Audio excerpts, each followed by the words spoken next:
Good morning. Hi, good morning. This is Kit. I think when we left off yesterday, Jonathan suggested we get started around 9, so it's getting pretty close, though.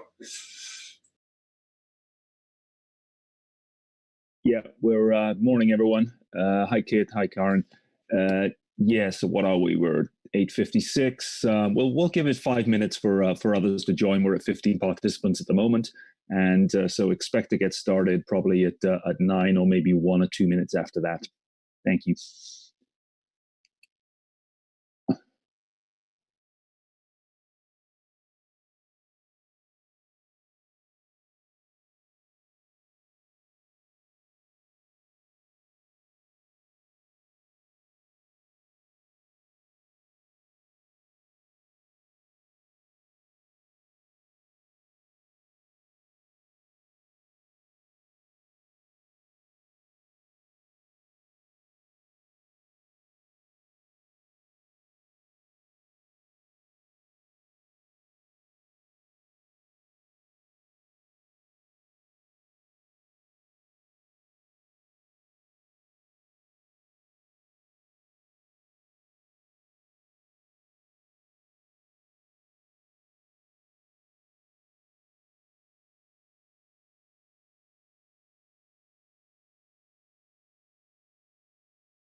All right, welcome everyone. It's 9:01. Jonathan here, just kicking us off for day two. Thanks for returning.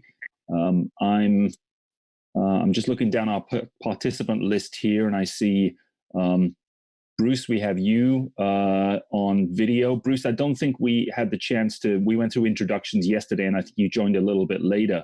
So.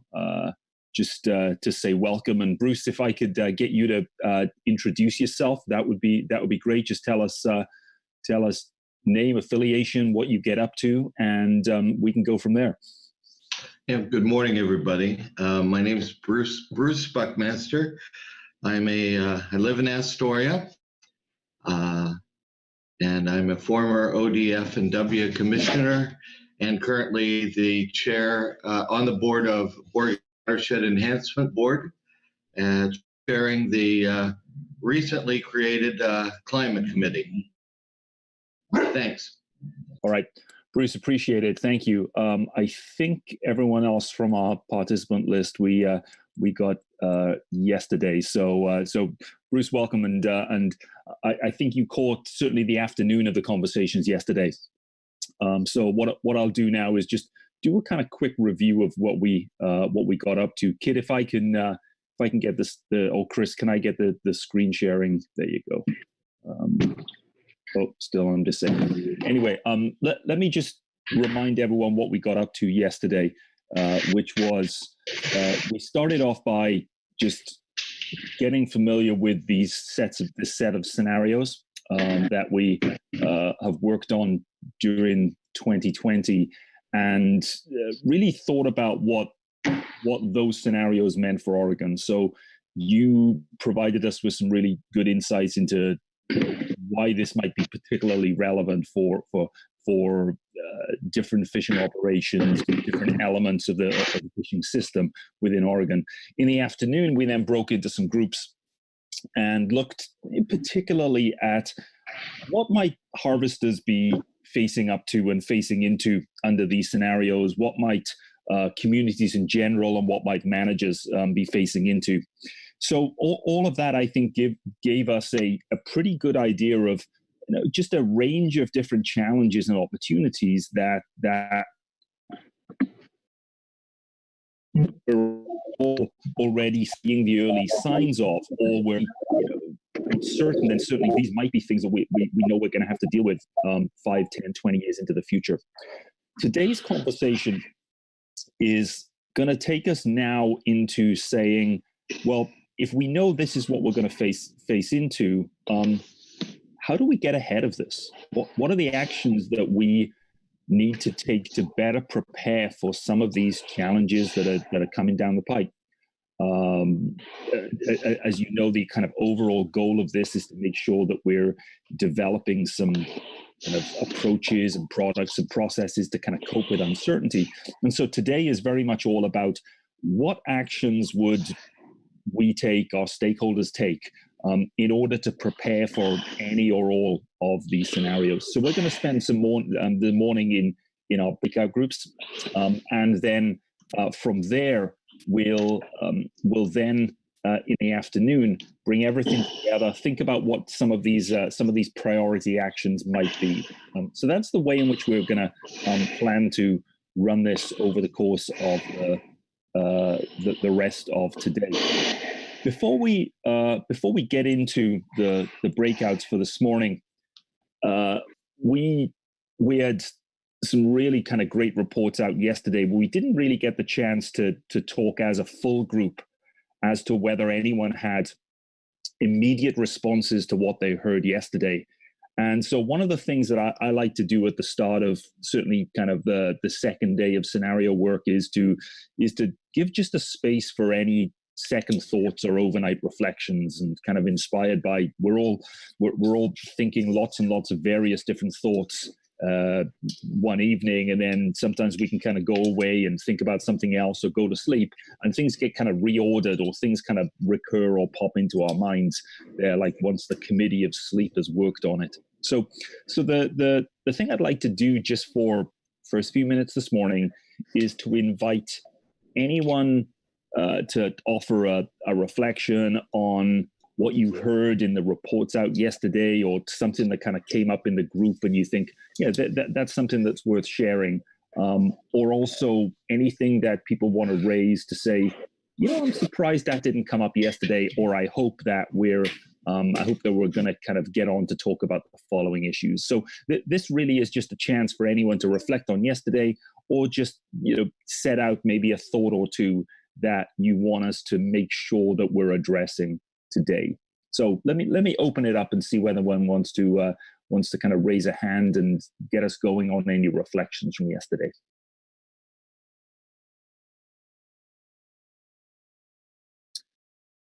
Mike, let's start with you. Thank you.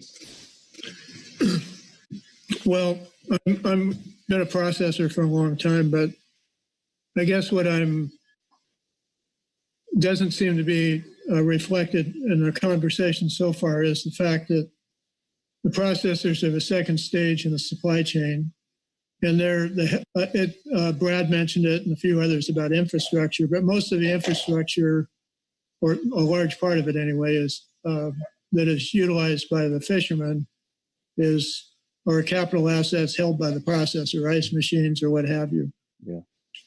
And I know that from time to time there's animosity or just feeling that we could be doing more or whatnot, but the health of those processors is going to reflect back to the boats, and our ability to market fish is largely, we are the marketing force right now. And all the local sales and all that is pretty good, and I'm in favor of that kind of thing. But I guess the gentleman that talked about bringing in 30 or 40,000 pounds at a time and wanting to get back out, he's going to need somebody to process that fish and market it as opposed to local sales. And there's quite a few fishermen in that category. So I just guess I would mention that in passing. Maybe others don't agree that it's that critical, but I think the health of the processors is going to affect the community, the health of the community also. So I'm just going to mention that. I'm not saying I'm not ranking it up higher than anything else, but I think it should be included at least. So thank you. No, thanks, Mike. No, it's an important reminder, and I think it's a reminder for me that even though we've got these kind of three heading stakeholder groups, it really doesn't mean that even though they might be primarily thinking about harvesters, communities, and so on, it doesn't mean the processes and the considerations there are kind of left out of this. They're bound to be, and they should be parts of the conversations, certainly for all of those, and particularly for communities and harvesters. John, your thoughts on either what Mike has raised there, or another reflection on yesterday, or hopes for today? Yeah, thanks. Good morning. I guess it's just a general reflection from overnight, and I'll pin it here because I think it pertains to all of our conversations going forward, no matter what this scenario we're discussing. Just how important it is that we periodically revisit and remember and recognize the differences in communication approaches between, say, scientists and managers and most everyone else. Scientists, I guess by way of example, if you think of an upside down triangle, scientists lead with the background because that establishes credibility for the ideas.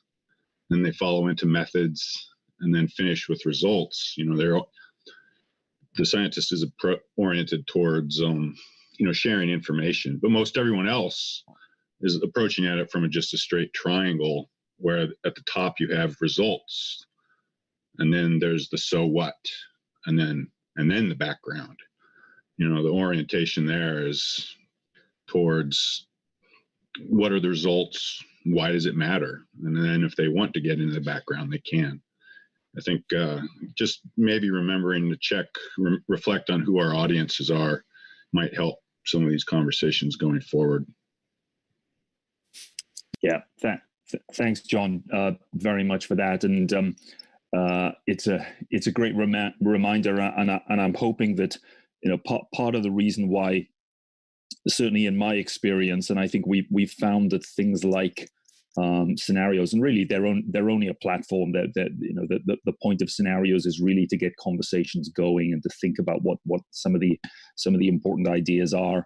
And in my experience of working in kind of climate change scenarios for a decade or so, that one of the most important things is almost being a kind of a format for translation and communication between scientists and managers and the public. What you're trying to do is to bring everyone kind of and have a we know we've got different communication styles, but hopefully this kind of approach does allow for people to kind of come at things at slightly different ways, but still understand each other. So thanks for the reminder on that.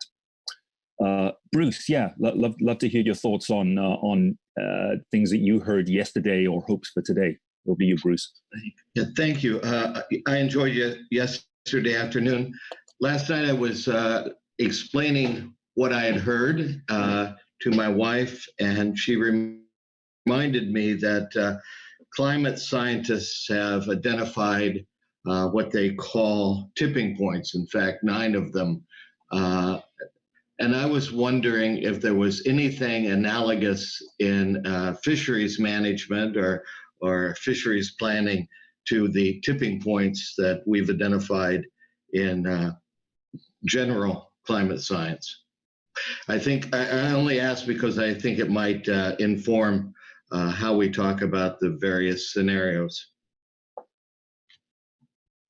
Yeah, thanks, Bruce. I'll let others think about that. One thing I will say is that I was intrigued. There was a comment that came up in the management group, or the fisheries managers group, around wanting to do more around the almost this kind of sense in which if-then preparation. So really thinking about, have we identified tipping points, or if we do, then we kind of start to know, okay, what is it that we would need to do as a result of that?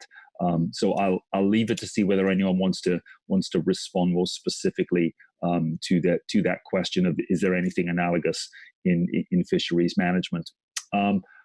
Karen, you may want to either take that, but I think you raised a hand before Bruce had mentioned his. So chances are you've probably got a more general comment to make, and then we can open it up further. Karen, over to you. Yeah, I'm going to treat Bruce's question as a rhetorical question and not answer it. It's a provoking, thought-provoking question that I think is important for all of us to think about further. But I was really speaking to your request for reflections, and my take home from yesterday's breakout and the plenary reporting was that of uncertainty. Not surprising, because our goal yesterday was to think about threats and opportunities. And there were a myriad of ideas and uncertainty about which of those to follow. But it was really remarkable to hear a very clear statement of uncertainty from the management group, looking at fisheries and saying, will we know enough in the future to manage through what we see as an uncertain future? From the fishermen, the harvesters, we heard, will there be enough fish? Will I be able to run my business? From the communities, we heard, if fishing goes away, what do we do then? Or how do we prevent, fisheries from going away? And I see that as really interesting perspectives, looking at the same problem from the different corners of who we've gathered in this conversation today, and that our first breakout, not wanting to stem additional reflections, but our first breakout today is about actions and about putting our minds to work. What are the things that we're certain about, and what can we do, even with all of these reflections on uncertainty, to bring us closer to the future that we want to have? And so that's my reflection and hope for this morning. Great, thanks, Karen. One of the things, I think it's a great observation, and one of the things that we that we're trying to do here. I think moving, and you're right, in a situation where we see so much uncertainty, the tendency, whether whether you're in an organization or even as an individual, the tendency is to be paralyzed. The tendency is then to say, oh, you know what, we can't do anything. We just need more information, or we're just not sure what to do. And of course, that doesn't help anyone. Even though we need to acknowledge uncertainty, we also need to act in the face of it. And so you're right that in some ways it's a good way to think about what we're now going to go on and think and do this morning, considering okay, even though we know things are uncertain, what are some of the smart things that we can at least start to get ahead of these challenges around? So thanks very much for that.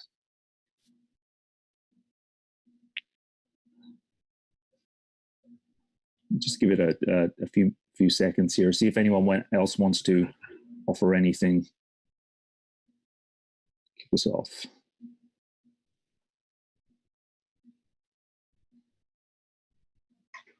All right. Okay. So with that, I'm going to move us on. We've kind of prefaced this already. We're going to stay in our same groups generally and roughly, and Chris, Kit, I'll hand over to you in a moment or two just to clarify if we've got it. It seems as if we've probably got kind of good enough numbers to maintain the good enough numbers to maintain the groups from yesterday. So 3 breakout conversations. Now the focus is on actions to address the challenges and opportunities that we identified yesterday, and then how do we prepare, as Karen said, for this future uncertainty. The 3 groups, not forgetting Mike's comment there around, let's make sure that we're also thinking about processes. I'm sure that's going to come up probably in the harvesters and indeed in the coastal communities. And we know that a lot of the groups are thinking about science, and I know that the managers were certainly thinking about science around that. So these are the 3 conversations that we'll go into this morning. And the question really that's kind of in our minds here is, if you know that the scenario was going to be the future, what could or should you do? What are going to be the actions so that help prepare you for this particular situation? If it's a scenario you think want to shape towards, what could help us ensure that happens? Or if it's a scenario that we really don't want to see happening, are there any things that we can kind of do to prevent it from happening? So the conversation this morning, and your facilitators will kind of guide you towards this. It's, we know what the challenges are, we know what the opportunities are. How do we get ahead of this? Okay, so what is it that we should be doing in the next year or two to make sure that we're preparing most effectively for these challenges of climate change and other things that are happening and going on. So we'll do the same. We know the kind of format from this. I think we'll probably be able to spend about 20 minutes per scenario or something like that. Remember, the focus now is on actions. And we'll have the challenges and opportunities material in front of us. I know Kit sent that out yesterday. So we have it at like 9:20. By the time we get into our groups here, let's say we're at 9:25. Let's say we have 20 minutes per scenario. That'll take us to around 10:45. And we'll come back into our main groups at 10:45. If you get a chance in your groups to take a 5 or 10 minute break before we get back into our main groups, all for the best. But we'll plan on that way. So expect to have maybe an hour 20 or something like that in breakout conversations, thinking about what actions you take under each of these scenarios. So with that, I'm gonna stop sharing. I'll see whether anyone wants to ask any questions about the process, and I'll also then hand over to Kit and Chris to see if there's anything from you regarding the allocation to groups.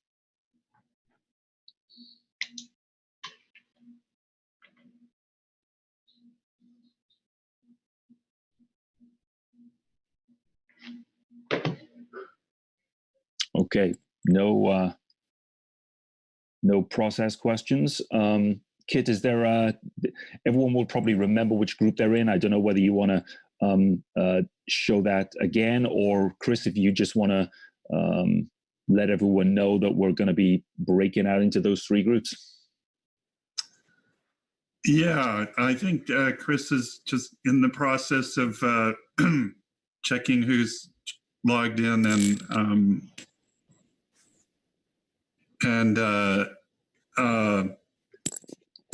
available. We're a little thin this morning, I would say, especially in the managers group. I don't know, Chris, do you have where are you at? And we're pretty close. We have about 6 or 7 less people on this morning, but right now it's 7, and the managers group I think is at 6. Just finishing marking off the last few people, so I think we're good to go. Okay, thanks, Chris. Yep, I'll go ahead and open all rooms. Thank you.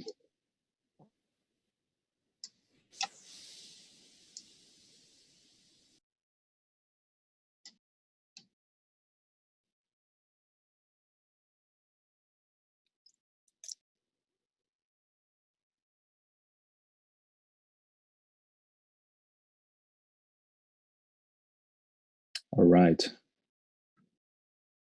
Just waiting for one more person to join Harvesters, and then you should be good to go. Okay.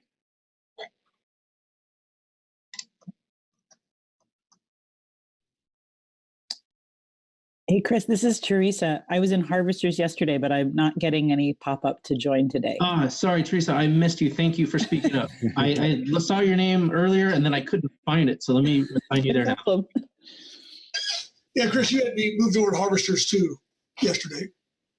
Okay, I have the today that you're on the managers group on the notes that Kit shared with me this morning, but I can move you. I mean, it's whatever you want me. I mean, we are a little lighter on the managers group. It's almost all even now, so I'll leave it up to Jonathan and you. Easy. Brad, what's your preference? Do you want to continue? We're good with the numbers that we've got. It's completely up to you, Brad. I know we've got Yvonne. Yvonne has joined us in the managers group, which is great. So, Brad, if you want to continue on with the Harvesters, I'm good with that. Sure, that's fine. All right, I'll send you over just now.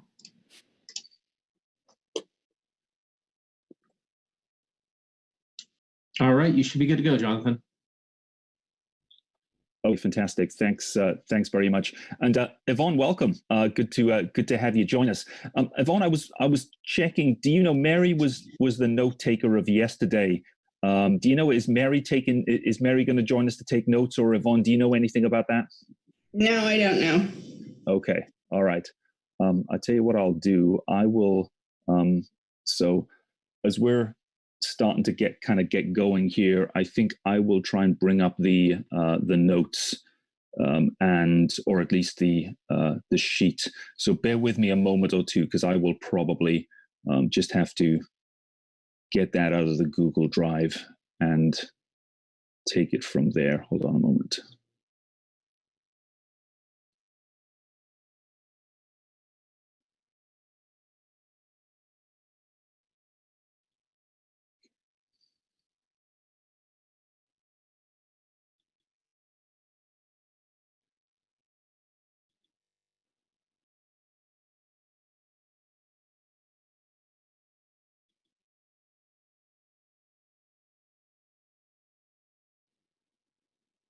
Okay.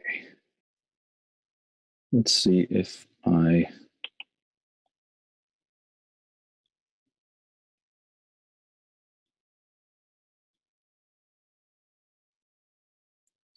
Just want to check. Can everyone see the screen there with the potential actions for fishery managers, scientists?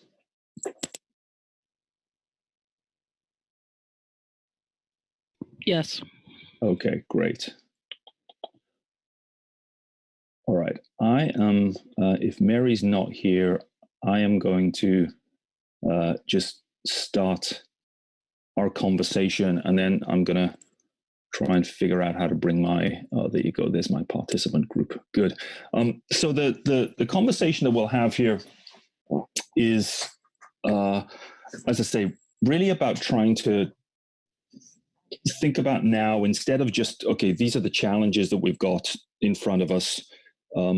What do we go do about it? How do we get ahead of some of these challenges? What should managers really think about doing in the next while to put in place or prepare for some of these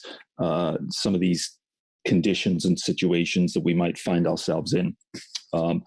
What I will ask you to do, if you have the chance to, and if you've got it available to you, Kit sent out yesterday afternoon, after we'd finished the notes from breakouts. So there was one of those, the implications for fishery managers and scientists. I don't know whether you've had a chance to kind of take a look through that. And we'll start with fortune and favor and go from there. So we have a lot of things in there. I'll just kind of run down through them. Maybe everyone can take a minute or two to take a look at that first concerns of fortune and favor. So some of the comments that we made yesterday around, the dangers of complacency, if change is gradual, the need for change in management regulation may not be obvious. I think there was a lot, Maggie, you'd mentioned, there's a lot that we kind of still don't know. So fortune and favor, even though it was a relatively benign world, it might be one that is a challenge for management, simply because do we really have the kind of the urgency to change? So I'll give it a minute or so for you to take a look at those, kind of just collect some thoughts on what would managers really, or what could or should we be doing under a situation like fortune and favor? What really should be on the agenda for the next few years as we prepare? If we imagine the world is going to head in this direction, what are the things that we should be doing to prepare for that?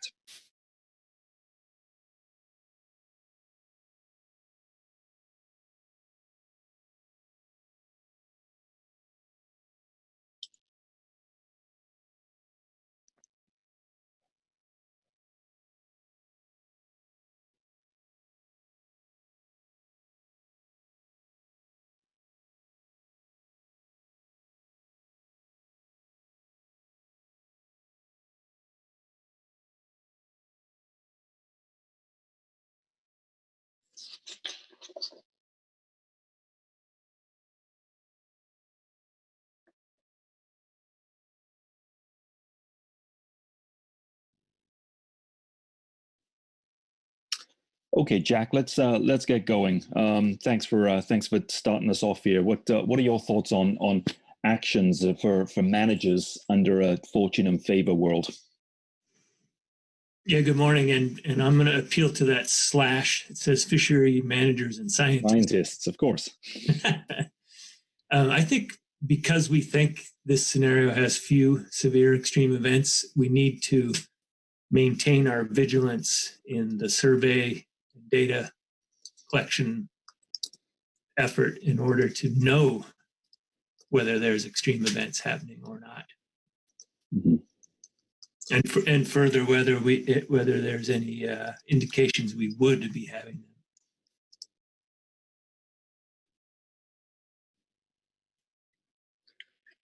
Yep. So in some ways continuing. So is it your sense, Jack, that as you say, maintain vigilance, is that a continuation of actions that we're doing right now? Would anything need to be kind of emphasized and accelerated over what we're doing right now?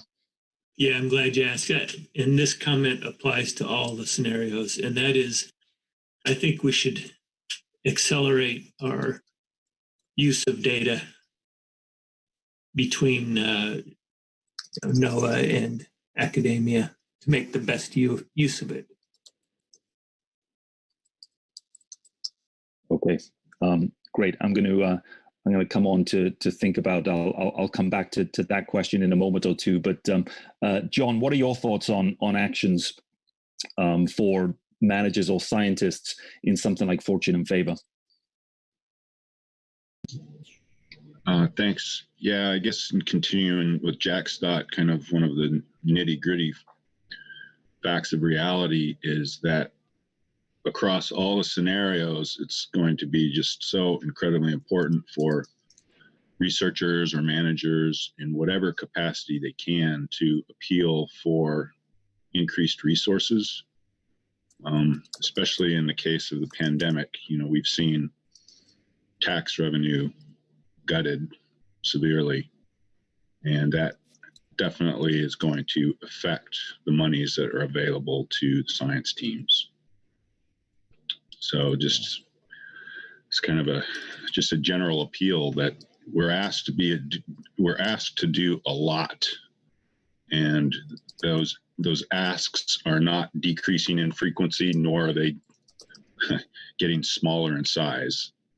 And yet we're not oftentimes seeing the necessary increases in money, man hours, or scientist hours. It's just the reality. Yeah. And as you say, with not that we'd want any of the, there are developments in some of the other scenarios. Some of them aren't that kind of appealing, but as you say, even in a world of probably least change, this challenge of resources and being asked to do a lot more. This is almost like doing ever more for ever less. It feels a bit like that. And I think, John, what I'm hearing you say there. Christine, your thoughts? Yeah, thanks, Christine. Your thoughts on fortune and favor and what's on the books for managers or scientists here? Well, in terms of survey data, I guess one of the certainly what we've heard for many years is expect surprises, and I think that we need to be looking in new locations as well as existing survey approaches, because you can really miss something in that case. And so I guess I think we need a little more innovative approach to, the long-term data sets are wonderful, but if things are really changing, there's been some really interesting papers that have shown how those things have been missed. So I don't have any solutions to that, but I think we have to have innovative approaches, and certainly the new technologies allowing for quite a bit of that as well. Okay, all right. Maggie, your thoughts on this, either on the science side or more generally on management? Yeah, thanks. This one is on the science side. I'm thinking about a fortune and favor scenario where we hopefully continue to see relatively robust, fishing communities and fishing fleets. We should certainly continue, and if not, try to expand the opportunity for collaborative work to accomplish survey and research science. We hear pretty frequently, and we are doing some quite a bit, both at the state and federal levels, but we are hearing fairly frequent offers or questions from fishermen. Can we help? What data can we help you provide? And it's a very large challenge to take people up on those offers in a lot of cases to, in a way that produces science that meets our standards. Yeah, I think that's going to be more important, and this scenario probably provides the best opportunity out of all of them to do that. Yeah, thank you. So as you say, you've mentioned collaboration here. I think Jack, you'd mentioned collaboration, or John, you had earlier around the kind of the collaboration between NOAA and academia, and I think it's an important kind of common point here that in a world where at least we might have the opportunity, because things aren't really kind of falling apart in this world, then getting the collaboration really is very, very critical, and it could be the best chance of surviving into the future. Lynn, your thoughts on fortune and favor? So we're certainly dealing with with kind of seeing the importance of collaboration here. What else is on your mind? What came to mind is don't become complacent. If things seem to be relatively stable, similar to what they are now, it would be easy to be lulled into complacency and not continue to kind of look ahead and try to think about what could be happening next. Yeah.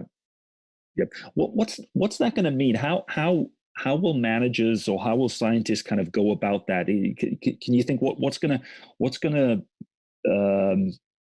maintain a sense in which, how can we bring urgency to a situation like Fortune and Favor? I don't know the answer to that.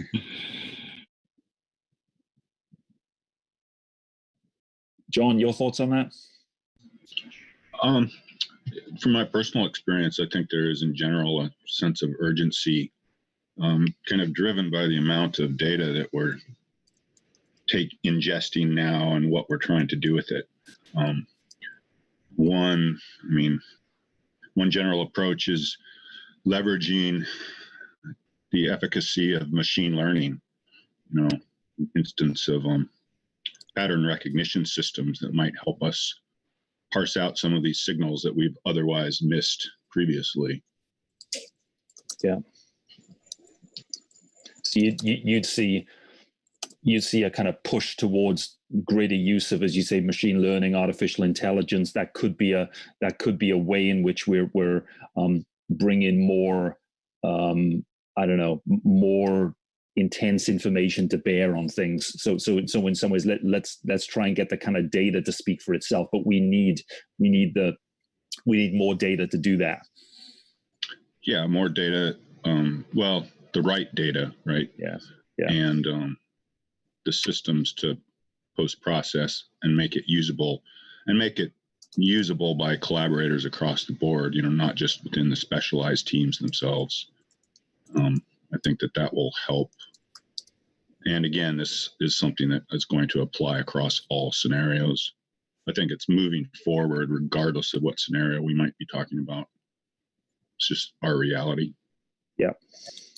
Maggie, your thoughts on this question of either, how do we instill a sense of urgency or maybe a different point on this? Yeah, no, this really takes me to the point about changing the narrative and how we communicate about this all, both within management and science and academia circles, but also with industry and to the broader public. And I think that, again, this will apply to all scenarios, but it is something that we need to start doing now. We have started. We need to keep it up. I think we need to increase it. And, as Jack reminded us yesterday, even in this scenario, there will be, some disruptive changes. There will be those extreme events, maybe less frequently, maybe less extreme, but they are happening. They will happen. None of these is a theoretical scenario that's off somewhere in the future. These are happening now. So there will be things, I think, that are very visible and very evident to the public that will help underscore, I think, the narrative of the need to respond to changing climate and change how we are doing fishery management business in addition to the science. Right. And Maggie, is it your sense that I guess this is less about a kind of scenario question, but more around what are we seeing at the moment? Those messages, do you think are they becoming kind of easier to transmit if we're saying we've started to kind of change the narrative? Do you have a sense in which it's becoming a little more, acceptable, amenable to talk in ways that do start to say, yeah, we need to think about fishery management differently? Is there a receptive audience here? I think yes. It feels like there's a long ways to go, but from my experience, the audience has been, the receptivity has been increasing. Yeah. Be interested to hear others' thoughts on that. Jack, why don't you come in on this? Thanks, Maggie, for that. Jack, what are your thoughts on either this question of urgency or the question of narrative, and how that kind of communication happens across all players in the industry? Yeah, actually, I was going to take this in a slightly different way. So if you want to have a comment. Let me check whether Yvonne, you've got a raised hand there as well. Do you want to come in on this, and then we'll go back to Jack if you want to continue the thread on narrative? Sure. Yeah, actually, I did have a comment on narrative, and then also a comment back to Lynn's comment. So on the narrative, it's not just that we need to be able to say what's happening in the physical environment, things like, are we expecting an El Nino or not? But also, what are the connections that we're expecting, the results that we're expecting in the biological environment, a year out or 5 years out. So we need to have a sort of better collective narrative on what are some of the effects or potential effects of these climate anomalies that we're seeing. Yeah. So that was my first point. And then second, thinking in response to what Lynn had said earlier, a lot of conversation in these workshops has been about needing more flexibility in the management process. And in some ways, the idea of sort of ensuring that we continue and improve our data streams is the end goal is in support of flexibility in the management process. I'm wondering about management data, and I apologize if this is a delicate issue, but are we working towards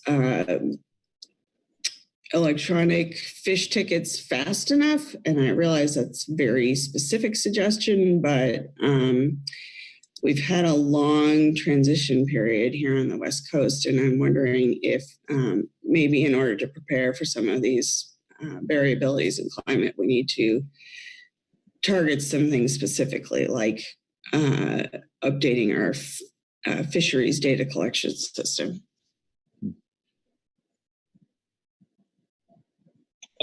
Okay, Jack, I haven't forgotten about you. Lynn, you look as if you've raised a hand in response to that. So Lynn, why don't you come in?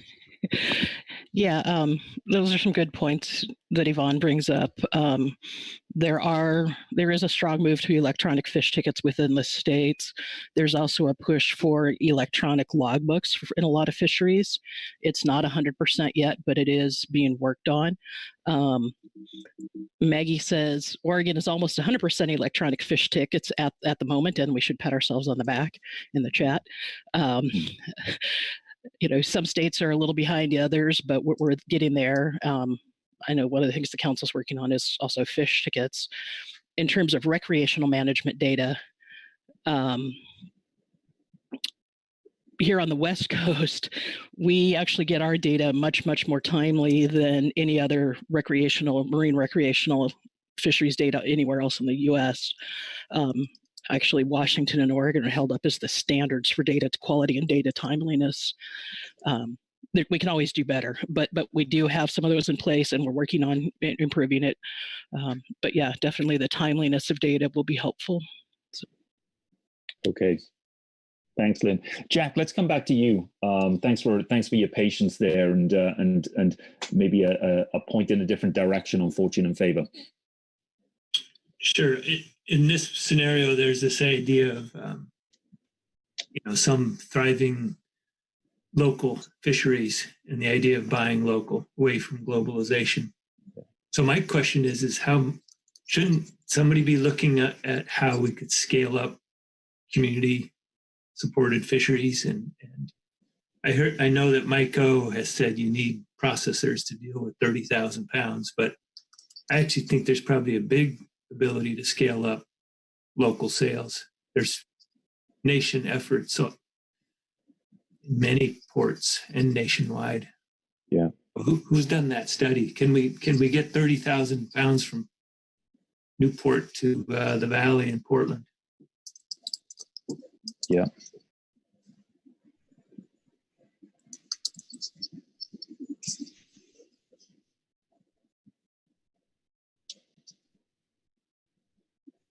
Yvonne, do you want to come in on this?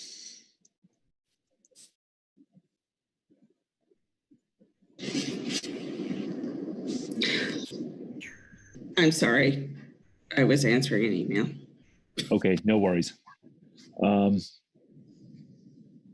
actually, yeah, that's not an area of expertise for me.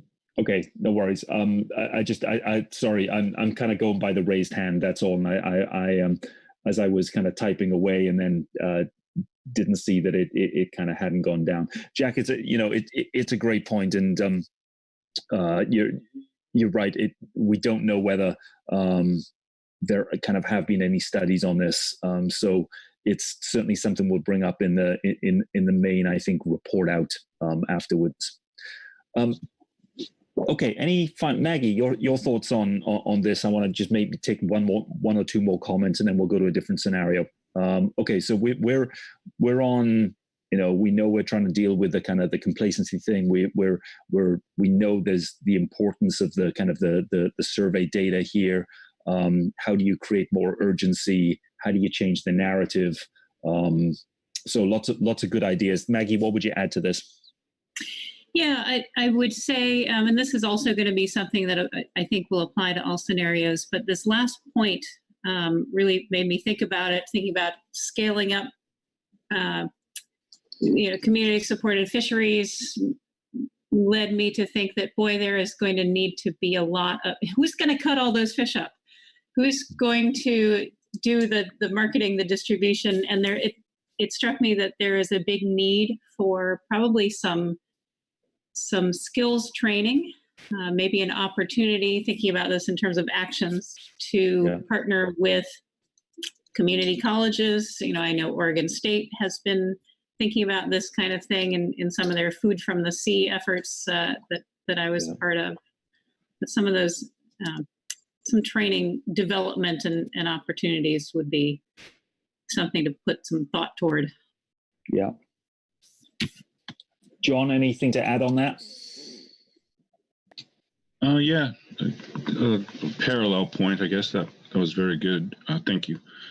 I guess maybe a possible upside we should consider moving forward post-pandemic across all scenarios is that workforces are no longer appearing as tethered to urban environments as previously. And one of the areas that's seeing a considerable migration of knowledge workers is out to coastal communities.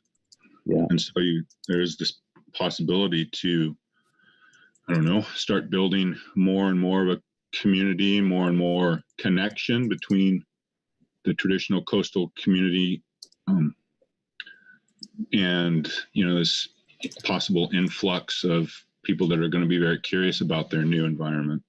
So it just seems like there's possibly some energy and ideas there. I can't think of anything expressly, but it does seem like it might be, a mixing pot of sorts. Yeah, for ideas. I think it's a really interesting point, John. And I know the kind of the initial reaction to COVID was this kind of movement out of big cities, suburbanization. But I think you're absolutely right. As we now realize that that people can work remotely, certainly for most of the time from just about anywhere, they're just going to get a lot more discerning around where to live, and sort of lifestyle choices are going to be part of that. And so coastal communities certainly, I think, are going to have a lot of opportunities, and managing that appropriately, I think, is a really, really interesting point. You're right. It's going to be the reality of the next 5 years, the next 5 to 10 years, no matter which scenario plays out here. In some ways, it might get accelerated in some rather than others. Let's turn. Thanks for the ideas on that. Let's turn to Blue Revolution. So remember, this is our again. Let's just kind of take a little moment here to think about what we talked about yesterday, sort of concerns around Blue Revolution were around how does fishing maintain its role kind of at the table in conversations as different ocean users start to think about how they, kind of stake in the ground for ocean space. So the train is leaving the station. We also talked about the certainly kind of some concerns over aquaculture loomed large in kind of managers' minds in a world like Blue Revolution. We also talked about range shifts and what might kind of be some of the things that managers have to think about there. And I'm sure that'll happen with Fortune and Favor as well. And then also some issues around kind of range compression and so on. So just a few things that just started to come up regarding what were some of the challenges in Blue Revolution. This is not an easy scenario for managers to have to deal with. Probably not an easy scenario for scientists either, although scientists I think will be really busy. What strikes you if we need to do things to kind of get ahead of the game here, to make sure that we're well positioned for a Blue Revolution world? What's it important for managers and or scientists to really start getting done? What's the first thing that comes to anyone's mind here? Lynn, yes. The first thing that comes to my mind is making sure that our fisheries participants, processors have a seat at the table, that they're involved in any of these decisions from the very get-go. So that means having really effective communication from the very beginning. I know at times they feel like they're brought in at the last minute rather than at the very beginning. Mm-hmm. And Jonathan, if you want to share, I could try taking notes. If you want to share this Google file with me, I can open it up and take notes so you can run the discussion if that would be helpful. Lynn, if you could do that, that would be fantastic. Let me send the link to you.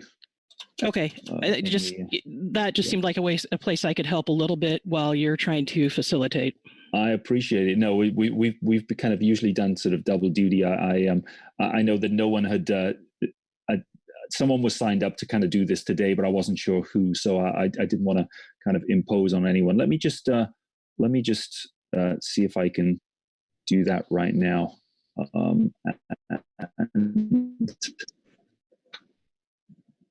I'll put this in the chat and see whether.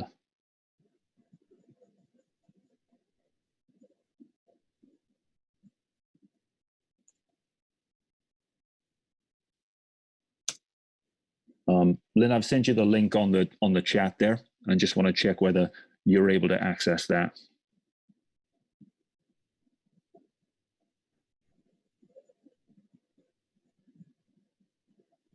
Nope, I need to have access specifically. Somebody has to share it with me. This may take more time than I thought it would. So all right. No worries. I appreciate it. What we'll do is I'll try and get it sorted maybe a little bit later on. But thanks for your thanks for the offer there. I'll try and do my best to kind of to continue to record. But thank you.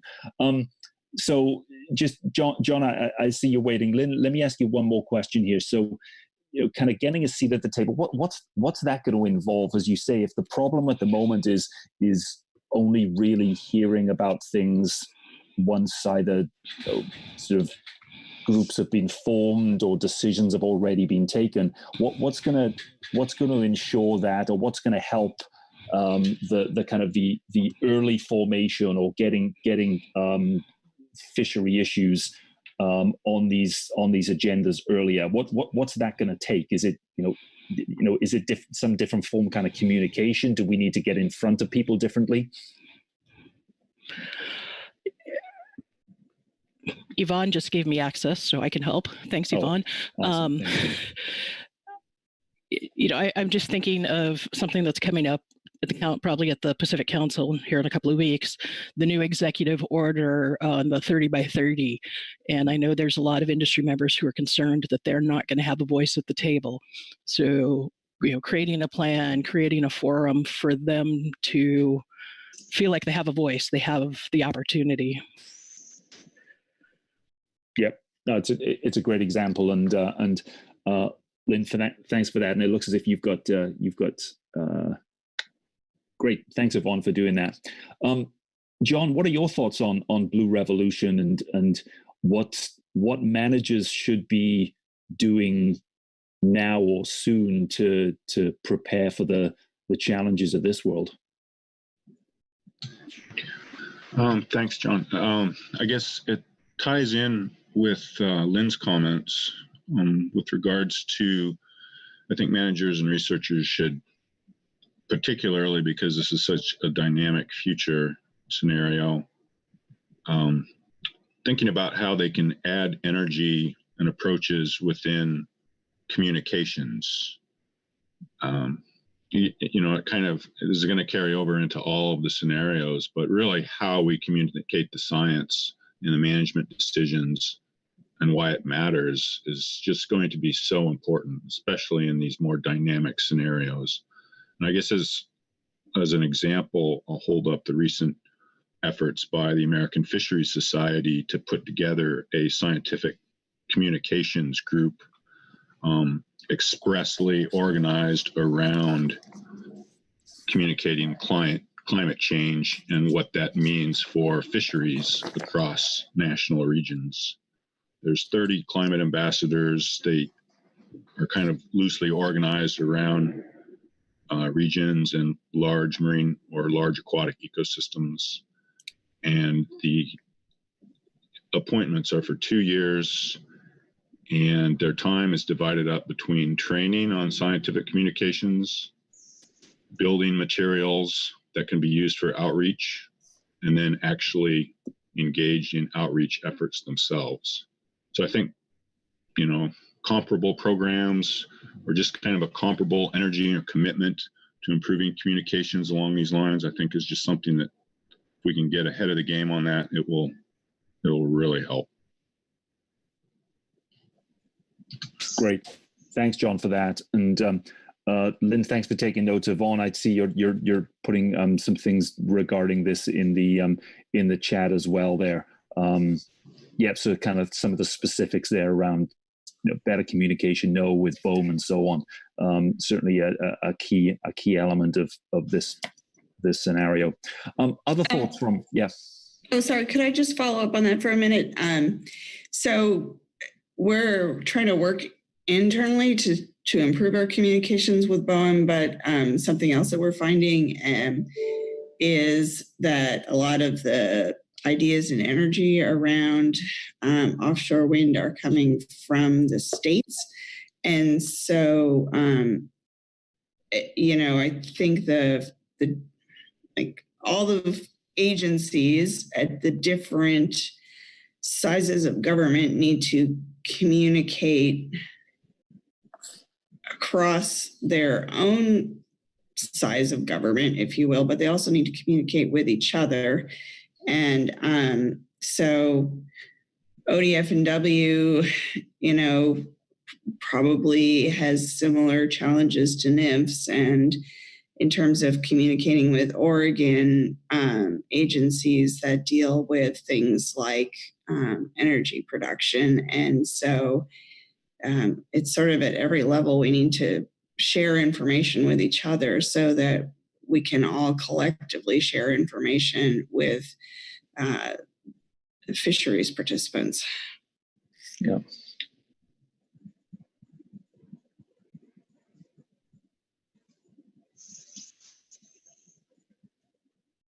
Thanks, Yvonne. Anyone else just on this question of either sharing information or other reactions to what's going on here? Jack, what are your thoughts on this? Yeah, I guess this is related to sharing information. As we have, I mentioned this yesterday, as we have conflicts for use of ocean space, we ought to get our act together to get good maps of not only things like benthic habitat, which I think we're in good shape on, but water column habitat, and in particular where areas are under stress or will be by hypoxia, ocean acidification, that sort of thing. Yep. So as you say, there are some kind of spatial elements that you think are being dealt with reasonably well at the moment, but your expectation would be that just the mapping of some other aspects really needs to be ramped up. That's right.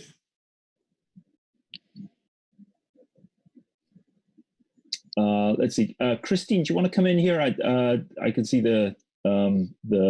your mute is off, so I'm wondering whether you want to come in on this. Yeah, I was going to raise my hand. I think what Jack's talking about in terms of habitat is really important when you're looking at not just the wind, but certainly the offshore aquaculture. And there, just to say that it's not all negative in terms of being able to do carbon capture with things like kelp is also something that could be a positive thing that we need to be looking at instead of just reacting to. And I think part of this communication is getting all the players involved. And the conversations yesterday I thought were germane to the fact that when some of these are small scale entrepreneurial things, but if it goes into larger scale corporate things, then you have a whole nother layer to deal with. And that somehow I'm not sure that we're adequately prepared for new entries, I guess, in general. And particularly, Christine, as you say, on the if we're seeing new players coming in, especially at a kind of corporate level scale, that's a kind of point of connection that at the moment you'd think we just, as you say, we're not adequately prepared for. Correct. Yeah.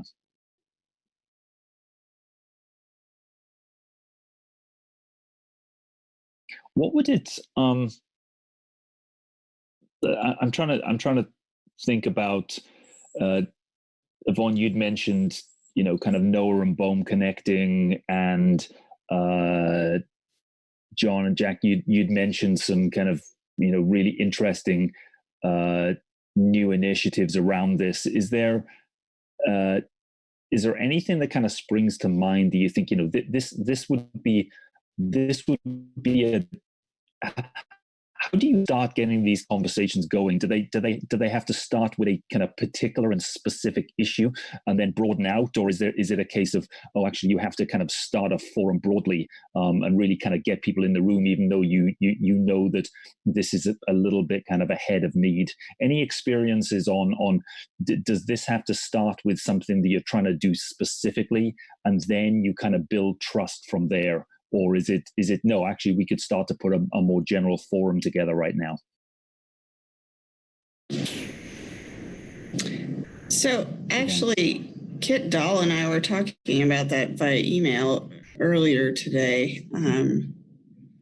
We're starting something like that at the upcoming, or on February 24th, planning for the upcoming March Fishery Management Council meeting. The Council's Habitat Committee is having a briefing on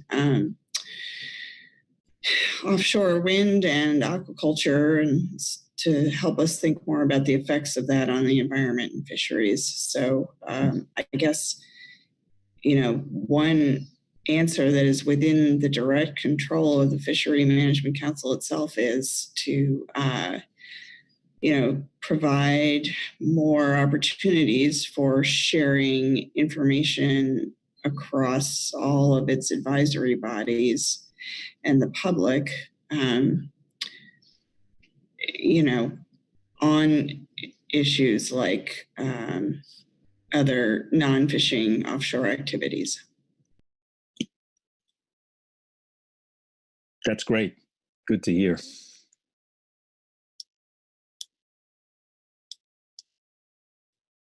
Okay, before we leave Blue Revolution, we've focused our intended actions here on how do we improve communication, improve collaboration. Lynn, to your point at the start, how do we get seats at the table and make sure that these things are getting discussed with the right kind of people, and we have a voice in that. That's clearly almost issue number one with all of this. I don't want to leave Blue Revolution before seeing whether anything else is coming up for people regarding other important action areas. We were talking here also, remember we were talking about like range compression, we were talking about range shifts to the north, questions about, or opportunities regarding new data capture from new installations. So there were a few other things that we were talking about, not just the kind of the communication and collaboration, and wondered whether any of those things strike you as being kind of fertile areas for managers or scientists to take action over.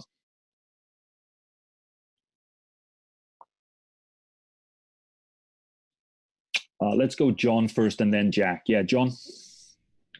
Yeah, I wonder if a possible harvestable area of ideas for working across all of these approaches is, so for example, what you've been doing here with these workshops for the California Current region, I'm curious as to, what other national councils have been doing by way of a similar approach or similar questions. And then going further abroad, what are other nations doing? There's some other very accomplished, very skilled fisheries management approaches out there. They may differ from ours, of course, but how are they approaching these scenarios? Perhaps there's something that could be pulled out from a survey of that. Yeah. Yep. It certainly would be good to find out. I mean, I know that there is some interest in doing some work with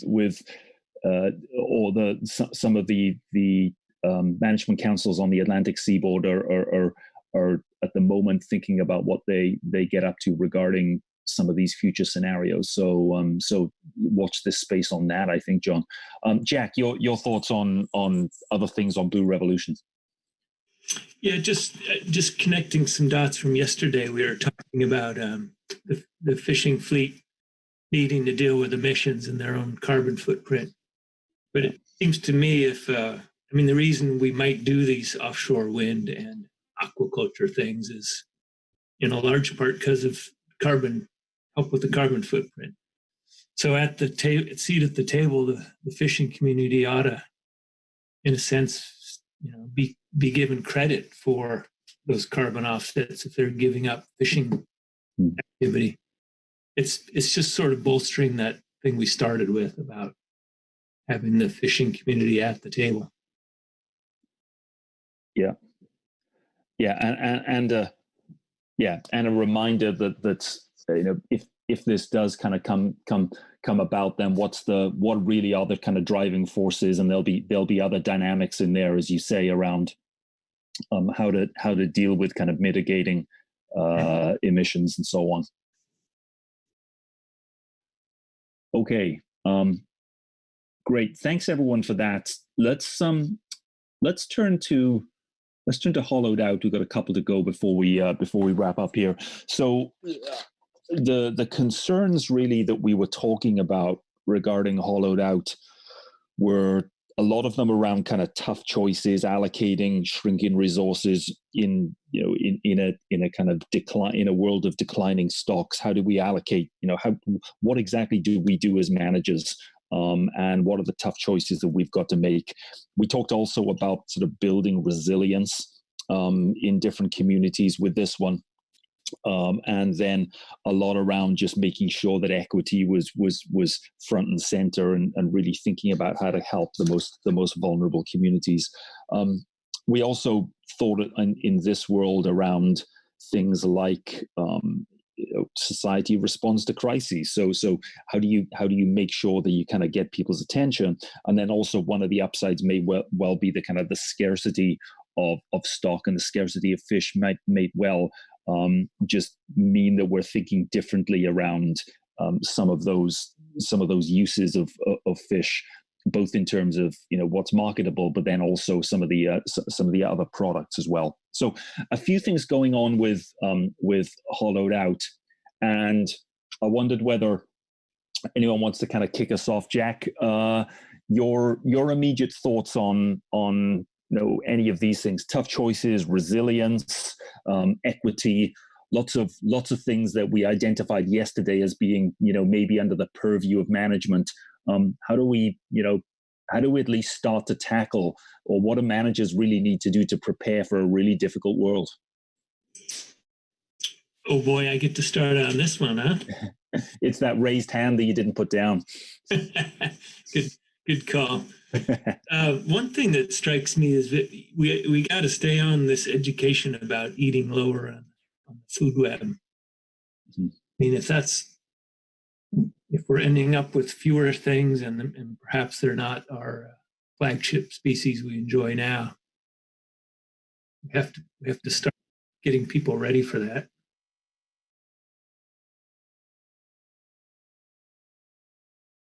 Yep. Thanks, Jack. Anyone want to follow on that? That's a marketing challenge. It's an education challenge. Does that strike people as a kind of good place to start with that? What else is going on in fishery management, or what should we be thinking about right now?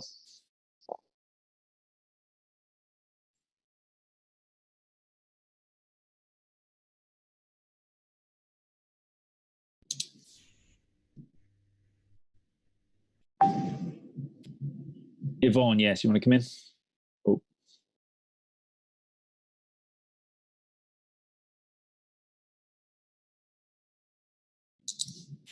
Sorry, muting myself when I meant to unmute. Something we often struggle with in fisheries management is there's a lot that we can do that affects how much fish is being caught, of course, but we don't necessarily know whether the communities that we refer to as fishing communities actually are interested in continuing being fishing communities. And by that, I mean, we don't know whether, the town council from some particular area has decided that, they're not going to lean into being a fishing community for the next several decades. They really want to just convert their economy to tourism. And so under this scenario in particular, we're going to need to know what direction our different communities are going. And we're going to need some help from them on, what kind of infrastructure needs. I think infrastructure is going to be a big issue under any of these scenarios, but under this scenario, if there are communities that are really committed to continuing to be fisheries dependent, then how do we sort of target infrastructure aid to make that happen? Yeah.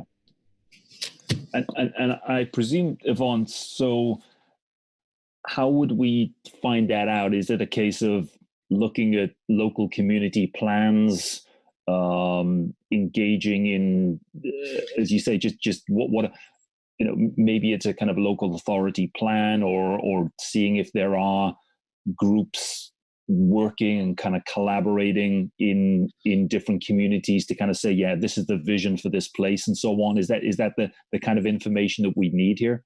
Yeah, and I think it's, it's more communication at the different government levels. So communication with our colleagues who are working on coastal zone management issues and sort of, local flooding and sea level rise concerns, our different ecology departments and land use planning departments. Where are we coordinating on that? Yeah.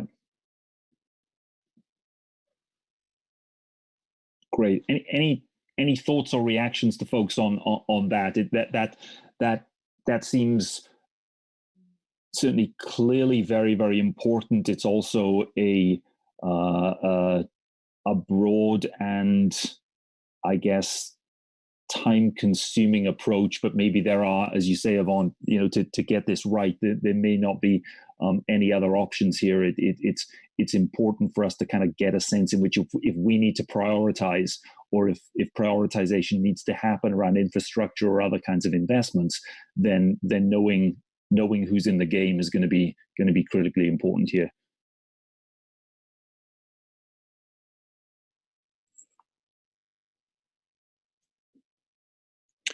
Christine, your thoughts, and then we'll go to Jack. Well, it's almost the community issue. Again, my reflections from Coos Bay. The community issue is a circular argument. Communities want good economies, and so a lot of them have realized that they want to be more diversified. And so if you were just strictly a fishing community and you had a downturn, then, that's not going to help you. But it seems to me that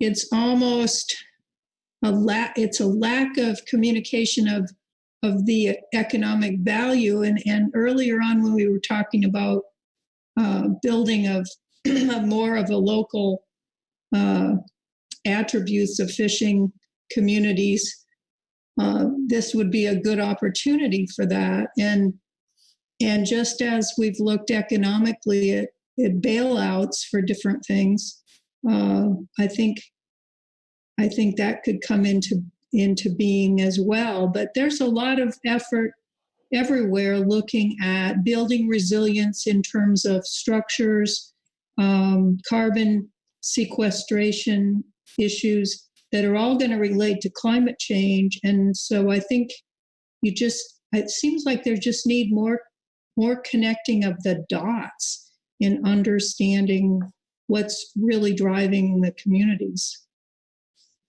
Yeah. Thanks, Christine, for that. Jack, your thoughts on this issue that Yvonne has raised, and then Christine's kind of followed up really interesting points around diversification. What are you thinking, Jack? Yeah, I guess this sort of follows this, but it's a little tangent to it, and that is that in this scenario, there's extreme events and collapses of certain stocks, and others are fine. It strikes me that we could do some homework and get ready with respect to various insurance vehicles for the hurt that's going to happen to the fishing communities.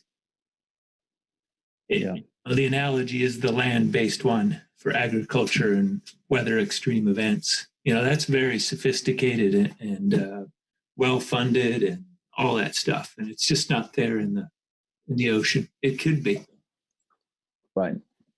Is this are you thinking there, Jack? What's on your mind? Is it the kind of the federal insurance systems that are on your mind, or are you thinking more? We really need to kind of start understanding what insurers and commercial insurers and reinsurers are thinking about some of this stuff. Is there a distinction in your mind between trying to develop a federal, some kind of federal insurance system compared to what's going on commercially? Well, I think, and I'm not an expert on this, but I see some activities warranted here. It's usually disaster relief aid after the fact, right? Yeah. Be a proactive thing up front. When you talk about extreme events in weather, for example, if the crabbers can't get out, they can't catch crab. So if that's going to happen more, those windows are going to get smaller and smaller, and only the big boats are going to go out. So there's a whole range of issues around that. And I am thinking about both government and private reinsurance. Yeah. No, thanks for that. And I think in my mind, Jack, it's one of these things where I wonder whether how this kind of this role of government and I think kind of the pandemic is going to affect a lot of things, and it might well affect kind of just people's expectations of what government can do to kind of to provide against shocks, and you just wonder whether that kind of changing role of government may well lead to, as you say, more calls for disaster relief, because I think in some ways we're seeing that across clearly the kind of a whole of not only the US economy but all global economies, and you might see it kind of come back in much more focused ways in future. That's a nice way to put it, actually, that softening the blows, or ready for the blows. Yeah, that's right. Yeah, Maggie, your thoughts on hollowed out and whether it's on the kind of the government support side or resilience side. What's on your mind on this one? Well, as I've been listening to this discussion, I on hollowed out, I haven't heard much yet that seems like it is really, I guess, what I think of as core fishery management responsibilities, and I have been hesitating to dip my toe in because frankly I don't have any great suggestions at this point for actions to take there that we haven't talked about maybe in some of the other scenarios already. One thing that did come to mind, I guess, when Jack just gave the example of maybe it becomes even harder for crab fishing vessels, for example, to get out, is that we probably do want to start putting even more thought into how to provide flexibility for our fishing fleets in when and how they harvest allowable catches, whether that's thinking more about IFQ type systems or other management approaches that can provide that. And that's not something new. That's something we try to incorporate. Thinking about offering flexibility is certainly a long-standing element of our fishery management approach, but I think it's going to become more important, particularly in a hollowed out scenario. Yeah, thanks, Maggie. Thanks for, it is a really interesting observation, as you say,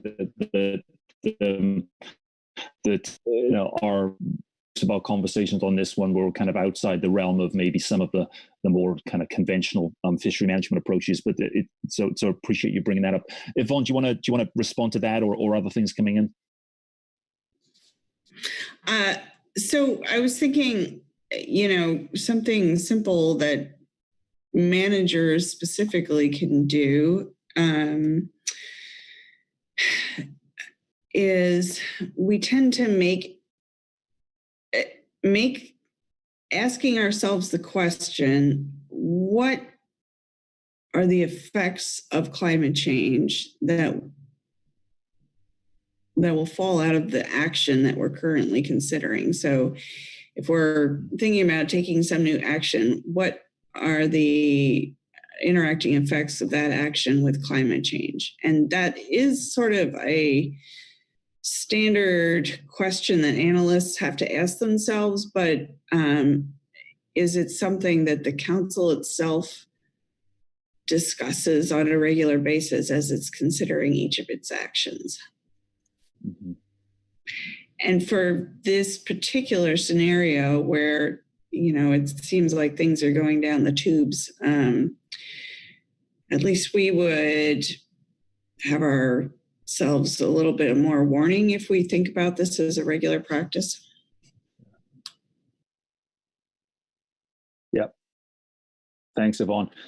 Lynn, your thoughts on on this, or in reaction to anything you've heard over the last few minutes? Yeah, thinking completely from a fisheries management perspective, and one who does a lot of the analysis on fisheries management actions, with a lot of stocks falling or decreasing, I think we're going to have to make a change in how we do weak stock management. Currently we manage a lot of our fisheries based on the weakest stock, and that drives everything. So I think we would have to adjust how we manage mixed stocks as well as the weak stock.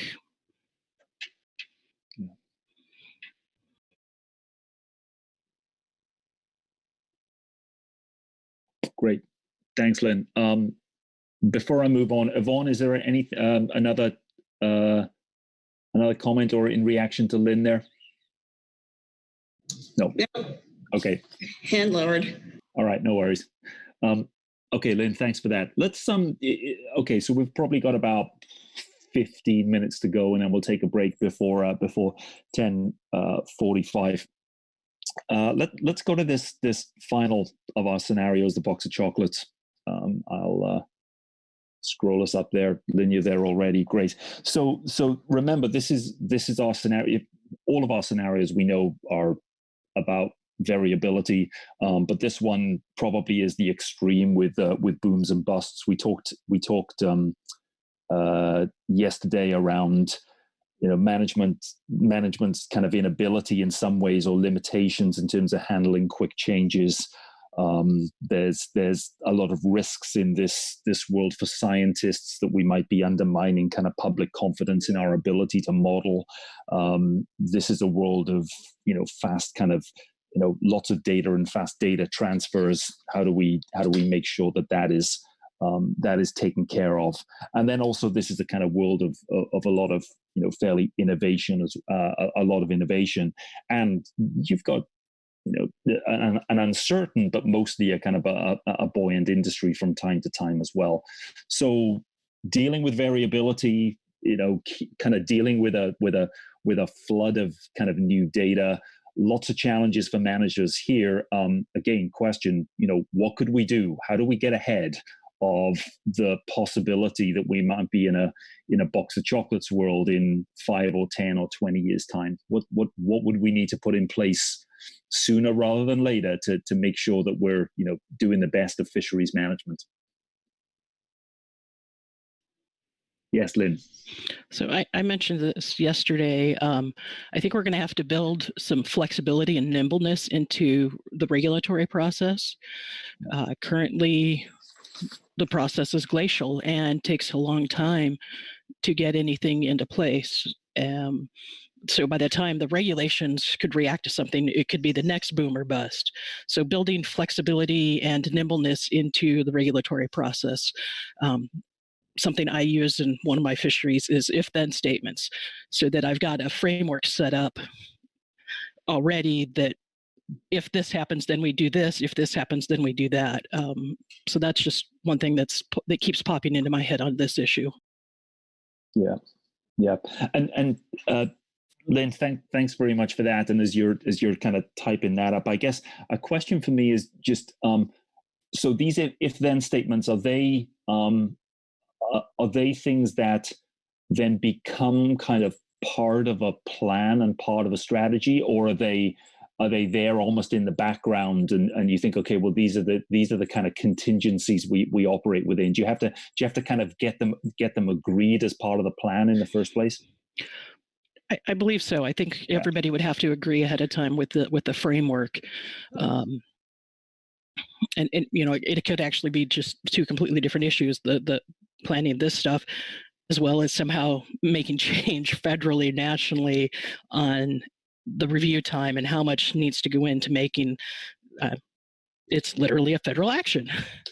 Yeah. So it could be two slightly different things there that are being covered in one. But yeah, I think people would have to agree to it beforehand so that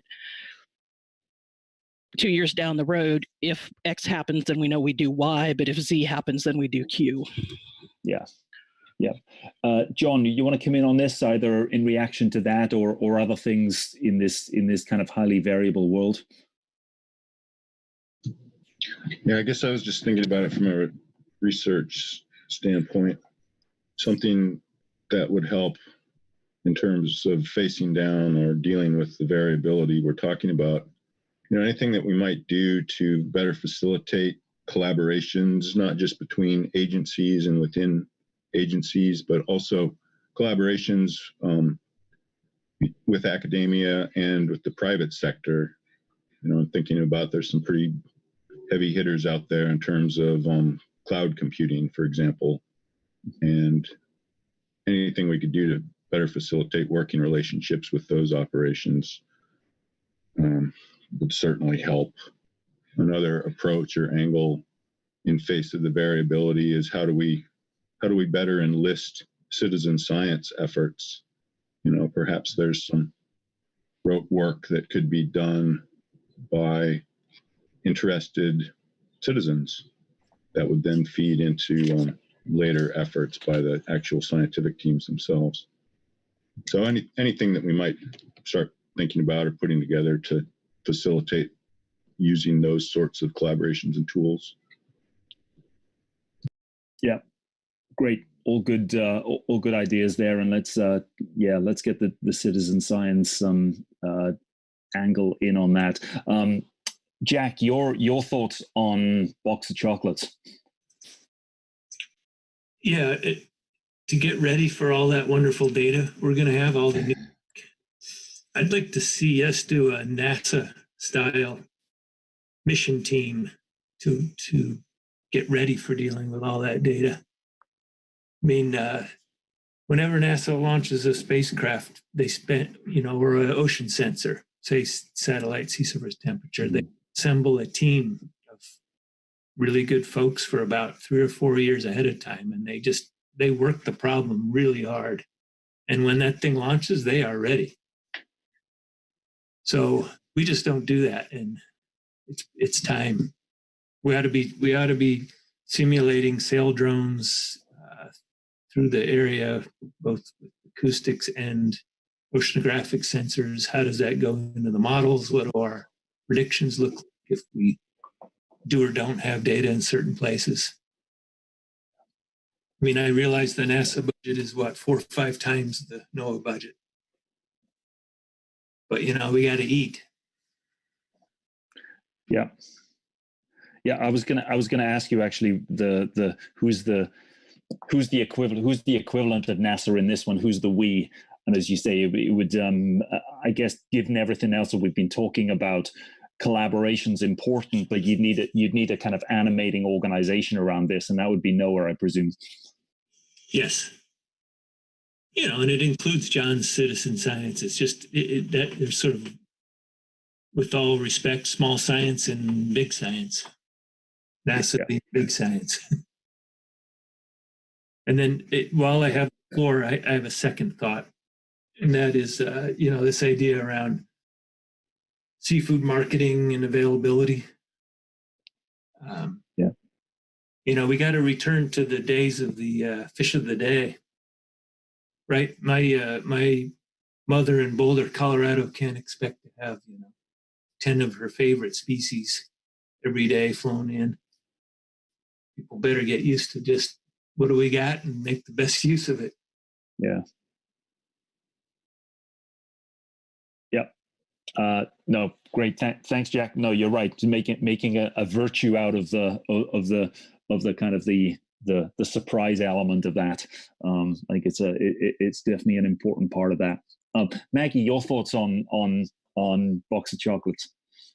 Yeah, thanks. I wanted to follow on Jack's first point and extend some of that modeling and forecasting into the management and regulatory arena, thinking about, I think we talked about modeling and management strategy evaluation yesterday under Box of Chocolates. And I think that can be a really valuable exercise, and it is very time and effort and resource intensive. And having been through some MSE processes, it takes years. It takes an awful lot of knowledge and technical facility. So making the investments within our agencies, I will say that's very challenging for ODFW. We find it difficult to hire people with a lot of quantitative skills that we need.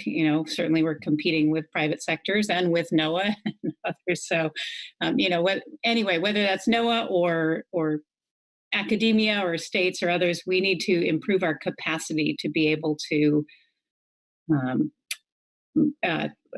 bring in the management side to some of this modeling so that we can work out. We can go through some exercises of thinking about these if-then statements and regulatory actions and fishery and resource responses in advance.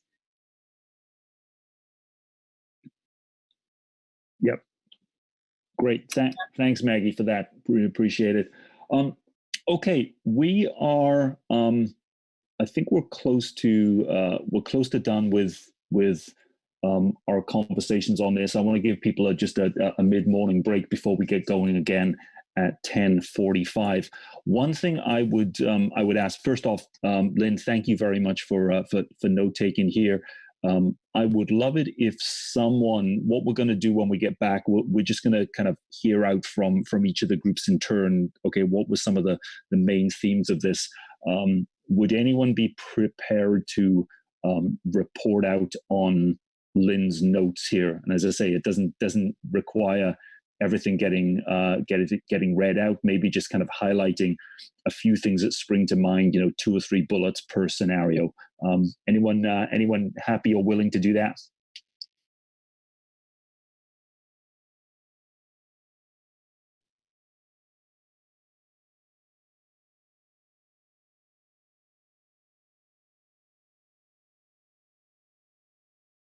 Silence. So Lynn, it's either you because it's your notes, or it's back to me again. I can do it. She says enthusiastically. Yeah, sorry about the enthusiasm in my voice. I will do it. That's fine. Okay, thank you, Lynn. I appreciate that. Okay, any as we wrap up this for this group, and Lynn, thank you for doing that. Any final reminders from anyone for kind of Lynn? Don't forget to mention this, or here's a kind of quick observation from what we've been doing here.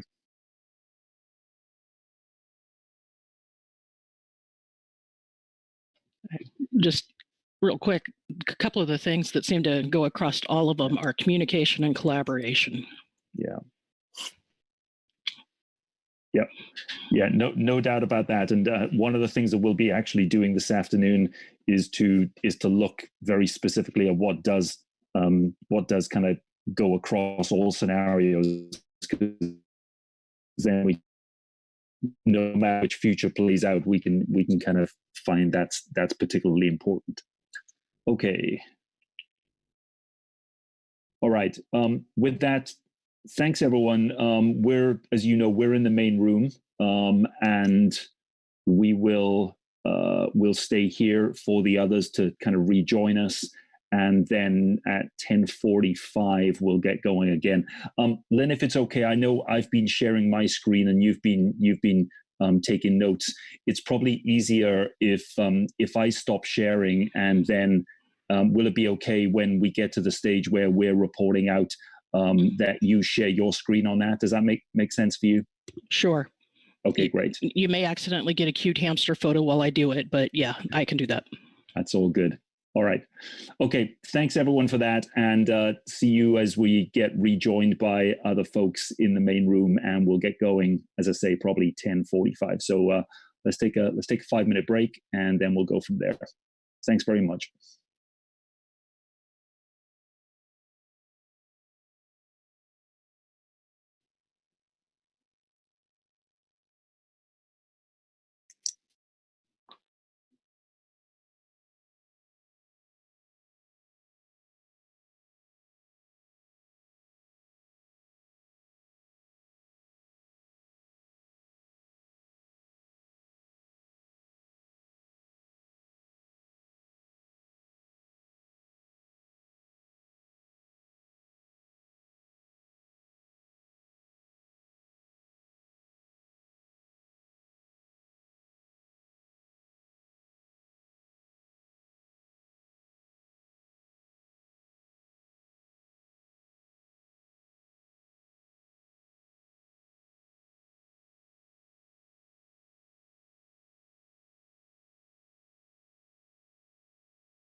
Good. Everybody else is taking a break. All right, welcome back, everyone. It looks like we've got our groups back together. Let's just give it a couple of minutes if anyone needs to take a break as you've just come back into the main room. And I have it at 10:48 on my screen. So sorry, I have it 10:46. Let's just give it a couple of minutes just to get everyone back settled, and then we will. We'll then hear out from our three groups rather than kind of going scenario by scenario and kind of mixing between groups as we did yesterday. We'll probably just do it as three report outs. So we'll hear first, I think, from the harvester group, which I know Kit was taking notes on. Then we'll hear the communities group, and then we'll hear the managers group third. So let's just give it a couple of minutes, and then if I can ask you to share your screen, and we can get going with the report out from the harvesters. So we'll just give a minute for people to kind of get together, and then we'll go from there. Jonathan, did you want us to do all of the boxes scenarios? Let's do all the boxes in one go this time, Kit. I think that makes more sense. And then rather than flipping between scenarios, so yes, I think we'll do that. So we'll just have three reports out on this before we wrap at 11:30.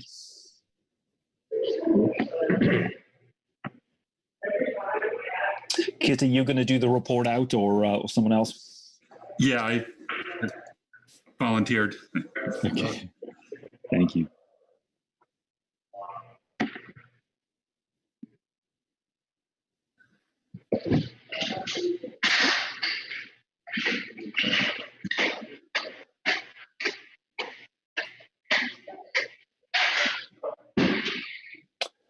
Okay, everyone. Thanks for coming back. Welcome back. As I just mentioned, well, now you've been in a conversation here where we've gone through each of the scenarios, and depending on which group you're in, you've been thinking about what might be some of the actions that people in that group might want to take to prepare for each of these different worlds. And we'll hear now out from each of these groups, just to prepare you. Where we'll go with this afternoon is to think about, well, what's common if you think about all these different ideas that harvesters are having across all these scenarios. What's kind of coming up time and time again that is recurring. That's helpful to know, because it gives us a sense of what we should be doing right now, even though we don't know which scenario is going to play out. So as you listen into all of these three reports out, keep in mind what is kind of coming up time and time again, what is recurring, because that's the kind of conversation we're going into when we get back this afternoon after the midday break. So Kit, over to you. And yeah, tell us about each of the sets of actions across all four scenarios, and then we'll go to Gwei on the community side. Kit, over to you. Okay, thanks, Jonathan. Yeah, I think we got a little bit of a head start on this afternoon, because a lot of our discussions kind of, although under one of the scenarios, probably applied across the board, more or less. So under fortune and favor, most of the conversation was around marketing, kicking off with sort of cut out the middlemen, and then a lot of discussion around that. In other words, how to facilitate direct-to-consumer sales for harvesters. I think that was sort of expanded and contextualized in terms of, the direct to consumer sales being one channel that probably would be part of a portfolio or a broader strategy in terms of different marketing opportunities. And there are some constraints on direct sales that were identified. For example, that, since most fishing communities, ports are relatively small communities, that also means that that's a limitation on your market if you were to completely rely on that as your marketing channel. And there is an example of what fishermen in Alaska have been doing, where, by and large, small isolated fishing communities and teaming up through co-ops and working with processors and so on in a direct marketing system that involves transporting, shipping the fish, air freighting it out, and marketing it that way. We didn't talk about this, but I would mention I have heard ads on the radio for various, Alaska fishermen marketing directly through subscription systems and so on. So, anyways, there was also just a observation just this year in terms of in Half Moon Bay, where there was direct sales and fishermen were able to get very good prices, but it caused some problems for the port in terms of crowding of the docks and so on. So that's another consideration that would have to be dealt with. And also a recognition that it needs to be considered maintaining some number of processors. As the number of processors decreases in a port, the system becomes more fragile. And we've seen this with the COVID situation and with processors having to temporarily shut down due to outbreaks in the plants. And then one of the plants goes offline and it causes problems in terms of the harvesters being able to market or sell their catch and so on. And then I guess the other, one of the other major themes or things we talked about was just the need for communities and harvesters to take a more proactive stance, really start thinking about the impact of climate change and what the future or possible futures might be like, and recognizing that we'll need to reach out to various groups, one in particular that is getting politicians involved in the conversation, probably not the politicians themselves, but their staff at least, and also port commissioners and other associations related to fishing communities and fisheries. Yeah, that's the most of it. Some other ideas around just adapting to new opportunities and developing gear. And that kind of bled into our discussion under Blue Revolution, a bunch of discussion around how to make the exempted fishing or experimental fishing process work better for small vessels. And this will be a greater need when targeting new species. And one of the big constraints is that typically NMFS wants, and the council wants these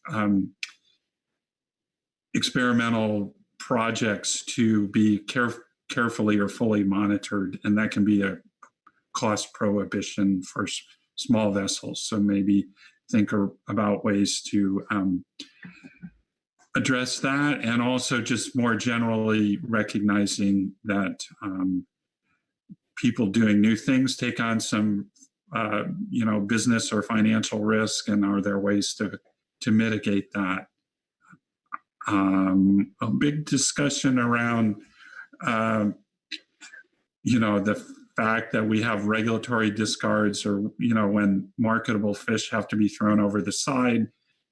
Generally, those regulatory restrictions are intended to discourage targeting those species, but it's seen as wasteful, and maybe in some circumstances there could be a way of creating a system, at least for those fish that are already, if they are already dead, could be put to some beneficial use. And there is an example given of how that has been done in the whiting fishery with salmon bycatch. So there are models out there on how to do that.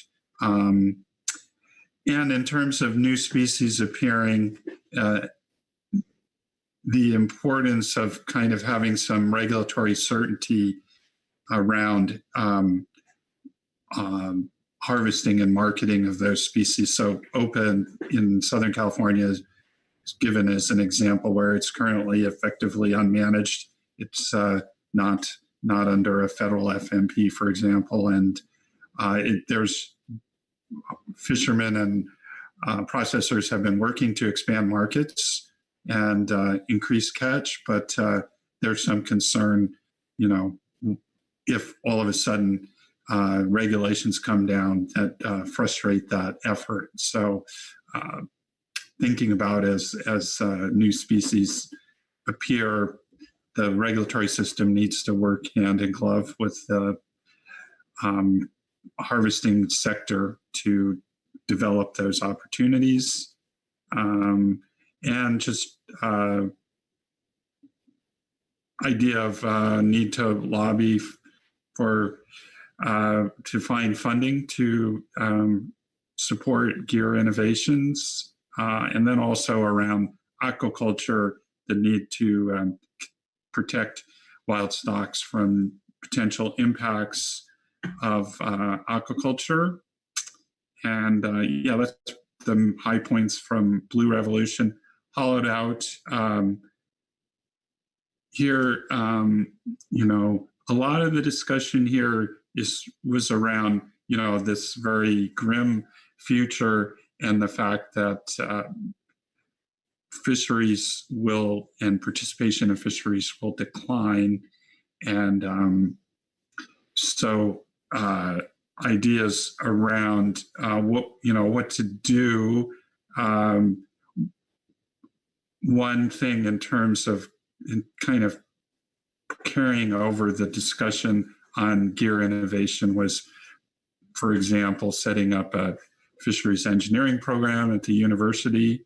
But in terms of what to do about, declining opportunities to participate in fisheries and concerns around the cultural impact that, fishing is kind of a unique occupation that has this cultural dimension, and also can be a very important aspect of communities and their identity. So can we come up with ways to transition people out of fishing as needed, while recognizing and sustaining that cultural dimension? And that could include various, ways of at least preserving the knowledge of fishing and communicating that to people, if it's gone or when it's gone in this world. And maybe another idea, if you consider fishermen that no longer can fish as a kind of climate refugee, and maybe another idea is to help people move to new areas where maybe they could pursue fishing. So yeah, those are kind of the main ideas there. And then finally, in the somewhat more optimistic box of chocolates scenario, most of our discussion focused on the need for management flexibility and how to make that happen.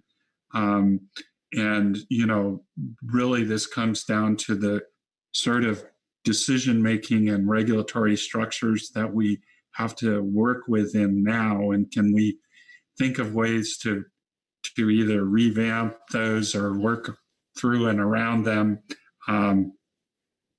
so that, you know, you have generally sort of some pre-planned or pre-approved actions that can be taken in response to particular situations that emerge.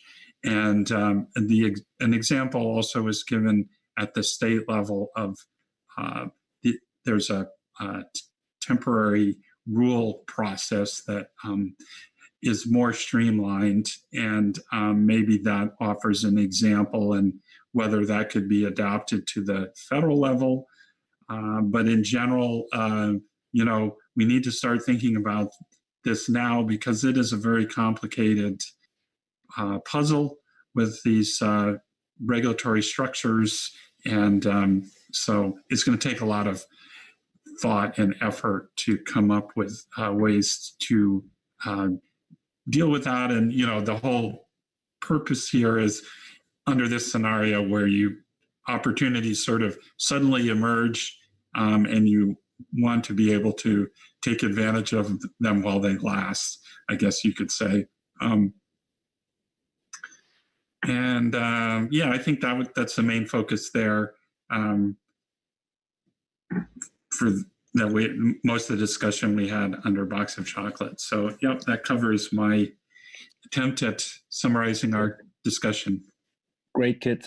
Thanks very much for that, and thanks also for making that kind of it's always interesting to see when something comes up. For example, kind of like the direct marketing and fortune and favor, and then you see, okay, the very opposite scenario around hollowed out probably still has direct marketing important implications there. So that's something that we'll kind of return to, I'm sure, this afternoon when we think about what's common. All right. Great. Let's go to so the communities group. Quay and Jessica, you were working on this yesterday. Jessica, great. Let's turn to you for the community story here. Okay, so yeah, just starting with communities when it comes to the fortune and favor. The conversation kind of started off with a little bit about funding and costs, and how each one of these scenarios is going to need funds to, you know, for different aspects of addressing each one of these or any potential action. So where will these resources come from, and to implement the changes that are needed, and how, you know, what are some of the processes that can be worked on to try and increase some of that funding. So whether that be, you know, federal budgets for climate change, or, you know, reaching out to representatives both at the state and federal level to make sure that these needs are heard. Also, in fortune and favor, we kind of had a little bit of a discussion about regulations similar to the harvesters group of, you know, just what are some fishery management plan alterations that could happen, you know, to help, or a process that will help the council move faster and be more nimble and agile to address, you know, some of these shifting stocks, as well as stock availability, as well as, you know, potential for regulating new gear types and being able to be a little bit more dynamic to allow for more opportunity as it becomes available. The rest of our kind of discussion, we got really in depth, similar to the harvesters, about marketing, you know, whether that be direct marketing at a local scale or regional scale. And, you know, not only the process to allow that marketing, but also the regulatory structure and transport around food safety, so people can actually navigate that process a little bit more. And they're looking at new distribution lines. And so action could simply be to identify for different groups what that process would look like, which pathway they're taking with regards to distribution. There was also some discussion similar to the harvesters, again, about investment in monitoring and monitoring in general, so that the science is there to allow council to make expedited decisions, as well as just so that there can be a better understanding from a fishery level about the climate and oceanographic indicators that would potentially be driving some of these shifts and changes. So kind of touching on the point earlier this morning that Bruce made, really using some of this climate science to look at tipping points from a fishery perspective and developing some of those tipping points and indicators for our system so that those can be used to make more dynamic management and fishery decisions. So again, we kind of went into a little bit more discussion about developing new markets domestically and what that would actually look like.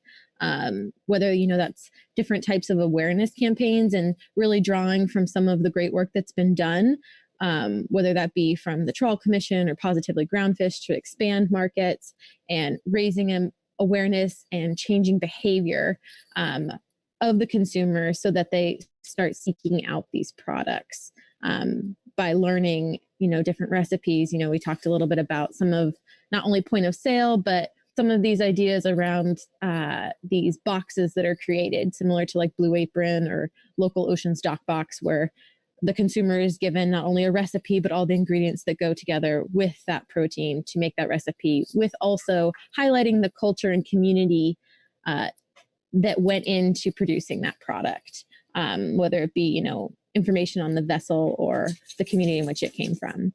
And kind of the idea that you can start with local places for this and then start moving out as you develop this marketing. And then, and then the last point that we talked about was a little bit more about the infrastructure.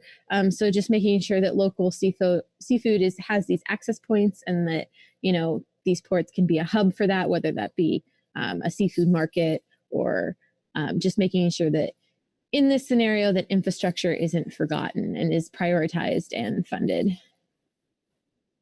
And then moving down into Blue Revolution, kind of what we talked about here was the need for spatial planning and, some of these almost risk assessment types of spatial planning. But really when the risk assessment comes down, these are already being conducted by some of the agencies like BOEM. And so really it's an independent risk assessment or independent review of those risk assessments. And a lot of this came down to too, just making sure that there is the opportunity for groups to be a part of the process, stakeholders to be a part of the process early on. And, is that developing groups like Rhoda and Ocean are two examples that could use some of local representation at the state level to be a part of and form that process of concerns in different communities. We also here, again, kept with that theme of technology and that technology is kind of central to this scenario and the idea of decentralization and diversification of fishing vessels to collect information as well as being able to distribute that information and making sure that that technology on the shore side is being processed in the most efficient way, whether that be AI technology or new models and conceptual based models to use that information. And that the idea here is that with these new potential installations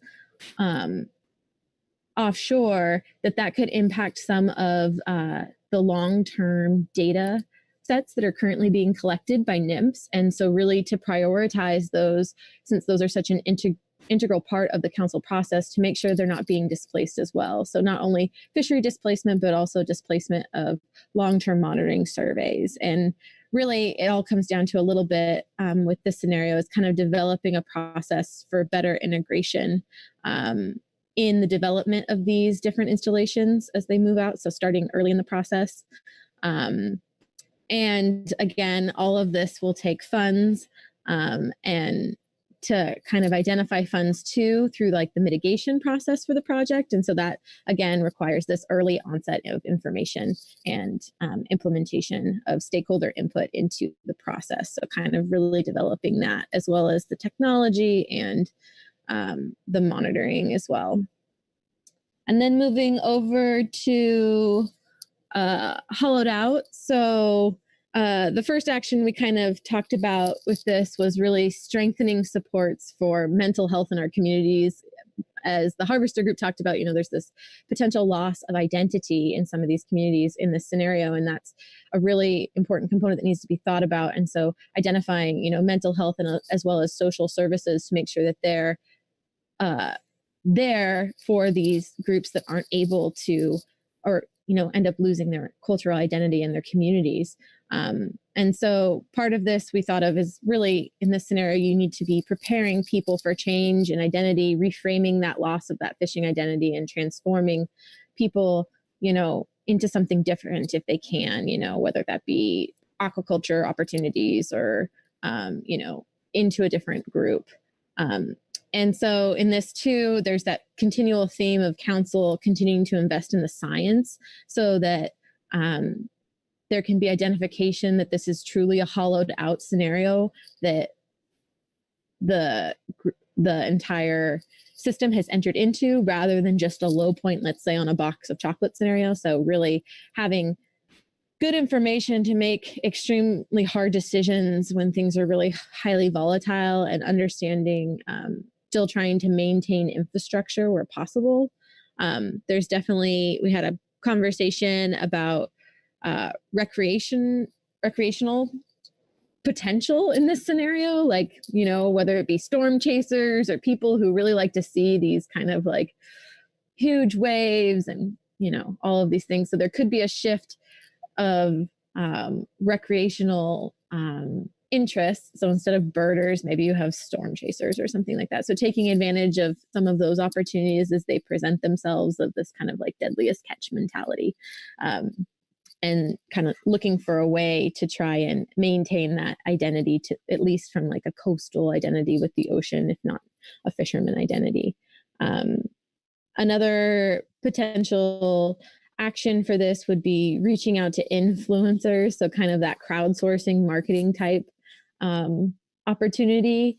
As it was noted in our conversation, as you see nowadays through some of these Reddit feeds, is that if you get enough people interested in a topic, a huge change can happen and influence. So really trying to get influencers to highlight the value of these coastal communities and these identities would be really important, to kind of keep that in the public eye and interest as a way to maintain some of the infrastructure and also the needs of the community.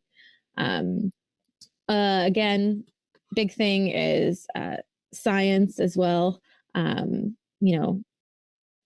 will be important, specifically if this scenario allows potential for like schooling species to still be available for the bigger boats. So that it would kind of be a rethinking of the fleet structure.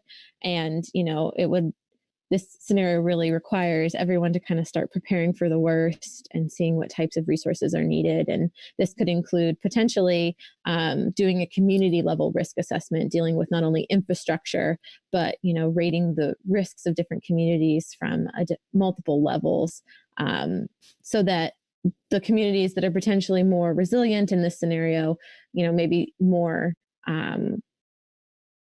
funds can be directed to them to keep the infrastructure in place in a few places. If you can't keep it across the whole coast, maybe you can keep that infrastructure and that fishing identity in a few places, so people could, like similar to the harvesters are talking about, these climate refugees kind of move into these areas and be able to keep their identity in a few locations. And then lastly, we kind of touched on that there's also this idea of the role of these ports could be like this essential workers, as when things start breaking down, these could be the locations that are actually able to go and get food for more rural communities and provide protein. Like, let's say in this scenario, if there's a tsunami or an earthquake and you need to get food and transport resources, the ocean could provide that through the ports. So that was kind of another option in this worst case scenario. And lastly, I know that seems like a lot of scrolling. Lastly, with a box of chocolates, pretty much we're kind of pulling everything in from our Fortune and Favor marketing discussion into this. There's also, the whole idea of technology is really important here as well. So not only are we talking about marketing and points of sale here, we kind of delved even more into that topic But then we went into, potentially here is also the opportunity to develop some of these co-ops, either regional, local, or domestic levels with other coasts, really learning from some of the issues that have been happening on the East Coast and how to kind of flatten the curve of all of this extremes, ups and downs. So really kind of learning how to kind of create the seasonality aspect of these fisheries, since in this scenario, there's a lot of boom and bust. So this could, again, be tying into some of those community-based fisheries, so the CSFs, as well as, just really promoting the seasonality and the trusting of the fishermen. And we also talked a little bit, with regards to smoothing out that supply, could be, thinking about with the advances of technology in this scenario, really thinking about, what are the advancements in processing technology? So freezing. So could freezing the product be a way to kind of have a more stable supply that would then be provided to the different markets? And then here again, thinking about, space use as well, similar to the Blue Revolution, space use for, potentials for aquaculture, because aquaculture could also provide that way in which to kind of smooth out the supply chain. So how to do that, thinking about, again, the technology advancements of the predictability of the ecological and fishery indicator. So similar to what I mentioned in Fortune and Favor here. So wanting to make sure that we can develop indicators to try and make management and fisheries be as nimble as possible to take advantage of opportunities as they arise. And then kind of the idea of, NOAA's been doing a good job, but continuing to have NOAA, promote, do more promotion at the council level concerned with management, so making sure that there is this idea that there's a little bit more information in the council process of not only just the economics behind the different fisheries, but the actual, not economics, but the marketing and the marketing strategy. So maybe, for each one of the advisory subpanels, adding a market specialist to kind of increase the knowledge base for recommendations to council, not only on how different council actions will affect the economics of the fishery, but also the marketing of that fishery. So that was kind of an interesting thing to think about, of just a marketing person on each one of the advisory bodies, and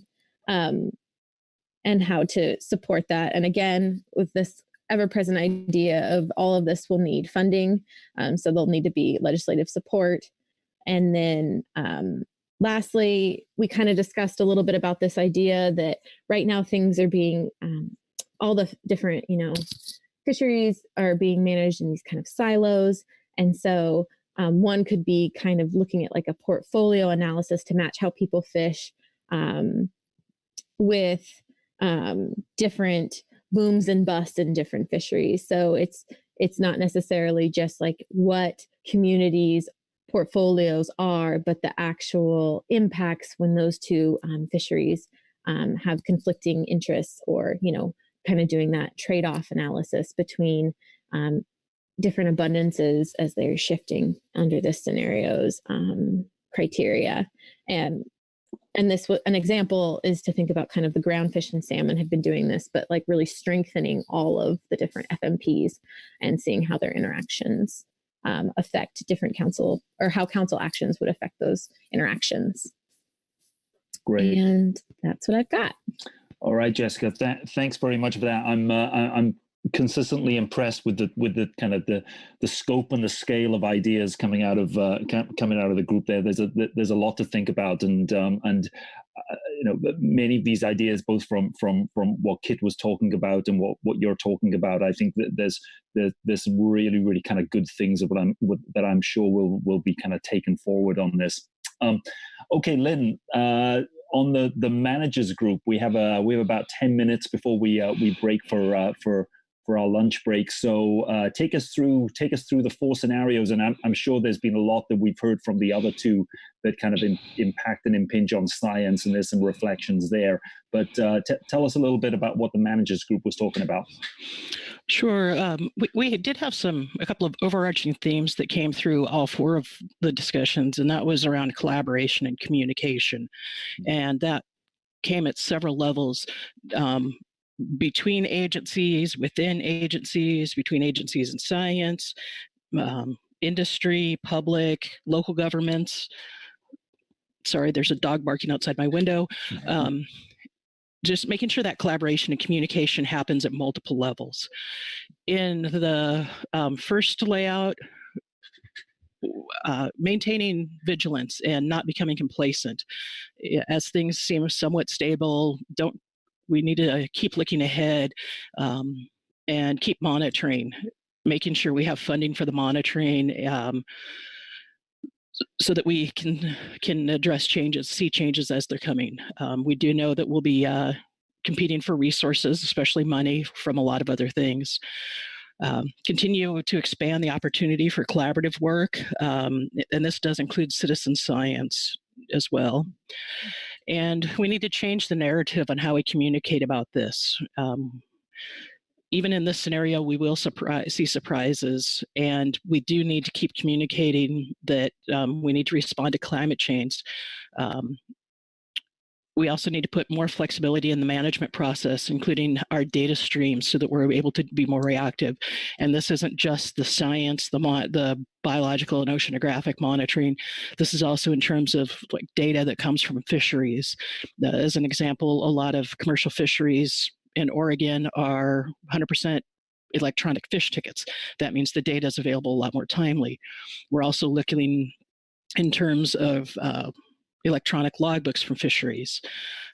In the recreational fishery, the Oregon and Washington recreational fisheries data timeliness is shown as to be the benchmark for other areas of the nation. So having the harvest information available really quickly as well. Also look at how can we scale up community supported fisheries. So we would need skills in training, like with community colleges on marketing and processing. And another thing that especially this pandemic has taught us is that workforces are no longer tethered to the urban environments. So we can start building more of a community into coastal communities, and that could bring some new energy and some new ideas in. To the blue wave, we need to make sure that everyone has a seat at the table and we have really effective communication from the beginning, so everyone feels like they have a voice. So get all of the players involved. This includes science, the agencies, fishermen, port commissioners, etc. And how can we keep up our energy and approaches within communication? How we communicate the science and management decisions, along with the why, is really important. Good scientific communication skills, tools, and outreach will be needed.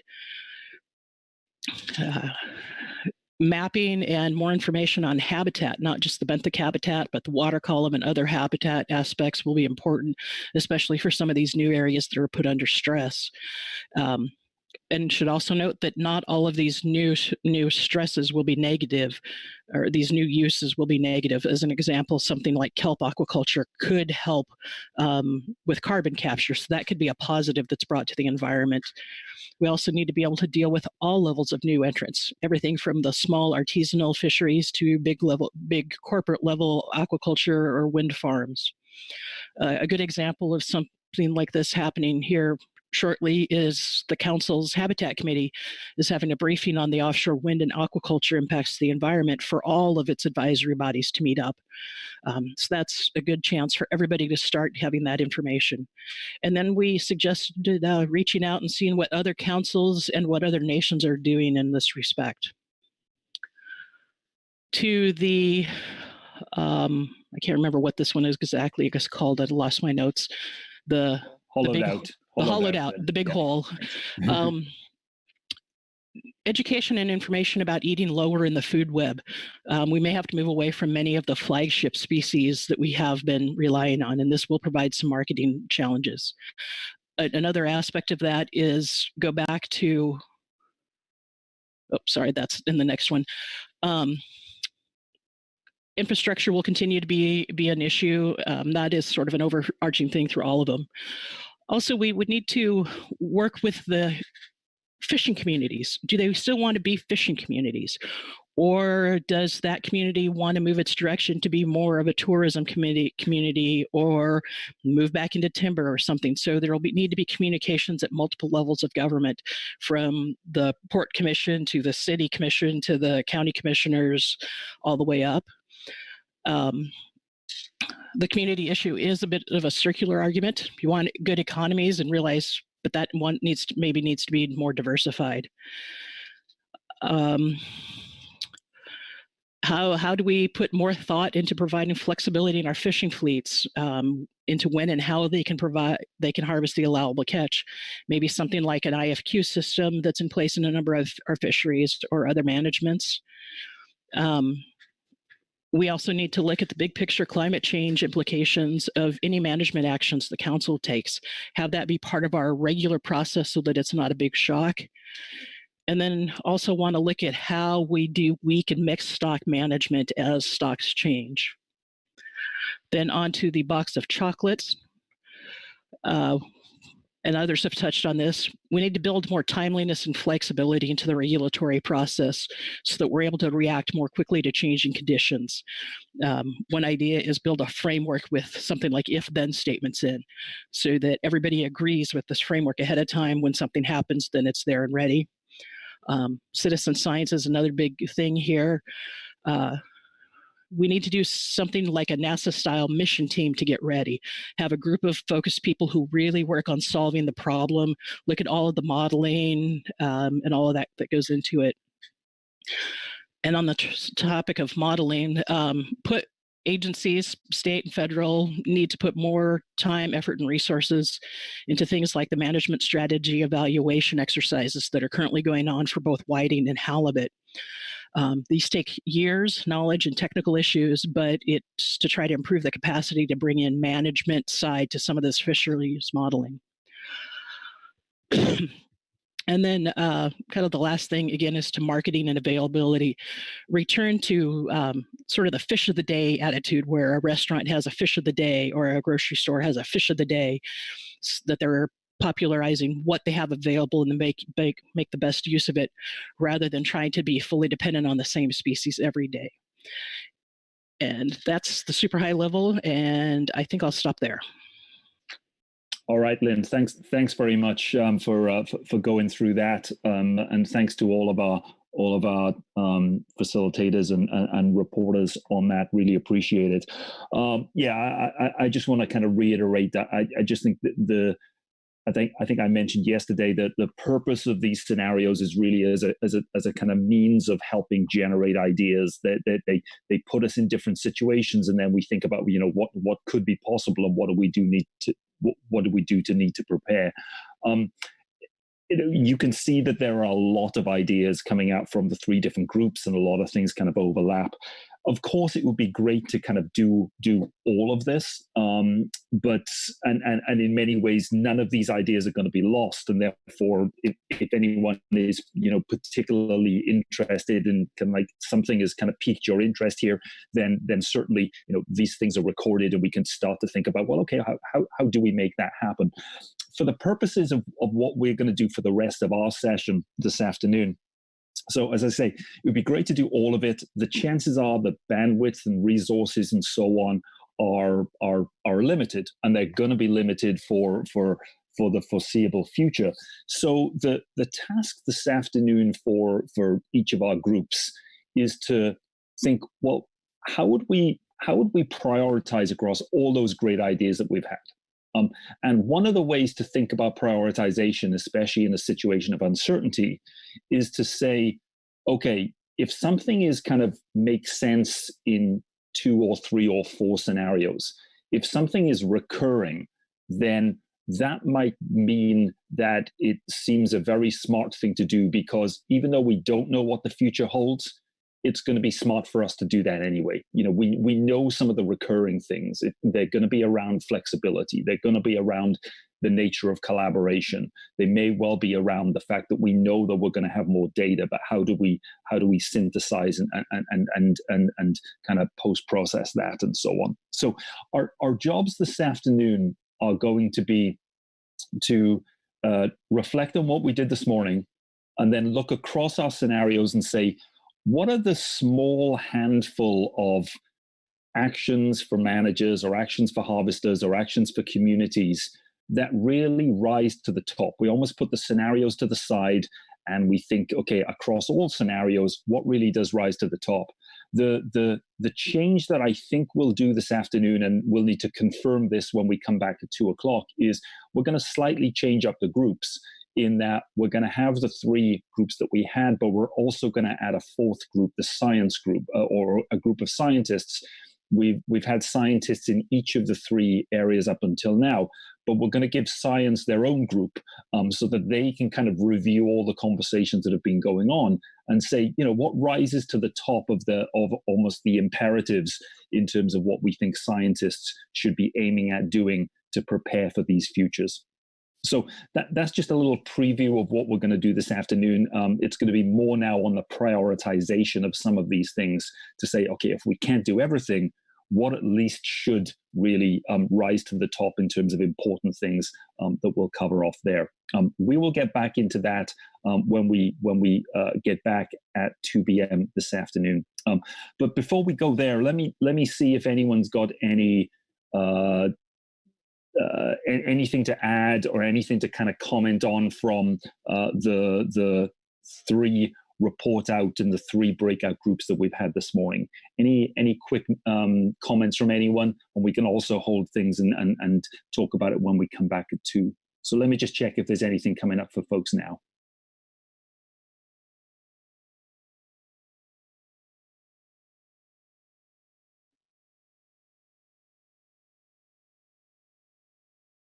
Okay, nothing there.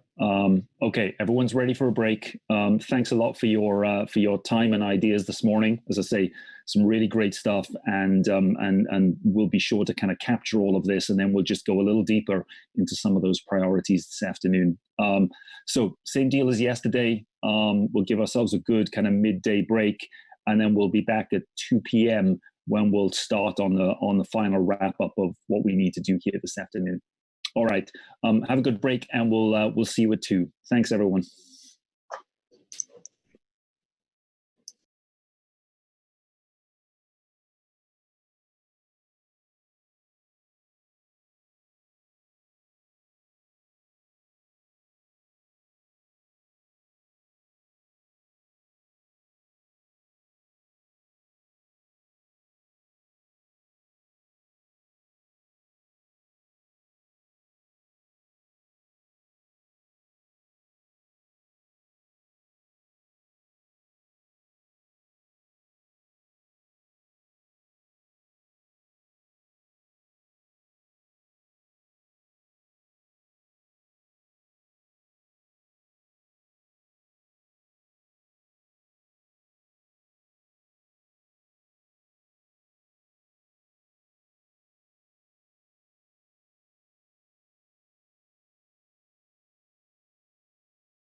Thanks, everyone. Welcome back. It's 2:00. We'll give it just a couple of minutes to see if we've got other people joining. We're up at 24 participants, which is great. So let's just give it 2 minutes, and then we'll get started this afternoon. Thank you.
Okay, welcome back, everyone.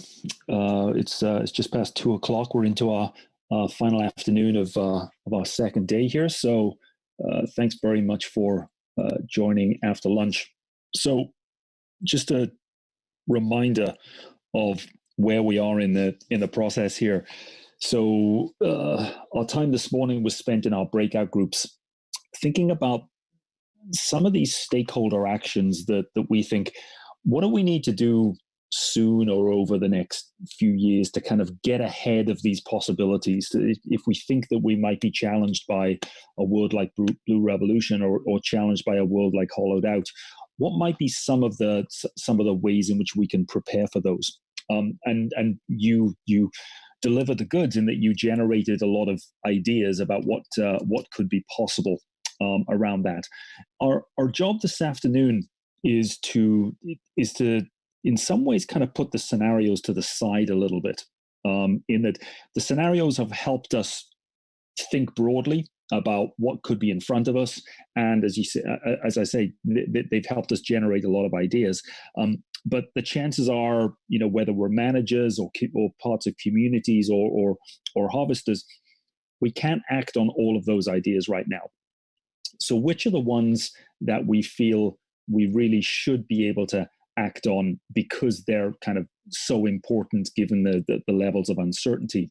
And so our job this afternoon, at least for the first part of this, is to review all of what we've done up until now and then say, what would be just a small handful, maybe just 3 areas that you think, here's an agenda for managers for the next few years, or here's an agenda for scientists for the next few years, here's an agenda for harvesters, given that we don't know which scenario is going to play out, but we do know that these things are going to be important. So all the work that we've done up until now is really kind of building up towards this idea that we need to move from just thinking about the future and thinking about uncertainty on almost then trying to get to something that's much more in relation to, okay, how do we prepare for this and what do we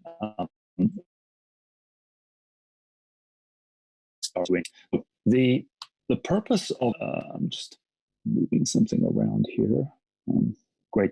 The purpose of this afternoon is to think about these priority actions, and in the groups that I'll get Kit and Chris to explain in a moment or two, the role that I want you to play is, so I want you to review all the suggested actions across the scenarios.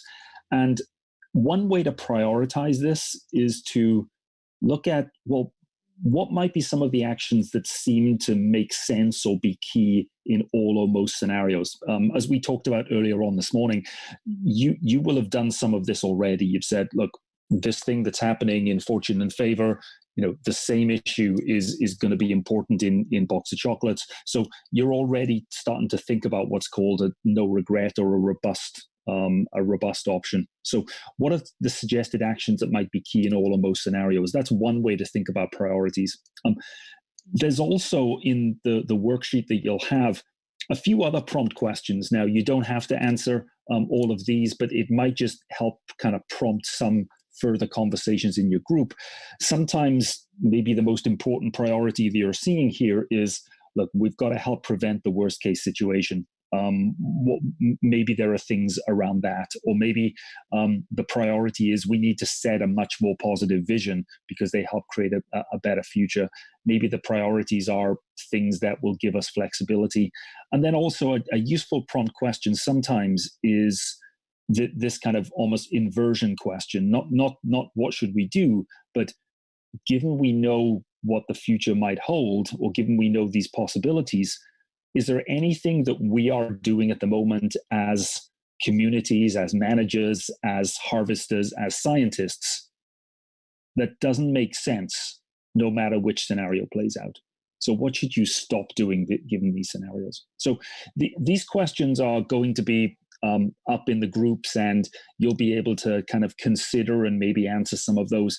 But really the focus of this next conversation is on trying to winnow it down from many, many, many great ideas that you had this morning into maybe just a handful to say, if we were to focus on an agenda for the next few years, what would really be on that agenda, given that it's going to work across all or most scenarios. Okay, so that's the purpose of this next piece of the conversation. And in some ways, clearly you want to be looking across all 4 scenarios, but in some ways now you're trying to think about, well, we don't know what's going to happen. What does it make sense for us to do? Let me pause there a moment and see if anyone has questions about process, or also any general observations at this stage on what we've been discussing.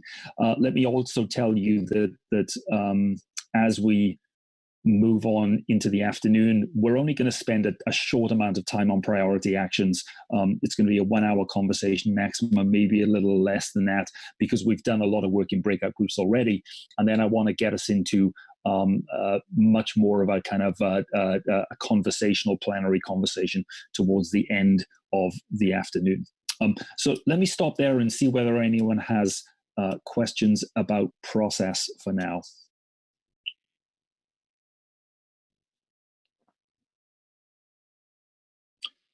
Mike, yes. Well, I guess I do have a question by what you mean by process. And if that's what you want comment on, or go ahead, Mike. Yeah. Clarification, that's all at this point.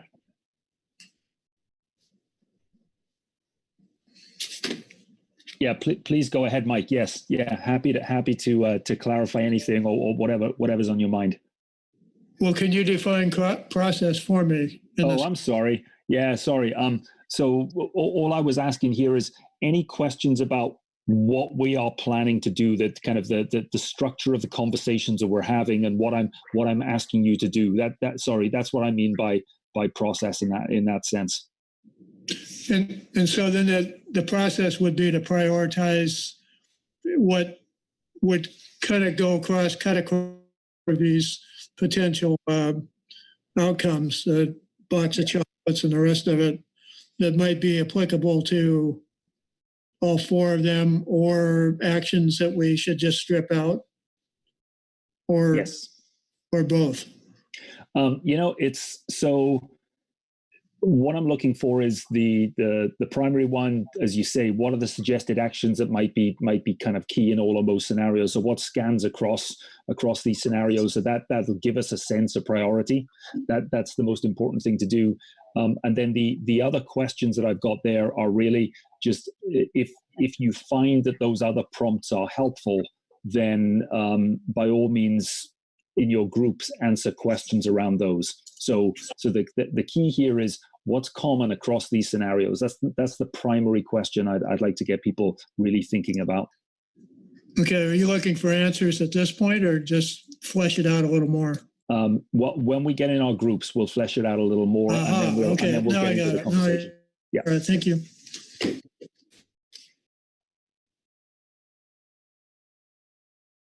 All right. So time to pay attention. We're gonna change the groups around a little bit here. As you well know, we've been using 3 groups for most of these breakouts.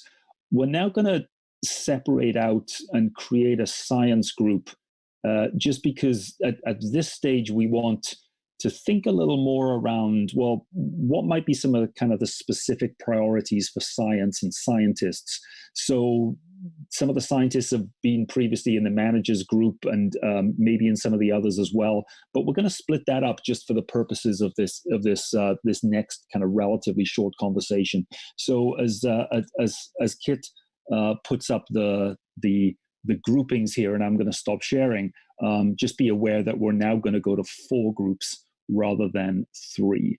So, Kit, if I can ask you to put up the breakouts. Okay, I can do that. So here are the groups. Chris has been shading as people join, so we track who came back and so on. So you can see we had to split out to create the extra scientist group, and that also means maybe some of you who were shifted around as well, just to get a good balance of numbers in each group. But you can kind of see where you're at, hopefully, in this grid, and get an idea of, start thinking in terms of whatever hat we've put on your head. All right. Kit, thanks very much for that. And I just want to check, Chris, with you. Which of the groups is going to stay effectively going to stay in the main room? Do we need to make a decision about that, or have you just, is it the managers again? Yep, it'll be the managers again. Okay. All right. So anyone in Harvesters, community, scientists, the chances are you're going to get a prompt in a moment or two to go into one of the breakouts. Let's do the following. As I say, we've spent a lot of time looking over many of these issues. This is meant to be kind of a relatively short conversation just around what's rising to the top. So as we're at now 2:13, so let's plan on wrapping this up at 3 p.m. and then we'll come back into the main group at 3. We'll then probably take a short break, do some quick reports out, and then get into a more general conversation from there. So the purpose of the next 45 minutes is just to answer those questions about what seems to apply across the scenarios. And again, you will have a worksheet and a note taker who'll help you out with that, and obviously a facilitator as well. So Chris, whenever you're ready, I think we can go to groups. Okay, opening rooms now. Thanks.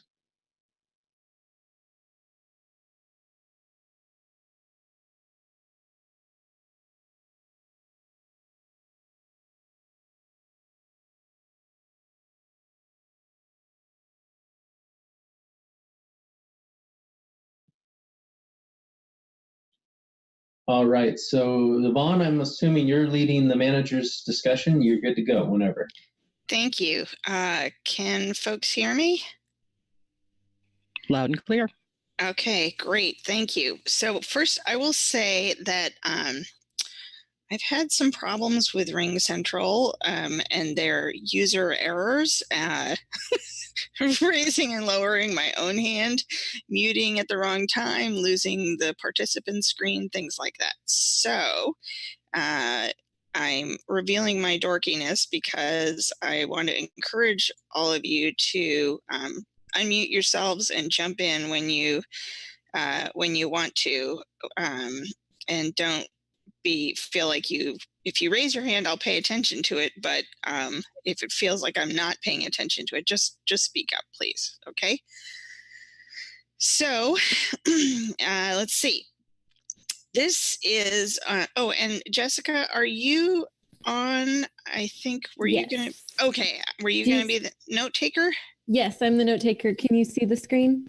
Yes. Okay, yes. Great. Thank you. Okay. And if I don't capture anyone's thoughts accurately, feel free to correct me. I'm always game for that. Thank you. All right. So this first question, actually, I always feel like this is what we really wanted to talk about during the last session. But we sort of had to start with the scenarios. But so what suggested actions seem to work across all or most of the scenarios? So what were you sort of thinking about from this morning and yesterday about, like, oh, if only we did this, then maybe we'd be able to handle some of these challenges that we're seeing. Does anyone have any actions they want to throw out there?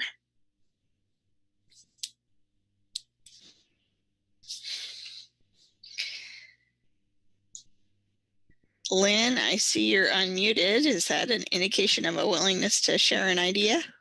Sure. I was just trying to decide, raise hand, unmute first. Which one do I do first? They need to be closer buttons. I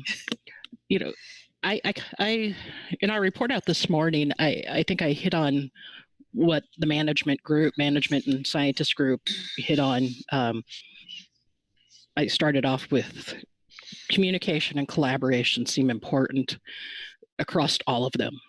And that's on multiple levels, between management and science, between management and industry, between various levels of government, between people who aren't, and with people who aren't involved, just general public.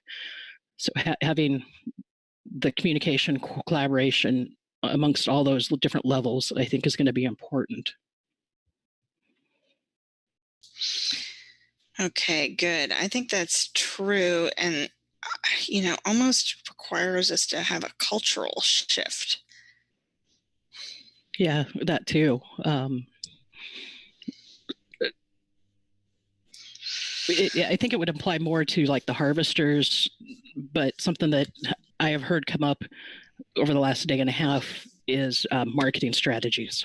That is going to be an important aspect, is to develop marketing strategies as things change, so that there is a place to sell the fish, a place to, once the fish are landed, or if we set up fisheries, that it has somewhere to go, that there's a market. And I'm not explaining that well, but I think you guys are getting what I'm trying to sell you here. So, Brad, I was thinking about that marketing strategies idea earlier and wondering, this is not usually a realm that the council is involved in, but what if we were to have some kind of, forum for fish marketers and buyers to talk to each other? I don't know, but if you have any thoughts on the marketing strategies. Oh, wow. Yeah, I know. We're dealing with that right now with positive groundfish, right? Yeah. Research and finding what people are interested in their eating habits, by state, by city, by ethnicity.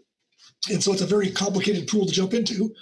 A lot of these, realistically, if they look at Fortune and Favor and maybe box chocolates, I think marketing is far more important in those than the other ones, because as catch goes down, it's harder to sustain a market, and putting a bunch of effort into that when prices are probably going to go up naturally because your volume is going down, might not seem as enticing as it might be, depending on what fishery you're dealing with. So it's it's good, but there's also your marketing is good, but there's also there is a diminishing returns at some point in time. So I think in some of these scenarios, yes, and other times, other ones, the blue and the hollowed out, it doesn't come in near as important, in my opinion. Would it help? One of the stories we often tell ourselves is that West Coast fish are, marketing wise, are price takers. In other words, all of our, for the most part, selling most West Coast species is swamped by, say, Alaska markets and driven by those. And I wonder, if we had some more explanations from economists as to where are our products going and who's buying them, and just kind of how do our markets function? Maybe fishermen know that. Well, it depends what product, obviously, but yeah. I think there's a bunch of good work coming out of positive groundfish. Mm-hmm. We made public here fairly soon, I think, which may help help with that. But I think that we're seeing a lot more of our fish in nowadays you can go in and get rockfish tacos, right? Or rockfish on menus, which is up until about 3 years ago, it was hard to get local fish in most of the restaurants on the Oregon coast. And that's not the case anymore. So I think right now we're in a market, as far as rockfish goes, I think we're in a market penetration mode, and value hopefully will follow. One of the interesting things we found out last week was that tilapia has kind of hit its peak, and that's now receding as far as people, the eating habits. Kind of interesting take. But I mean, we could spend a way longer talking about marketing than we've spent the last 2 days on the climate scenarios. That's probably the short version of it, I think. Probably. Okay, let's see. So Scott and Maggie, any ideas or suggestions for maybe what the council specifically could do to help sort of prepare us for all or most of the scenarios? So one thing that we had talked about in the harvesters was that as we start in scenarios where things actually like species abundance increase, there's going to be a need for vessels to maybe fish in different ways than have been done before, or maybe fish like target a new species that has emerged in the RCA. And there was a need for flexibility in allowing that. The way I thought about that was kind of in like the EFP, like experimental fishery permit, but that's not a great fit for smaller boats. And the smaller boats seem to be the ones that we thought could actually maybe benefit most from some of these new species that might not be abundant enough for large vessels to want to go out and target. Maybe they will, but you don't need as much fish for a small boat that might be doing like direct market or something like that to get. But a lot of the EFP requirements have like a monitoring aspect that can be more, that can cost more money than either what they could feasibly expect to pay or how much they're going to catch. Maybe they're not looking to catch a whole lot. Now, the tough spot is that in pretty much all of these scenarios, managers are going to be wanting more information. And so it's not like, it didn't feel like a good solution to just say we're going to get rid of the need for the monitoring that's usually associated with these EFPs, but maybe working on a way that it would be economically feasible for smaller boats to do. But I don't have a solution for how to do that. But it's just kind of a problem we had that came up multiple times.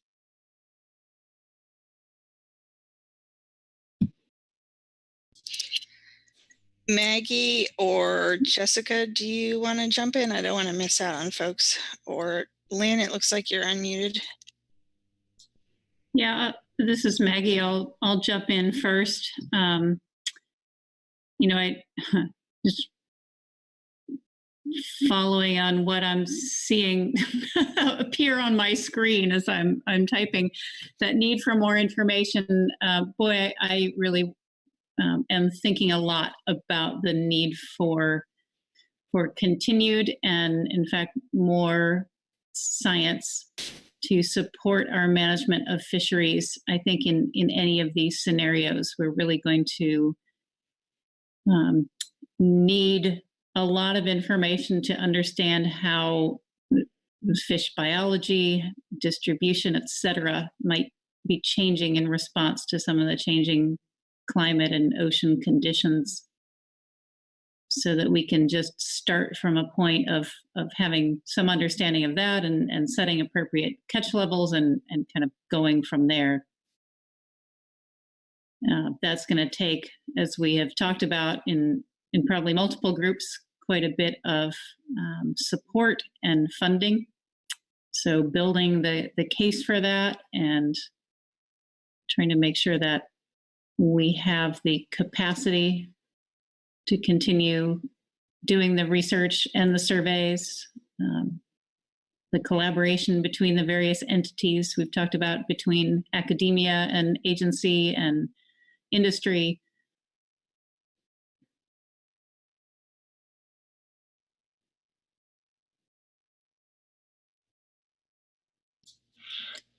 So I don't want to step on anyone's tails by jumping in, but I'm going to jump in because Maggie's comment reminded me, I've been with the Fisheries Service for a long time and have a lot of colleagues I'm fond of course. But one thing that's been happening in recent years, which is just natural, is that folks more in the baby boom generation are or have retired. And we are losing, we're not just losing the knowledge base that they have, we're losing some of those positions altogether. And, thinking about Oregon and science that we're not doing anymore makes me think of Waldo Wakefield.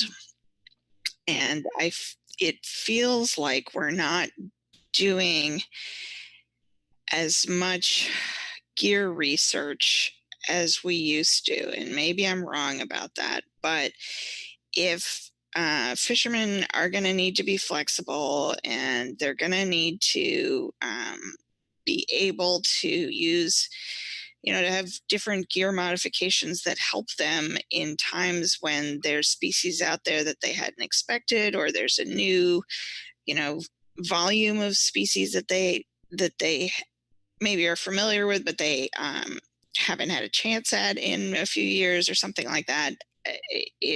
Gear research to me seems like something that we're missing out on, and maybe could be spending more time thinking about. But let me know if that's too specific. Yvonne, I think specific is great. I think that's really helpful here, and I appreciate that. And Mark Lamelli with Pacific States is doing some of that gear research, but boy, he's lonely. He could sure use more help. And ODFW lost kind of our institutional powerhouse in that area too, with Bob Hanna's retirement and Steve Jones. Exactly. We also lost our black rockfish tagging program.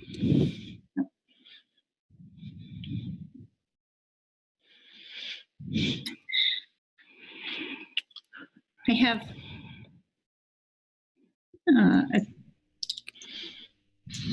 Go ahead. Do you have another suggestion? Yeah, this is still Maggie. I'll do one more bullet and then be quiet. Maybe others will talk. The communication we've talked about also, both we kind of talked generally about changing the narrative. Now that can be interpreted a lot of different ways, but I guess some things that brings to mind for me are we're really going to need to be clear in communicating with fishing industry members, with the public, about what we know and don't know, and the uncertainty associated with our forecasts and predictions and stock assessments. We talked a little bit in the managers group this morning about how scientists and managers to a large degree communicate in one way with each other, but that there is often a different form of communication can be more helpful, more effective to the general public.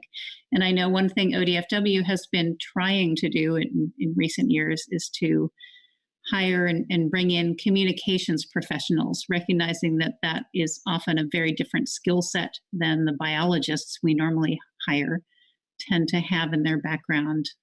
That's been a challenge for us to get that high up and enough a priority in our agency's budget process. And it always seems like something we should just be able to do ourselves, but it's something I think about a lot, is that capacity for really effective, clear communication.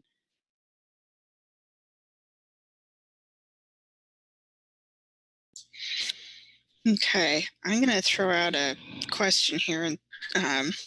Since this is the managers group and the management process that we commonly participate in together is the Pacific Fishery Management Council, are there any ideas that you have that have sort of occurred to you over the last couple of days, or maybe have occurred to you during this COVID process?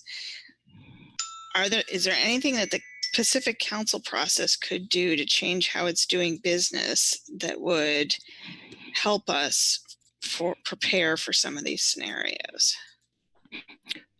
Yvonne, you hit on one of the other thing that I was going to bring up is doing something with our regulatory process to make it more reactive and nimble. Currently, it can take 10 years to get a very simple gear regulation changed. 5-year processes take 7 to 10 years. Just if things are going to be changing and potentially changing quickly, we need to somehow either reduce the time frame of responses for regulations, or set up our regulations such that they are more responsive. Set up a framework ahead of time with, and the management group's going to be tired of hearing me say this, if then statements. Set up triggers within a framework so that it's set up and ready and easier to go through the process. So thank you for teeing that up.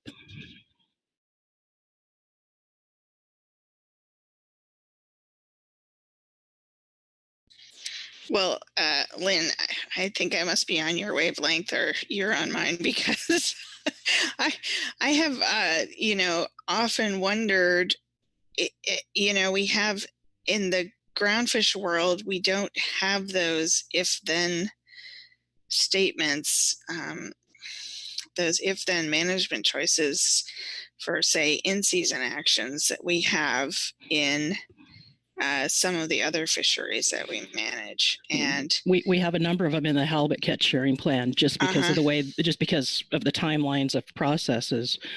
It's not perfect. Right. But yeah. But we haven't asked ourselves, does the council need to consider in-season groundfish actions at every council meeting? Depends on who you ask. Yeah. So, oh my God. if you ask the GMT, we would say, no, we don't ever need to do in season. But things do come up. And how can we be reactive? Something comes up June 20th. Oh, council meeting's already over. The next council meeting's not till September. That meeting takes a week, and then there's 6 weeks before the regulation happens. So mid-October, we're trying to respond to something that happened in June. Alternately, we've got things on annual timeframes. Oh, there's been a huge year class of X. We don't find out about it until a stock assessment 3 to 5 years later, and it takes another 2 years to get that data into the process. So a boom of something in 2017, it could be 2022, 2023 before we have the regulations in place to handle that. And especially the box of chocolates, that's going to be tough. And I'm going to get off the GMT box. That's fine. But let's actually, speaking of moving, does anyone have any last sort of actions that they would say would work under all scenarios? And, if you think of something later, don't just write it down and save it and send it to Kit or to me. It's fine if it doesn't occur to you now. But otherwise, let's talk about what actions are important to do because they would prevent the worst case situation.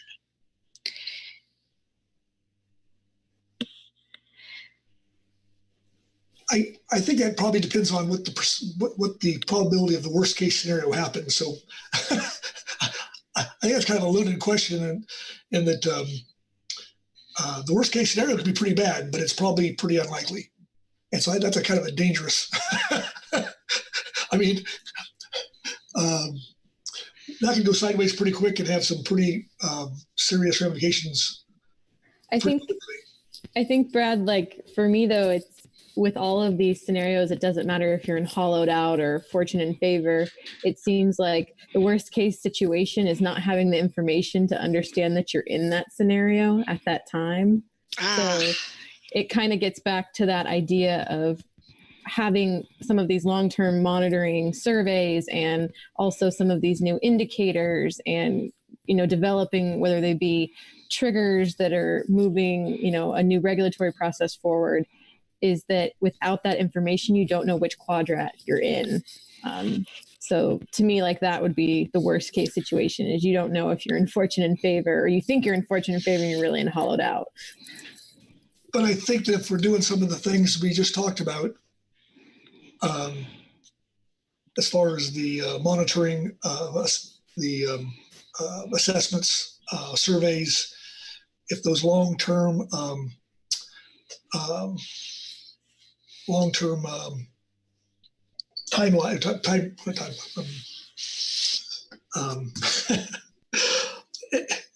if you've got a time series, that's what I meant, a long-term time series, you should have a pretty good handle on that. If you quit doing that, you might get into hollowed out situation. But I'm looking at what we're doing right now. As long as we're doing what we're doing now, definitely. It's pretty hard to envision hollowed out. Even that's just a pipe dream. Yeah. And realistically, I mean, in my mind, under a hollowed out situation, if things extreme shift happens quick, you're going to get the fish aren't all going to die. The fish are just going to move. And most likely some may die, but for the most part, you're going to have a move of fish to the north, which means we ought to be looking to the south of us and look at what the species are going to move in and how much different is that. And for Oregon, we're going to have a few more boccaccios and a few more chili peppers, right? I mean, I don't think it's, if you look at all the species down in the Bay, those species all, they live here too. A few different types of rockfish. And so, but in my mind, having the flexibility to adjust those harvest levels of the different species, because the 40-10 line messes us up, right? And that could hamper us greatly. Anyway, I'm just that's what I'd say. But then again, we're under Magnuson, right? I mean, we have to be NEPA compliant. And that makes us pretty cumbersome as far as trying to be nimble.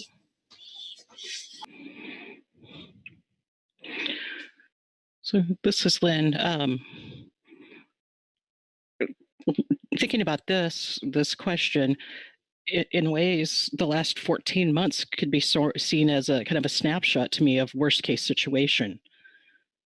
What all's been happening in the last 14 months with the COVID restrictions. A lot of markets and restaurants have changed how they've had to do businesses. A lot of surveys have had to be canceled, so we've lost a year of data. Sampling programs have been disrupted, so we've lost some of that data.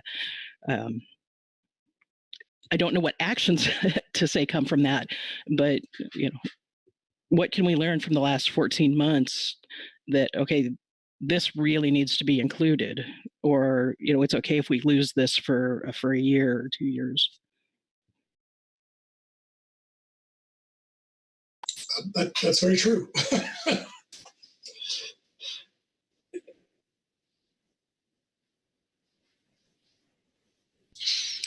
So, if you don't mind, I would just suggest adding to this list, making sure that we continue to stay informed about the state of the environment. And what I mean by that is, the council sort of takes for granted that now we have a good, flow of information coming in about what's going on out there, and whether we're having a warm blob or an El Nino or what have you. But that wasn't always the case, and it can be easy to let things like that fall off our radar. And years ago, a lot of the sort of things that I hear discussed now in the council meeting about the effects of these different climate variability challenges that we're seeing. The only way I would hear about it would be, talking to fishermen on the telephone who would call and talk about what was happening with the upwelling this year or something like that. So I think it's a good thing that we've got a lot of information flowing into the council process now, and just want to make sure that we keep that information coming.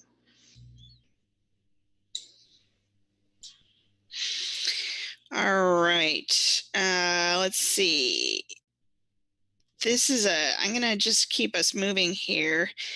Scott and Maggie, please do jump in. And it looks like Richard Heap joined us as well. Hi, Richard. please feel free to speak up. We are asking ourselves next, what actions are important because it enables a good future, which is sort of, this is Jonathan's secret sauce, is asking the same question over and over in a slightly different fashion. But if that question sparks any ideas in your minds, please speak up.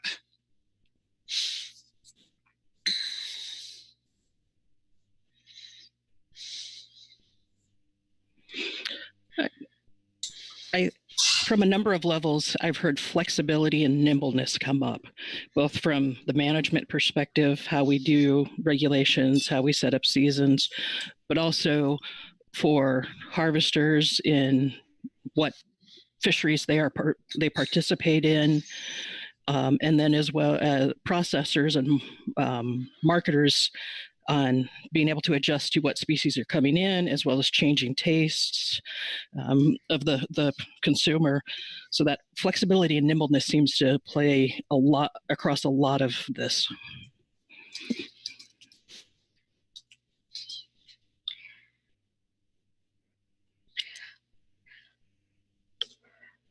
I was wondering, from something Scott had said earlier, there's the EFP acronym gets used so often that people often forget that the E in there is exempted fishing permit, meaning exempted from certain regulations. And if you're exempted from those regulations, you have to follow all kinds of rules about whatever experiment you're running.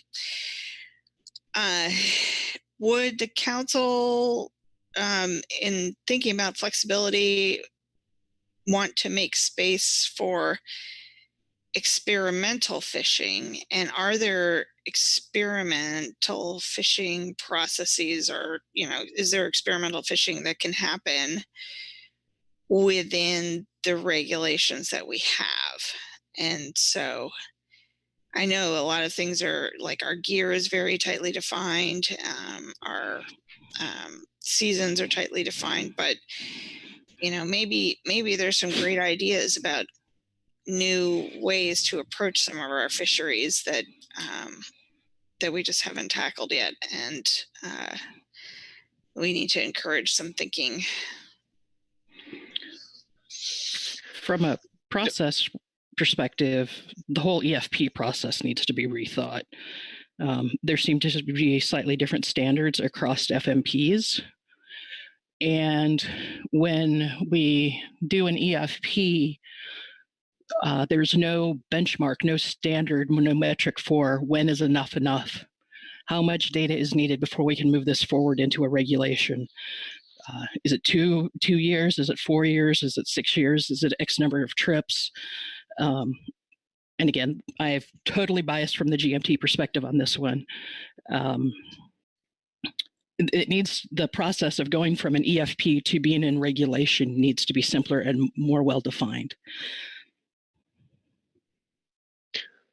I was going to say, that a lot of a couple of the EFPs I work for, I said experimental, I believe, as well, just because that's how people are using them a little bit, is trying, they're experimenting with new fishing methods. And I think that's a great thing, but something else that I think could maybe be reevaluated or simplified a little bit is the process. A lot of times I feel like the council really wants fishermen to be the ones that set this up and get it working. But a lot of the guys that I've dealt with have some pretty good ideas, or at least ideas that are worth looking into, but they're just not, they struggle with kind of the requirements to set up these EFPs and have them be successful. So it comes out really frustrating for a lot of the fishers that participate in those, especially the smaller guys. And I think that it's not that they have bad ideas, it's just the way the process is. It gets confusing, and they're very into if I modify my gear like this, or I'm going to target this species. That idea they have down. It's just the process of putting it together and then following through on it, it can lead to a lot of frustration, and they feel it's too slow. I don't know how much you could speed it up, but there's definitely some stuff that would be nice to, allow some of these ideas to just be tested. So this is something I don't know how it works now, but does the council, so the council has the research and data needs process, which is gigantic and has like 1 billion bullet points, it feels like.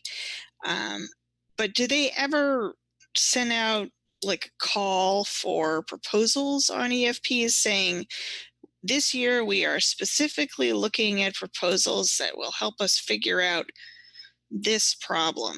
Or do they just wait for different ideas to come in from the industry in the states?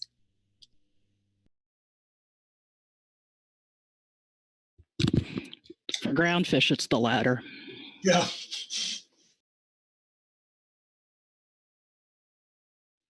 I don't know if Jessica would have more experience on HMS. No, it seems like the latter as well for HMS.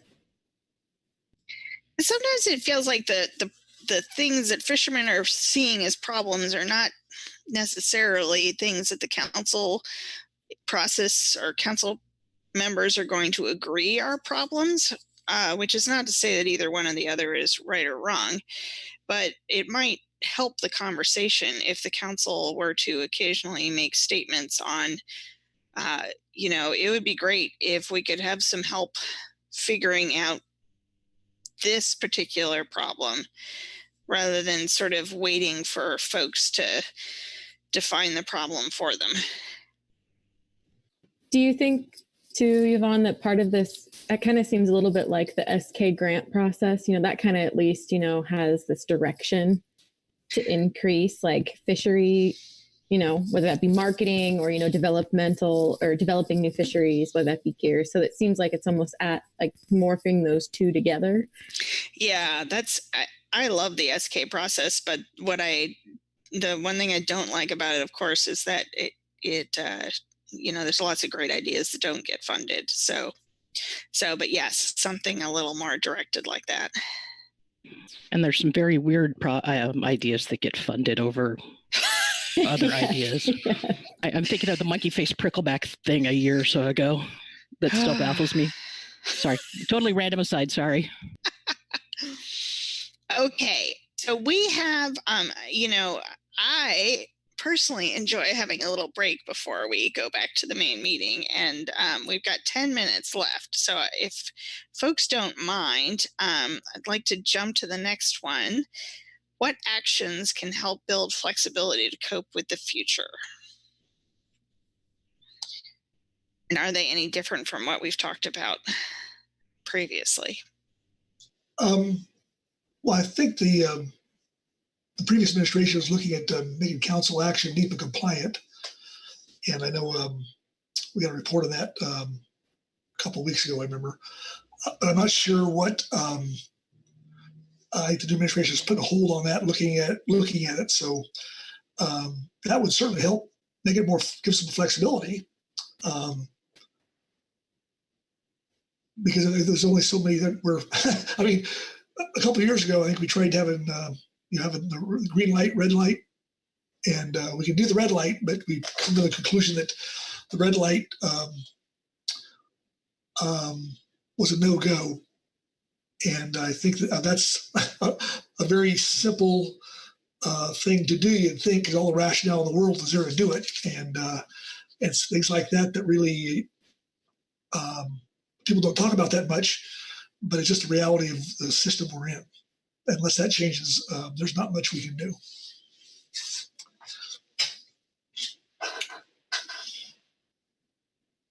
Unless we want to go back to annual spec cycles on groundfish. Brad, I quit.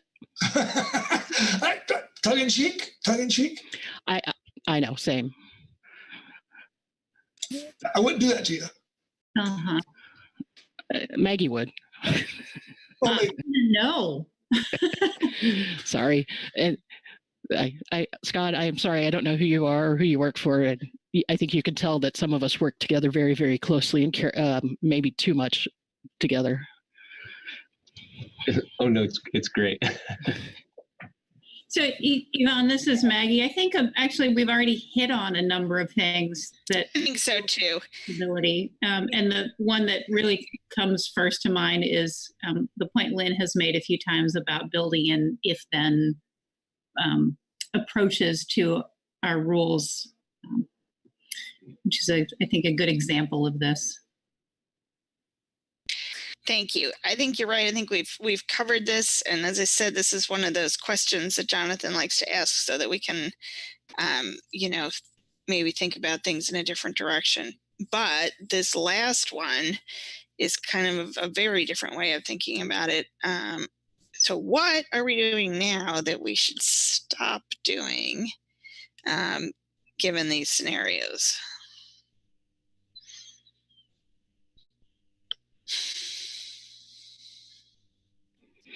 Bogging things down with process and procedure.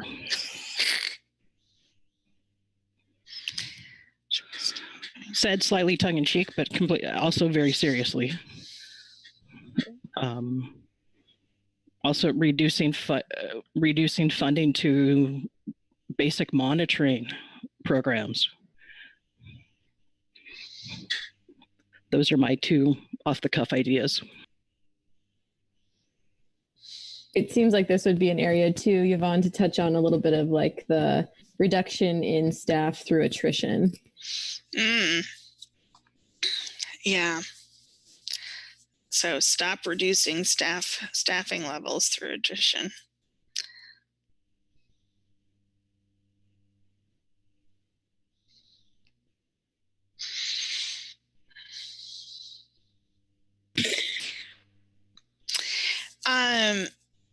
I personally would like the council to think about its 5 in-person meetings per year. I think the council meeting process could be more flexible itself. I don't know what that means.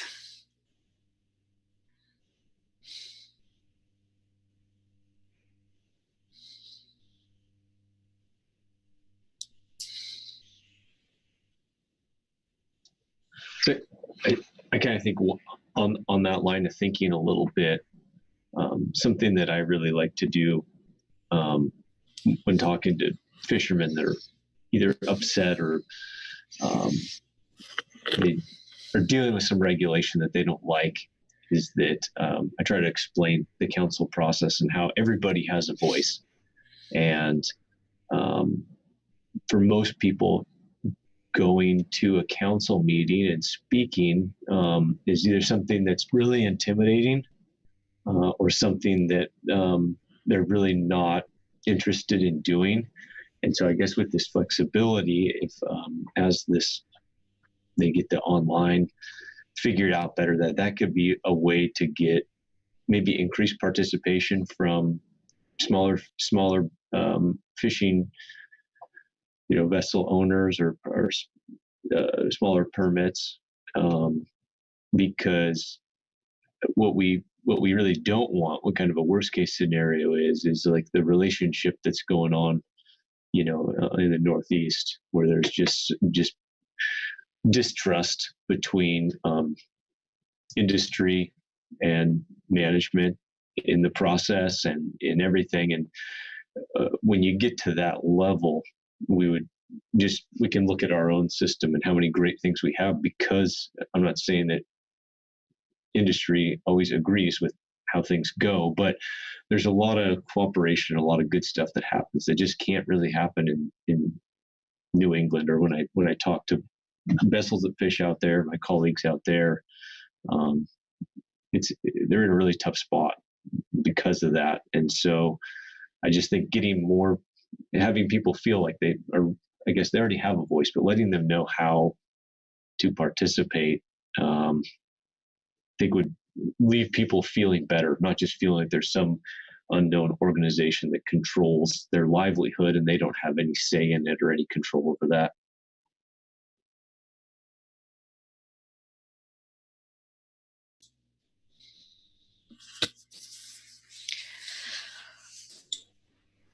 That is a great idea, and it links up with something I've been thinking about myself. And I think if folks have other great ideas they want to share before we go, please do so. Otherwise, let's end on that, and then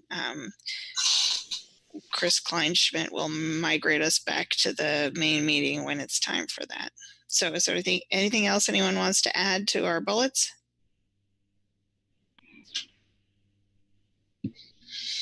Thanks, Yvonne, for facilitating, and Jessica for taking notes. Yes, thank you, Jessica. Yeah, thanks, Yvonne, for fixing that last one for me. So are you willing to be called on to summarize, or would you rather I do it? It's either way is fine with me. I can do it, no problem. Okay, that would be great. Thank you so much. All right, thanks everyone. It looks like we got 2 minutes, so go have a stretch and we'll see you in a few.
All right, everyone. It looks as if we're back with full participation here.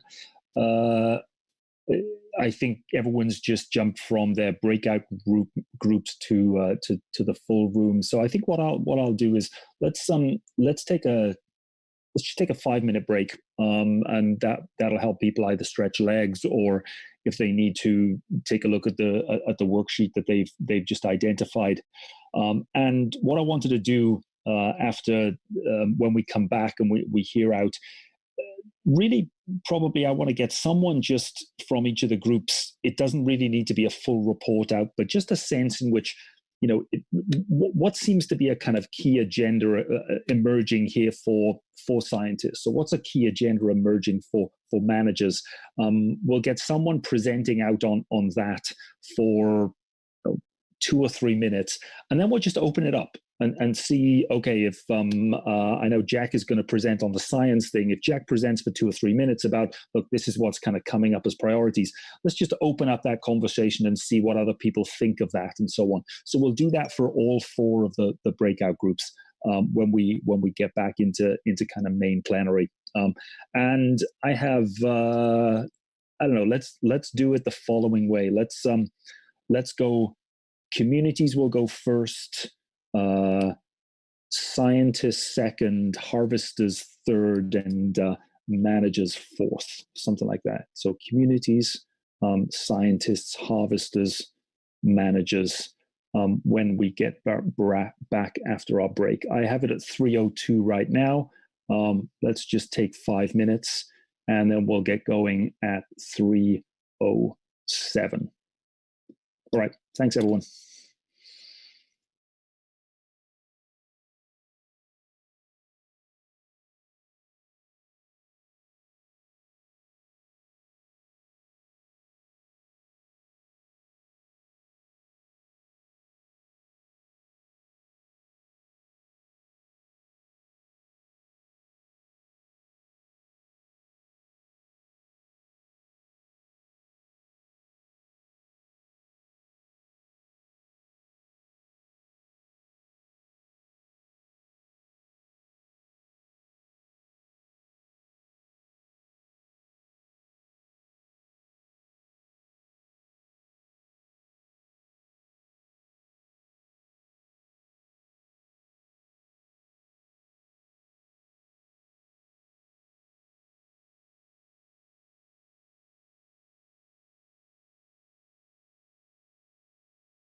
Okay, welcome back, everyone. As I say, what we want to do now is just get some, really pretty rapid reports out. Remember, our task here was really to think about just some of those priority areas that might work across scenarios or prompted by some other questions. So I'm thinking about each of these now as being, okay, given everything that we've talked about in the last couple of days, what seems to be a kind of a priority agenda emerging for communities, for scientists, for harvesters, for managers. So that's the way in which I want to think about it.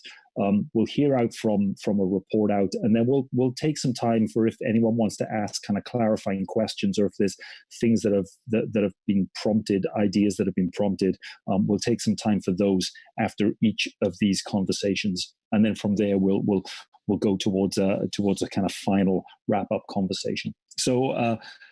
Let's see who was in. I can't remember. The groups have been changed around. Jessica, was it still yours? Karen, it was yours on communities. Is that right?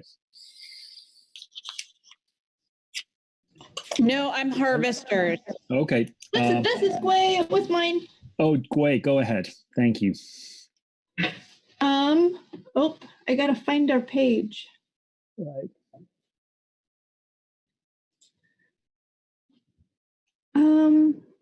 I don't know where our notes are, Jonathan. Oh, there they are. Look at that. They magically appeared. Someone's magically put them up there. Thank you. Excellent. Thank you. So we kind of focused on it in a few areas, and really a lot of the things that we came up with kind of worked across all scenarios. We thought they helped kind of prevent or prepare for the worst case scenario, and they also made for a good future.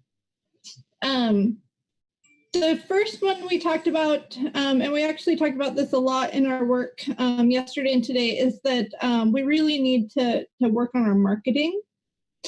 And what we thought the council could do with that is really to educate themselves on how our marketing works, so that they had an understanding of the full supply chain in making their decisions, and how the decisions that the council makes impacts that decisions and work throughout that supply chain. We also thought that the council might be able to use their platforms to educate others on the things that they're doing, on the things that the council is doing to improve fishery sustainability, and really to help folks understand why they should feel good about eating West Coast fish. And that really to understand that we need a good supply chain in order to impact the market. And without a full supply chain, we don't have a place for fish to go. We need more flexibility and a quick response from the council in making fisheries regulations. But we need to take a step back and really look at what does flexibility mean, and the council needs to define flexibility for them. And we need to develop a good plan on how we're going to make our regulations and our processes more flexible so that we can respond quickly. We also talked about some social labor issues, which are becoming much more to the forefront of discussions and impact our communities as a whole. We need to understand how the standards that were developed outside of the U.S., how that impacts the things that happen in the U.S., and how those labor laws are going to change what we're doing. So, for example, if plant workers have a maximum of 48 hours of working in a week, or fishing vessels 72 hours of working in a week, how does that impact our communities and our fisheries? And I think there's a little bit more about that down below. Preventing the worst case situation. Really, we thought that the first thing that we could do there is start the conversation to make things more efficient, to make things more flexible. But really start that, if we can start the conversation in the planning now, that will go a long ways to at least allowing us to overcome some of the challenges in the worst case situation. And actions to enable a good future. We had some good discussion on how to involve communities and community people into the council process. And that by using the technologies that we have today, we have really improved the ability for people to provide public comment and view the happenings at the council, and we should continue that. But also, we need to develop a mentorship program for new folks in the council to help navigate the people, the processes, and to really get a good start there. We talked a bit about how to build flexibility, and again, that we've never defined what flexibility is, and I've found that it really depends on who you ask. Everybody has a slightly different definition of what flexibility is. And we talked about what does flexibility mean for communities, and it's really looking at all of the players in fisheries and fishery management contribute to the health of the community. So we need, good, quick rulemaking processes that are shorter at the council. We need boats that are out fishing and processors and families to be able to make quick decisions in their world. We need a good mix of data and stock assessment that can accommodate climate change to be able to allow the council to have the information they need to be flexible. And we may have to change how we do things. For example, we do everything possible not to overfish. We're guided by Magnuson-Stevens to not overfish.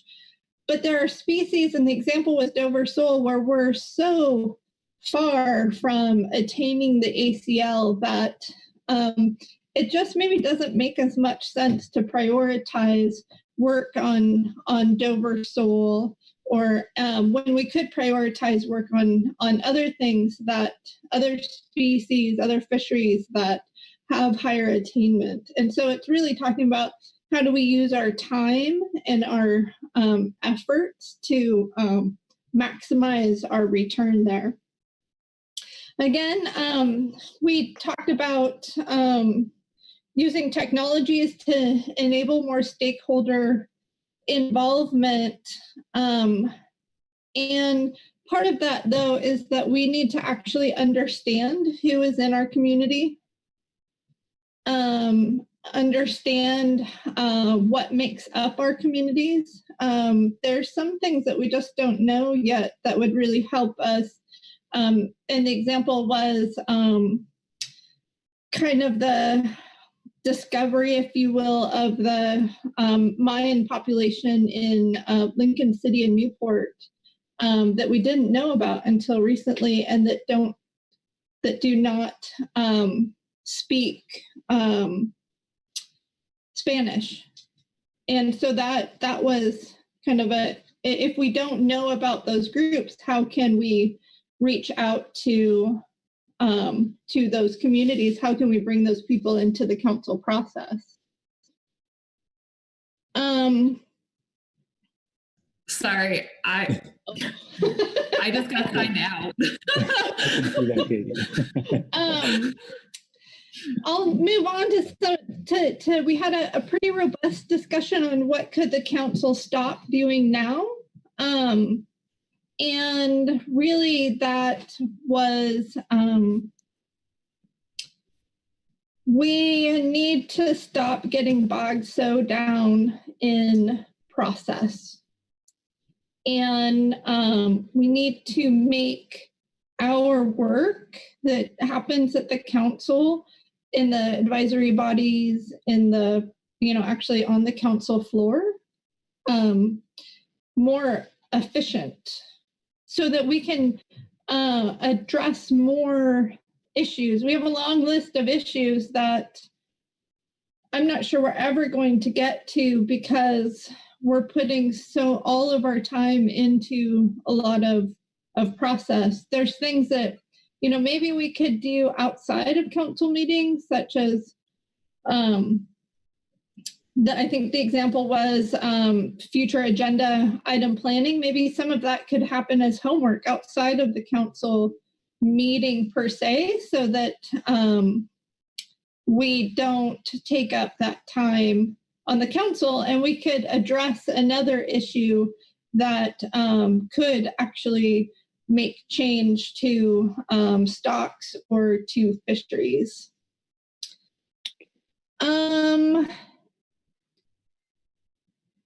And there was a discussion on attaining optimum yield, and if we sometimes delay fishing that could occur because we can't get through the process. Sometimes it takes a number of years to get, change in fishing gears or change in regulation, and it's really impacting our ability to attain OI. And I think that's it. All right, Gui, thanks very much for the view, the kind of the priority agenda items there for communities, and thanks for making the good use of all the kind of prompt questions and responding to that. Katie, if I can ask you, sorry, can you put that? Can you share again there? Just put that back up. I just want to see if anyone has any questions or comments on what they heard there from the communities group. Clearly, a number of things kind of emerging, kicking off with questions around marketing, lots about flexibility, whether it be kind of flexibility in general, flexibility from kind of council processes and so on. Again, just to see whether anyone wants to offer a reflection or a thought. Ron, yes, love to hear from you on this. An example, Maggie or Lynn could, or maybe Karen could give the length of time, but after ODFW put a proposal in front of the FMC to allow the long leader fishery to occur on the same trip as a halibut trip for recreational boaters. I think it was over 1 year before that got through the process, and it's such a simple thing. It may have been up to 2 years, but they could tell you the length of time. But in my opinion, it is a ridiculous length of time, and it says how broken, in the sense of getting things done in a timely fashion, the regulatory process is above the state level. Yeah, Ron, thanks. If we're looking for, as you say, kind of examples of flexibility and ways to kind of streamline process. Okay.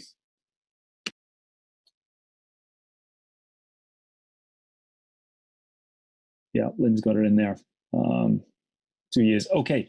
Anything else coming up for folks? Yvonne, I haven't quite got through to looking at your note there. Do you want to mention that, or happy to kind of leave that in the chat, just about public comment agendas and so on?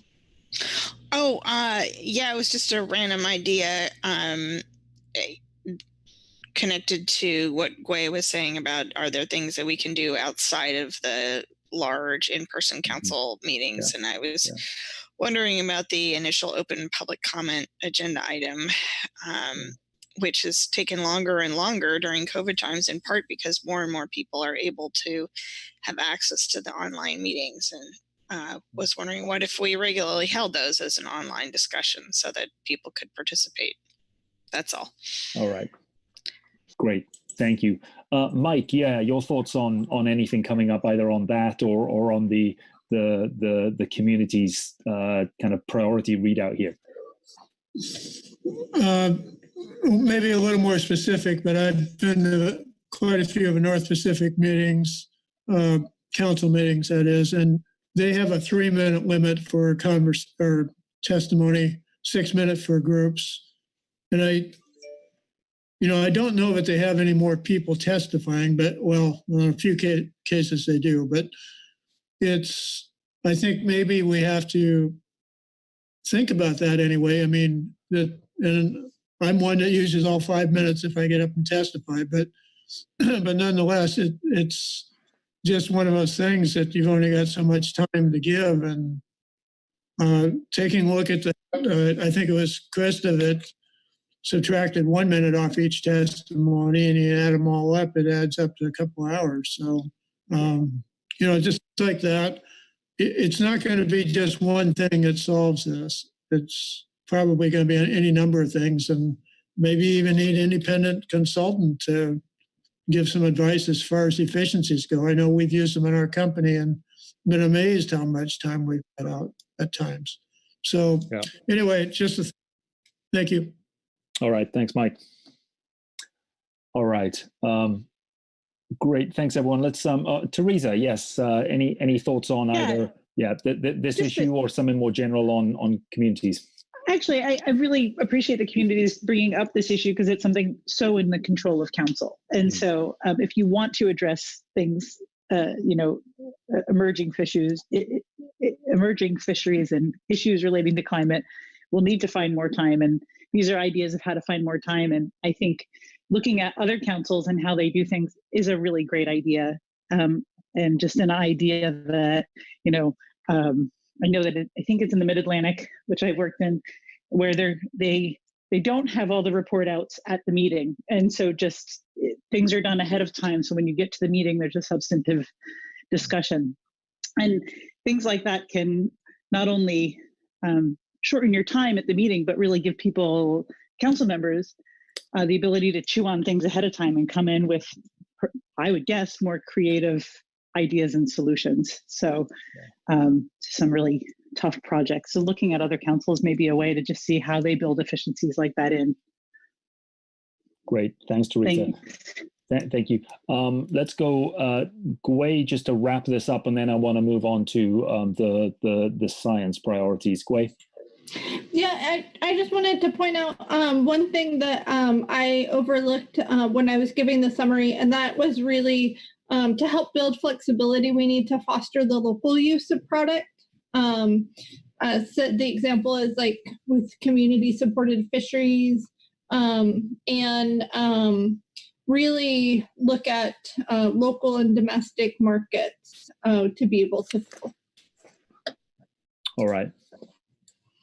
Very good. Thanks everyone for that. Ron, I just want to check. I see your hand raised. I don't know whether that was from before or whether you've got another point you want to make now. I'm sorry, I neglected to. That's okay. My apologies. That's oh no, please, no need for apologies. Just wanted to check on that. All right, Katie, thanks very much for sharing. If you could stop sharing, let's go to. I think Mary now has the worksheet for science, and then I think Jack is going to just give us a few minutes on what some of the issues were coming up as we thought about. Remember, this was a group, we didn't have a scientist group for most of our time, so this was a kind of hastily convened group of some people from managers and some people from communities. Jack, over to you for what came up in this conversation. Okay, thank you, and thanks to Mary for the great notes. We like to write, so this is prose. Our conversation really focused on this across the scenarios. And within that, there were two main points. The first one was about making sure we don't get complacent in collecting the data, expanding our ability to collect data across various platforms, including the fishing community and citizen scientists, and really do as much as we can to accelerate the effort of using that data for mapping, for feeding the decision process. In a couple of these scenarios with, the good ones, we have a little bit of time. But to be honest, change is coming and we ought to really push on that hard now. So that's about prioritizing the data and the analysis. And if we get down a little bit, yeah, there you go, Mary. In the blue revolution, we can look to other places that have had success. We can bring in other relevant sciences, social sciences, behavioral psychology, for example. And then really key point is to get to the mechanisms that are causing changes, from warm blobs to something in the ecosystem, to get past correlations. And we really need some new capabilities to be able to do this. And so we identified this pipeline issue for trained analysts and scientists. And so one example of that is to partner between government and academia to really prime that pipeline. Okay, the last 4 or 5 bullets here are about really around communication and making sure the public and the legislators know what the issues are. Right off the bat, we can make use of this decade of ocean science for sustainable development, point out these amazingly important issues with respect to the food supply and the solutions that are in the ocean. Continue to use data and information to communicate. And really, I think that the young generation of scientists are really keyed in on being good communicators.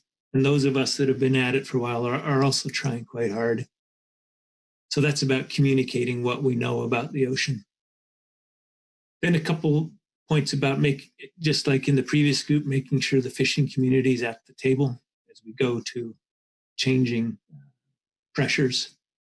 And by doing that, I think we can help with the equity issues as things get strained. And of course, work with the legislators in it. I'm actually quite encouraged by the Ocean Caucus at the federal level. So that's let's keep on that.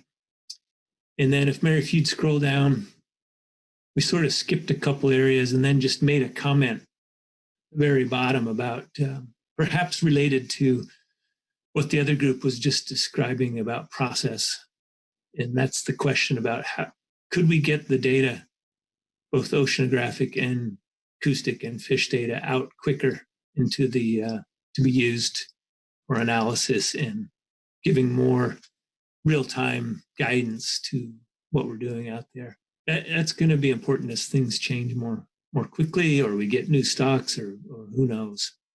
So just to summarize 3 things. One, about continuing to get good data, use it well, communicate our results and the urgency, and then take a hard look at some of these processes we might do better. That's it. Great, Jack. Thanks very much for that. Again, let me open it up and see if other groups or anyone else has comments on what's there. Do you recognize this as an agenda for science, an agenda for scientists? Is there anything that you want to kind of nod your head at and say, yep, kind of agree with that? Or are you surprised that there's anything kind of not here? Would love to just hear any reactions to what the science group is kind of coming up with here as being priorities given all of these scenarios.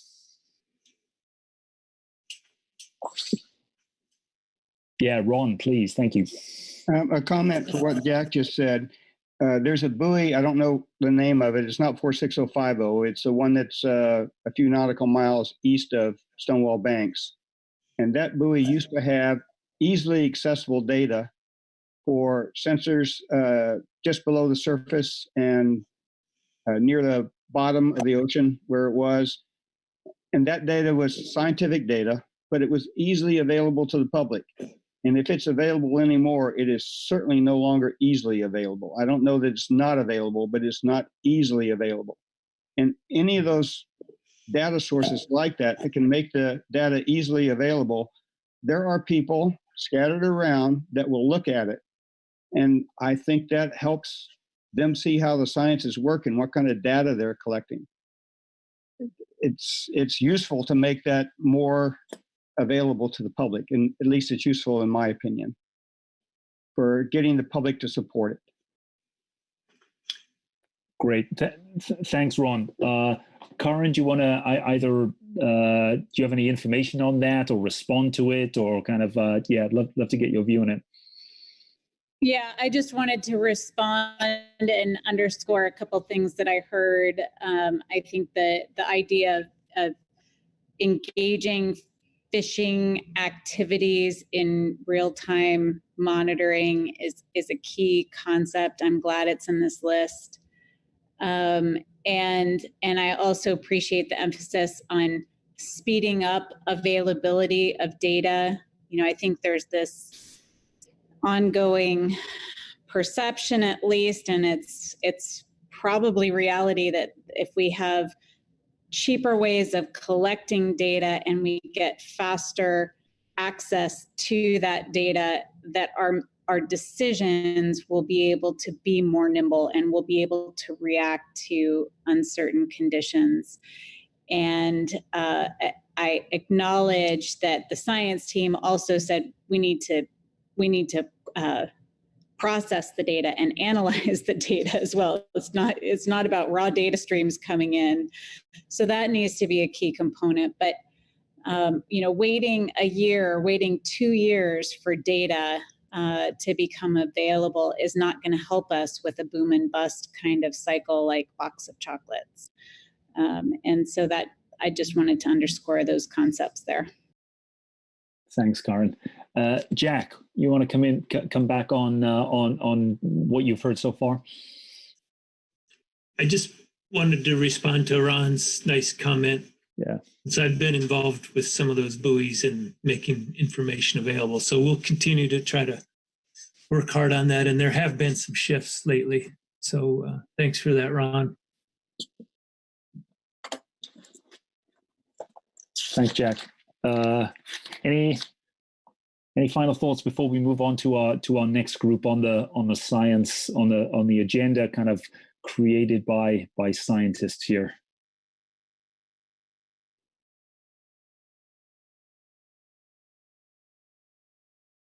All right, all good. Let's move to harvesters as our third group here, and again.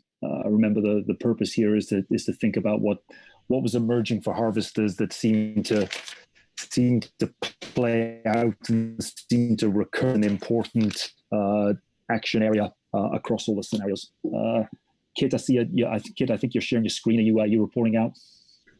I am, I think. Great. And I'm going to take a quick approach to this. We had, and I have to admit that my facilitation skills ran a little short here. We stuck on the first question, and that's where we stayed. And there were a couple of comments that probably were short-circuited at the end to address some of the latter questions. But we, both this morning and this afternoon, really focused on cross-cutting themes across the scenarios that could emerge as high priorities. So we spent a lot of time talking about maintaining diversity in the commercial fleet in particular. And this was an umbrella, if you will, on looking at helping small vessels and small businesses better engage in direct marketing and boat to consumer, boat to smaller marketing pathways for small businesses, with the idea that small businesses, smaller vessels are more at risk potentially from some of the changes that are coming towards us. And so we identified a couple of things that are key to that, including just looking at that chain, looking at barriers to them engaging in that activity, whether it's regulatory, whether it's know-how, whether it's actually the professional expertise needed to develop those buyers of those direct market products. And then we also talked a little bit about the other side, the kind of larger businesses, processors, and and needing to maintain diversity of buyers for larger volumes of fish as well, so that we can have some redundancy across the coast and some multiple options of processing and buyers across the coast as well. So we had kind of both of those ideas within this overall concept of wanting to take action to maintain diversity in the commercial fleet. In the regulatory structures, and this, we had a lot of synergy with the community group in terms of flexibility. We touched on that this morning. We touched on it this afternoon.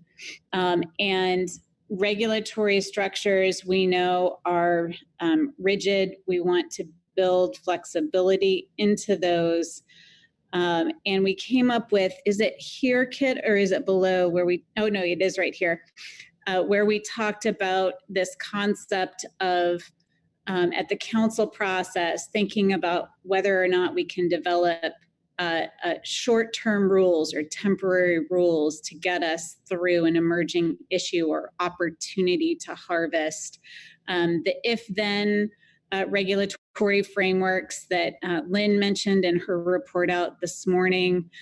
And then there was also a concept of perhaps moving some authorities to the states, for example. If the federal framework is too rigid, think about that as a potential as well. So a couple of ideas there around how we might start to think about flexibility within regulatory structures specifically. So that doesn't address other types of flexibility that are required. And then we spent a lot of time talking about awareness and education. And we had already identified target audiences, lots of overlap here with both the science report out just now and the community report out just now. We need to really feed information to our legislators, both for funding opportunities, but also for support of any suggestions on regulatory modifications. We talked about communities as being key targets of awareness and education efforts to support local seafood, to support stewardship actions. And then the try new fish concept, which has been mentioned a couple of times, consumer education to broaden their horizons on what they're willing to purchase and willing to buy, since we know that some of the standard fishes will not necessarily be the ones available in any given time period. And then we talked a little bit about who is the best messenger to talk to these various audiences. We really liked the idea brought forward this morning about influencers as a concept. We talked about cattlemen's wives as an effective messenger for inland issues. And of course, we have fishermen's wives associations that could play a similar type of role. And then we kind of got into the social media concept and thought about the fact that as a community, we don't take advantage of social media as much as we could, and that is just an opportunity we need to think more about.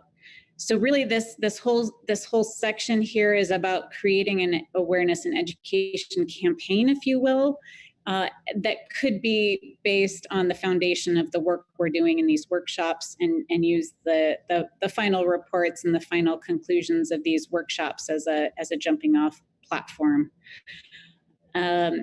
So that leads me to this literally short-circuited comment on worst case situations and how we avoid going there.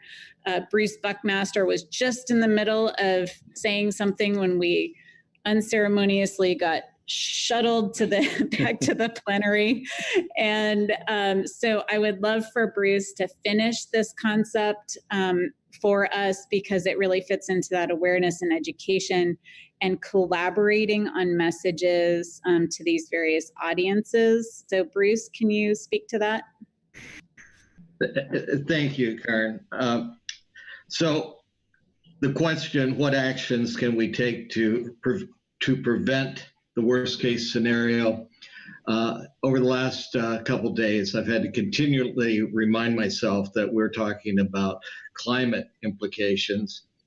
So I think it is absolutely important, and maybe most important, that we figure out a way to add the united voice of the industry and the communities to advocate and endorse climate initiatives at both at the local, state, and federal level on things maybe outside of our comfort zone, but critically important to our industry.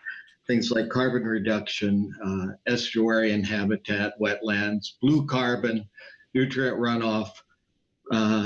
We have a strong voice through our fishermen and our communities, and we've seen it in agriculture, going from people who push back to potentially being heroes on climate actions.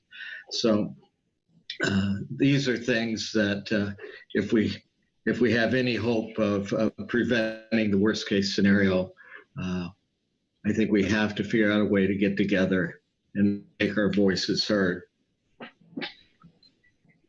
Thanks. So that's our high level report out, and happy to have other members of our group add in anything I forgot or comments from the plenary. Thanks. Great. Thanks, Karen. Thanks, Bruce. Yes, Karen's invitation there. Anyone in that group or any other of the groups looking at what the kind of harvesters came up with as being kind of priority areas there, in sort of reverse order, the kind of the maintaining diversity in the commercial fleet, the awareness and education, and then the kind of the flexibility of regulatory structures being the kind of real kind of top level highlights there.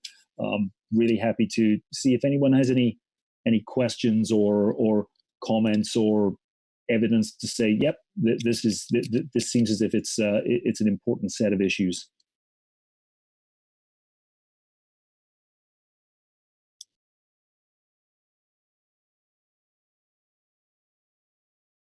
Okay, Karen, that looked like a comprehensive summary. All good. No more questions there. Okay, let's turn to our final of the four breakouts here. So let's go to the managers group for our last wrap up. And remember, this is okay, given everything else that we've heard. And I know that already we've seen a lot of things that communities and scientists and harvesters are kind of expecting of managers in many ways. So let's see what the fishery managers themselves thought were some of the priorities here.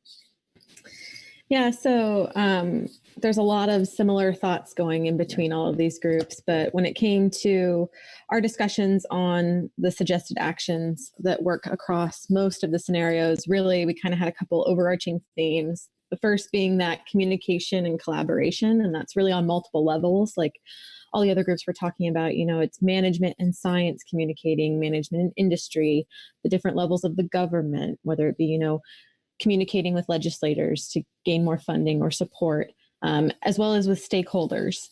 So really just improving overall that communication and collaboration.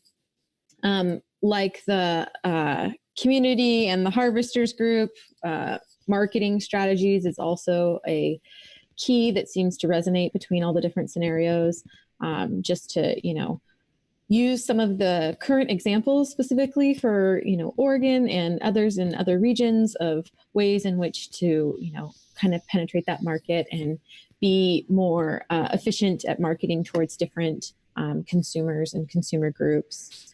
And then we kind of talked a little bit about the idea that there is always the need for flexibility in management and nimbleness, and thinking about a little bit about the EFP process and, how that can be prohibitive sometimes to smaller vessels, not understanding the process of how to obtain those EFPs, and Also, we talked a little bit about the lack of consistency potentially between different FMP, EFP processes. So just, streamlining that. This could also really tie into that communication aspect of communicating to the industry across the different FMPs, how that process works and how to get more involvement in it and streamline it and make it more flexible so that it can allow for innovation, since most of these scenarios will require that.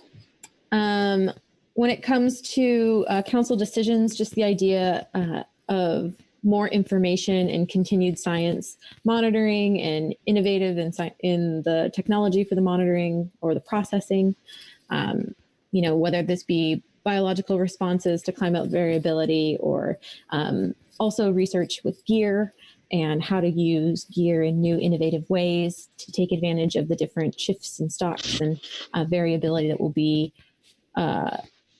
throughout all of these different scenarios. And part of that too is not only to conduct this research, but also the idea that there's been a little bit of a reduction in staff through attrition, and so just making sure that not only are we trying to promote funding for this research to continue to inform management, but also the staff needed to conduct the research and analyze it and do those types of processes to inform process. And then again, we were talking a little bit about the communication strategies that are needed, and they need to be clear. Not only with the fishing industry, but with the public, and specifically communication around uncertainty and predictions and climate variability and how things may not always be exactly how we're expecting. And so just really increasing that communication, and this may be an opportunity to utilize a community or a communication specialist, just because of what we talked about earlier. In the discussions about the different modes of communication between science and others, that upside down triangle versus a regular pyramid. And so having a specialist be able to bridge those two gaps and provide information might also be a useful thing to look into. And then overall, just trying to find ways in which we can change the regulatory process to make it more reactive and nimble, reducing time frame of responses for regulations or setting up regulations with frameworks that are more responsive. And as you've heard from the management group previously, this could include those if-then statements or triggers that are able to initiate quicker responses. And one example could be the halibut catch share program. When it came to the actions that are important to do because they prevent that worst case scenario, again, the theme of flexibility to adjust as needed based on changing abundances. A really good point that was brought up was that, COVID is a great example of a worst case scenario to learn from, or, there was loss of businesses, loss of surveys. What does that mean? How to evaluate that? So kind of learning from this experience and moving that forward into some of this scenario planning. And then just the idea of continuing to stay informed about the state of the environment and the data streams that are currently being conducted, and to keep investing in those, because those will turn into long-term data streams that can help create some of these indicators as well as trigger points, and just help with that, understanding the uncertainty around certain variability and certain biological and fishery responses to climate variability. When it comes to the actions that are important because it enables a good future, again, flexibility and nimbleness from managers, harvesters, processors, markets, kind of everyone needs to be flexible, nimble. Again, here we talked a little bit more about that EFP process and, whether it be exempted from regulations or experimental, like how best that process can be used to consider new gears and new approaches, and to reevaluate how it's currently been used, like I stated before. And then this could kind of be an idea, potentially, it was brought up, of morphing the SK grant process with the EFP process is like a potential idea where council can be a little bit more directed about the types of EFP proposals they would like to see, and the problems that council, would like to address, given the idea that these are some of the potential scenarios that we could be looking at for our future. When it comes to what actions could help build flexibility to cope with the future, making council action NEPA compliant, so kind of that green light, red light approach. And then a lot of the things listed above is pretty much what we talked about previously would fit into this action as well, since we talked about flexibility reoccurring over and over again. When it comes to what we should stop doing, given these scenarios, like others said, it's kind of like getting bogged down with things in the process and the procedure, like trying to reduce that. We should not reduce funding for basic monitoring programs, make sure that those are well funded. Same with staff. And then just a little bit about the idea that was touched on previously about council and the process being more flexible, since it's going online, that it does allow for participation of different groups that potentially were intimidated by the process or didn't understand the process or don't have the time to travel to the different meetings. And so maybe it's changing the structure from this 5 annual meetings to a more hybrid structure that has online and in person to kind of address all of those issues and include an increase in participation.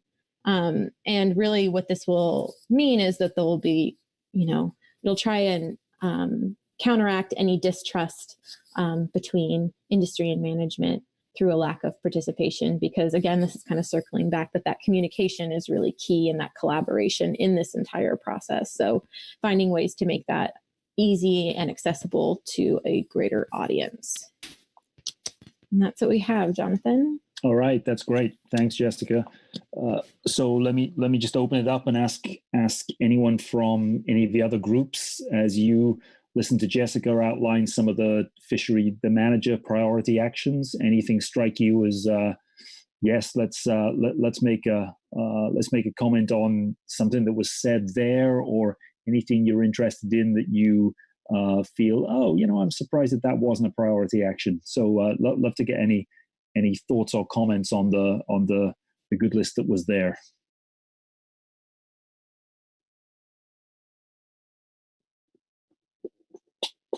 Karen, yes.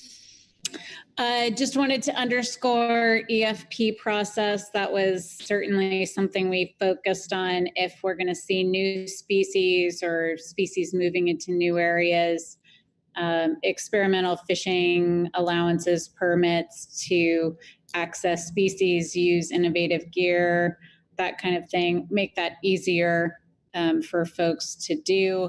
And part of that is figuring out how we can better provide observation of the fishing activities through remote observation, cheaper, more effective ways, especially for smaller vessels where onboard observers are difficult and are expensive. So thanks for bringing that up, managers. Great, thanks, Karen.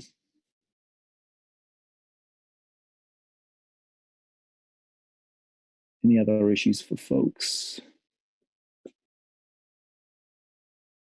Okay, in which case, so Jessica, thanks for that. So let's talk a bit about, so we've heard now from 4 different groups. Clearly there's a lot of overlap. We're hearing time and time again, as we're not surprised about the need for flexibility in regulations, thinking about the way in which the management needs to be flexible, the kind of the efficiency of council meetings.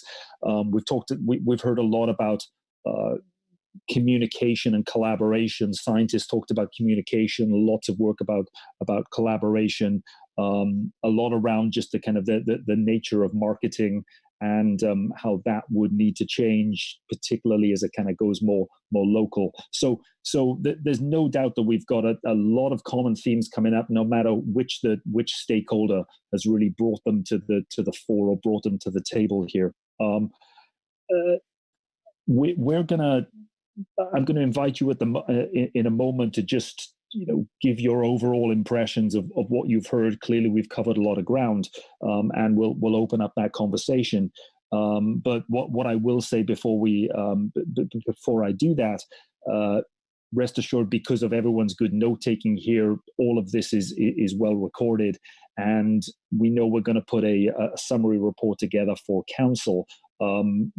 We can't do justice to every single idea in this because we've done 4 workshops, so that's going to be too long. It's going to be a summary report, but rest assured that all the ideas here, they're not going to be lost, and they are going to be available for people to kind of build off of from there. So I'll talk more about the kind of the next steps and the points of kind of departure in a few minutes. But first, I'd just love to get a sense from folks, as you've been in this workshop, listening to all the different groups, listening to the kind of 4 reports out here. What's kind of striking you as being, particularly of note or worth of sharing? Karen, I see your raised hand there. I don't know whether that was from last time, but I will, as I've been usually doing, if it's there, I'm gonna ask to say if you want to make a comment. It was just there. All right.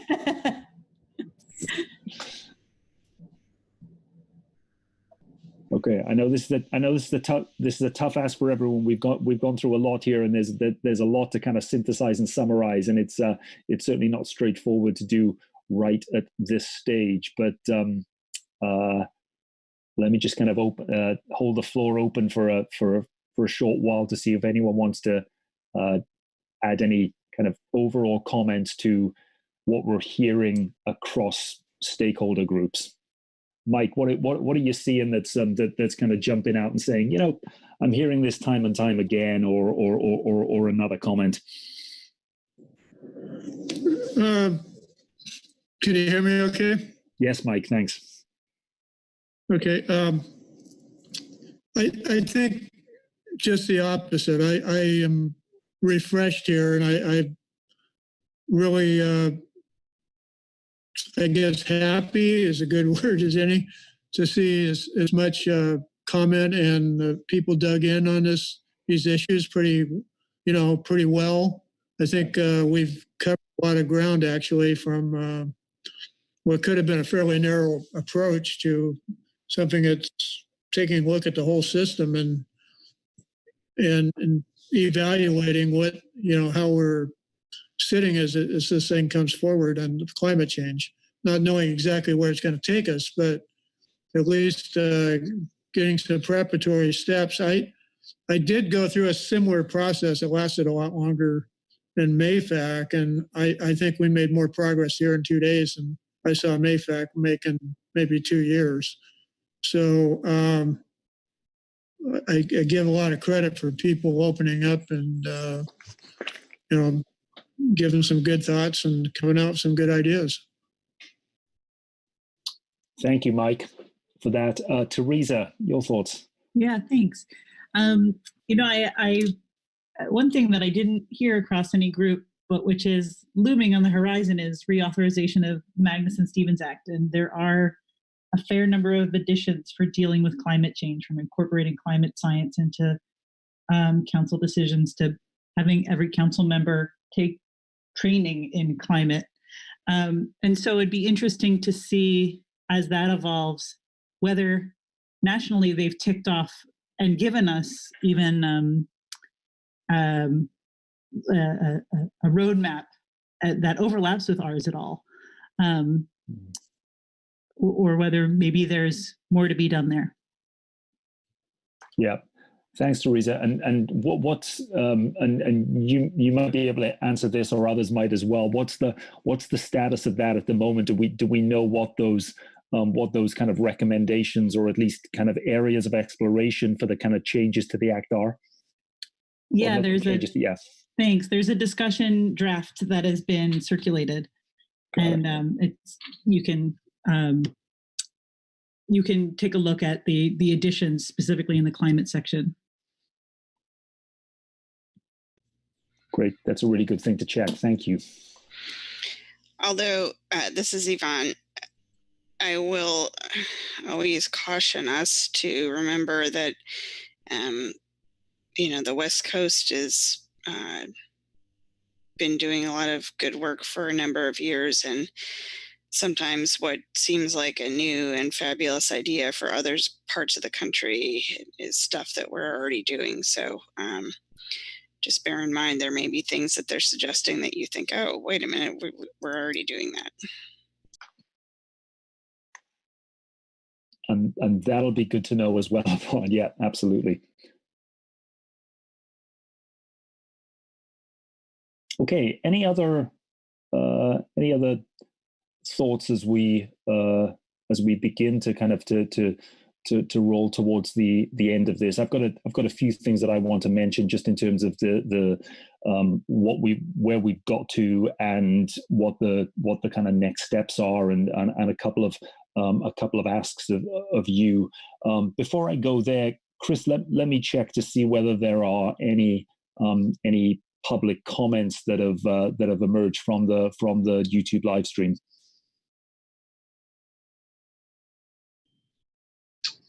Give me just a second, Jonathan. My screen just decided to freeze. Okay, no problem. Let me turn to Karen first. Maybe Karen, you wanted to come back on either Teresa's point or another point on general observations. Well, yeah, and it's not to Teresa's point. It's to the issue of education and awareness, and just acknowledging that the council process is really good at providing information for people who are in the council process.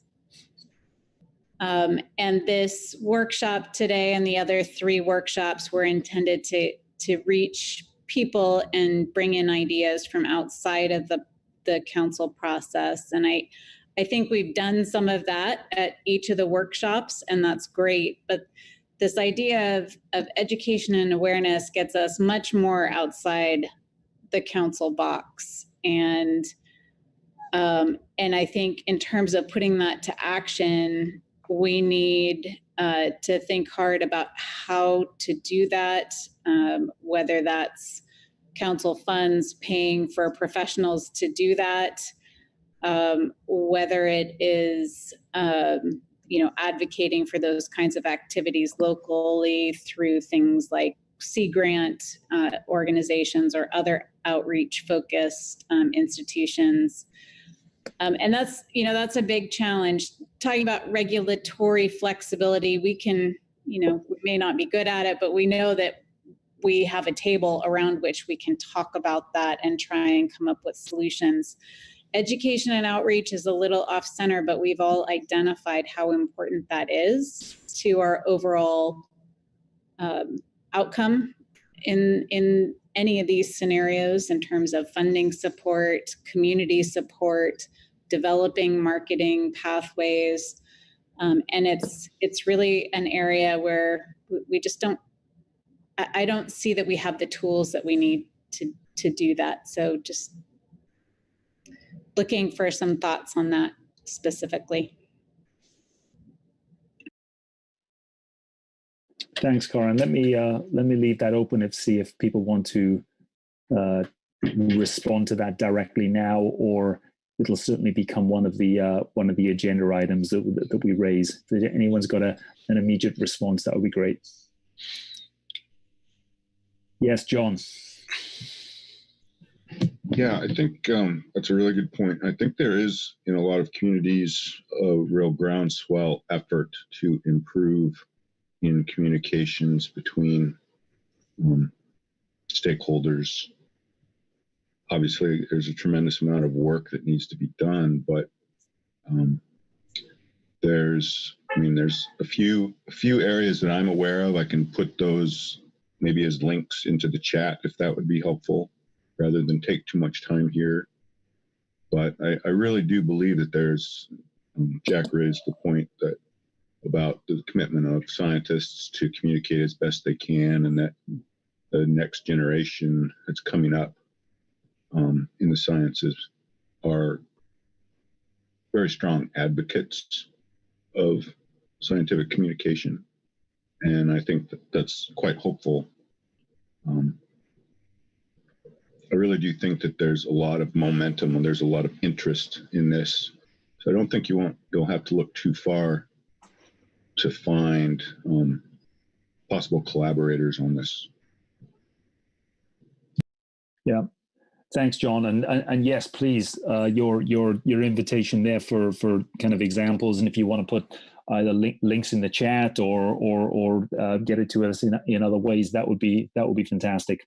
Yeah, Yvonne, thoughts on this in response to Karen and John's thoughts on education outreach?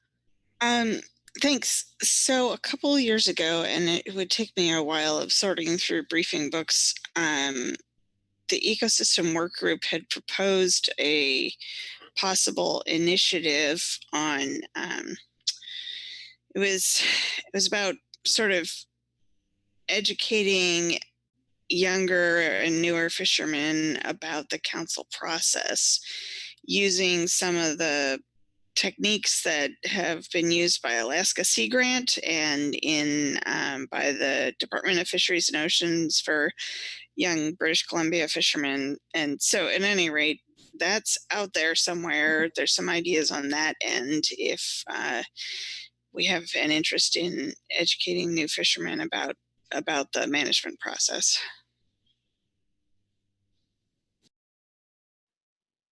Great, thank you.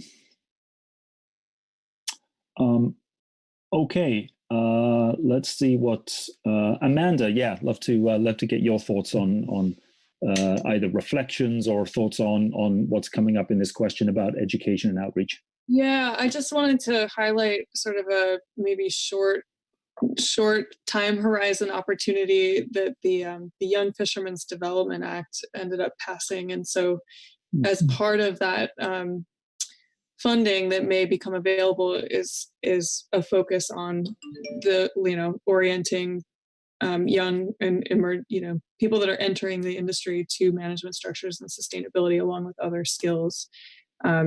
So that's something to look for potential partnerships between the council and other organizations, including Sea Grant, that may be able to develop some of those trainings. Great. Is that Oregon or nationally, Amanda? Nationally. So that's a national, a law that passed through Congress just right at the end of 2020 and was signed in January, I believe. Okay. All right. Thanks. Oh yeah, nice. Yeah, there's the link to it. Yvonne's got the link in there. Okay, perfect.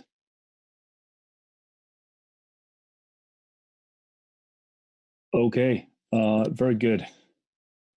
Thanks everyone for that. I'm gonna mention a couple of things here just before, and then maybe hand over to the final. First off, I just want to say thank you for all your time. And I'm going to stop my video. There's a bandwidth issue. I want to first say thanks for all your time and kind of ideas and contributions over the last couple of days. As I think I mentioned when we kicked off yesterday morning, in some ways the kind of the formal way in which we're going to take some of these things forward are via a summary report to council, which is going to go in and get discussed and debated at March Council, and that's a summary of all four of these workshops, of which this is the fourth. And so that report will go in. There'll be a series of, okay, this is what came out of the workshops. These were some of the kind of priority areas, and then from there, council will discuss and determine then, okay, which are some of the important areas for them to maybe take forward and adopt some recommendations around. So there's a way in which all of these or many of these ideas that have risen to the surface will then kind of get put into a council report. But that's not the end of it. It'll kind of continue on from there. So that's the formal way.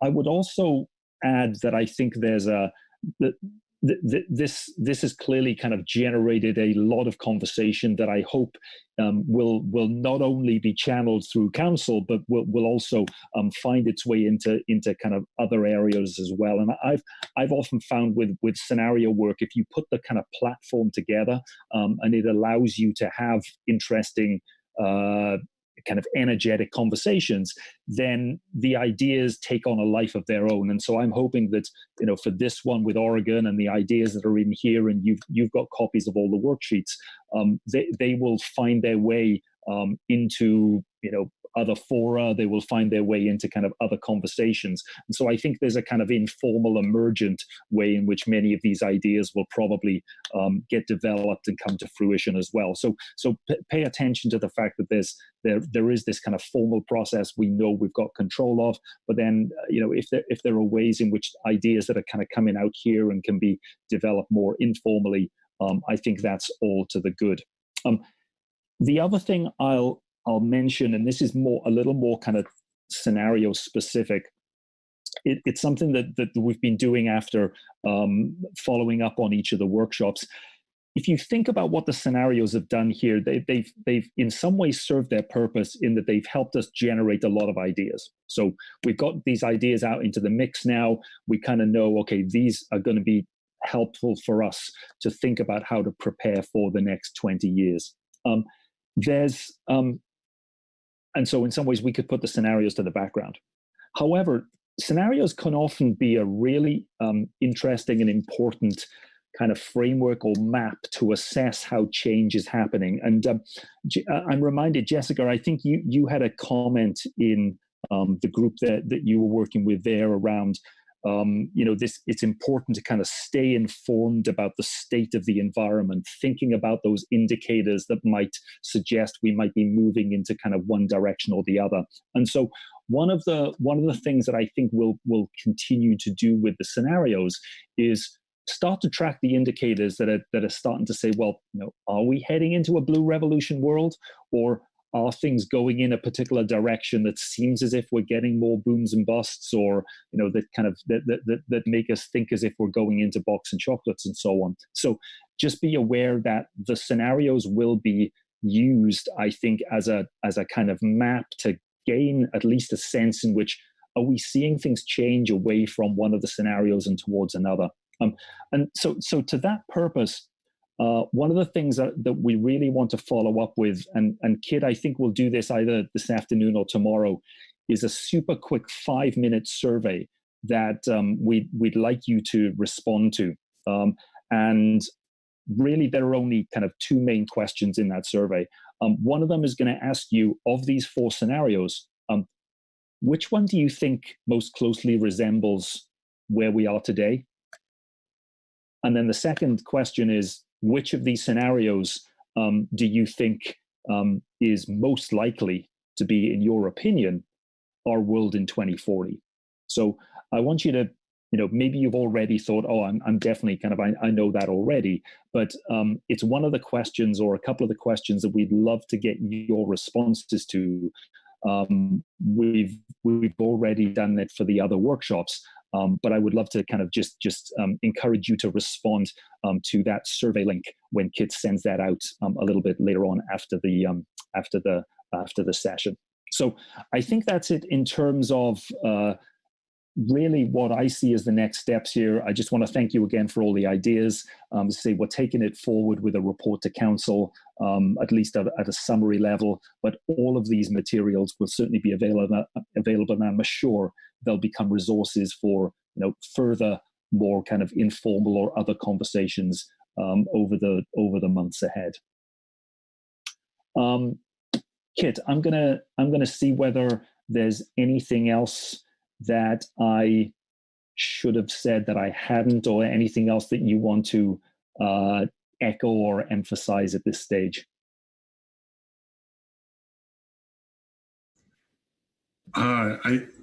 I think you covered it. I heard your message there. So what I will do, Jonathan mentioned this survey, and I'll send out, as I did previously, I'll send out copies of the worksheets from this afternoon's breakout sessions, and I can put a link to that survey in the email. So, and you can all respond.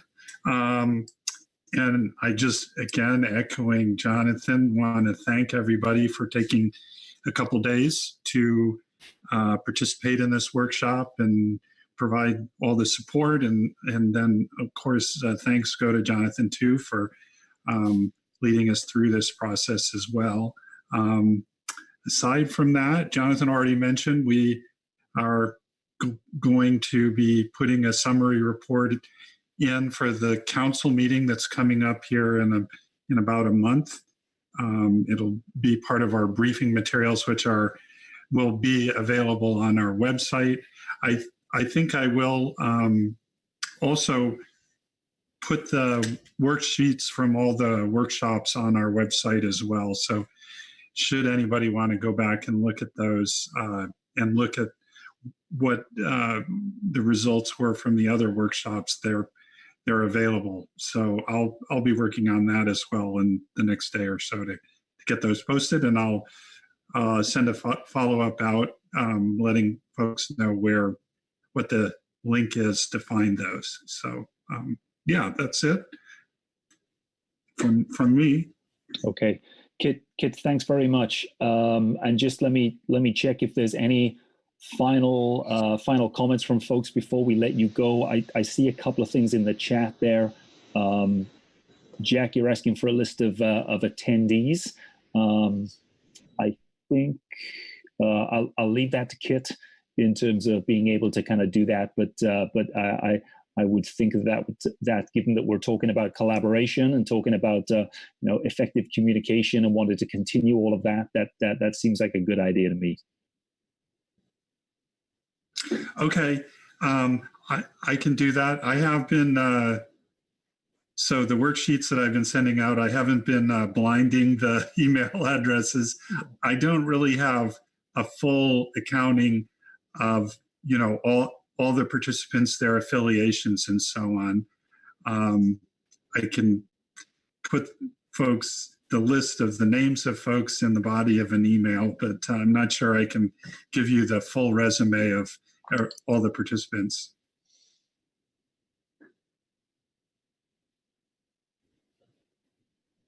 Thanks, Kit. Whatever you can do, I think very much appreciated there. Okay, everyone. Let me see if there's any final thoughts. And John Paul, I'm gonna ask. I see a raised hand. You may have a comment, or that might be from a previous comment. I don't know. John, if you want to mention anything right now, let me ask you to do that. No, that was a legacy raised hand. Sorry. Okay. No worries.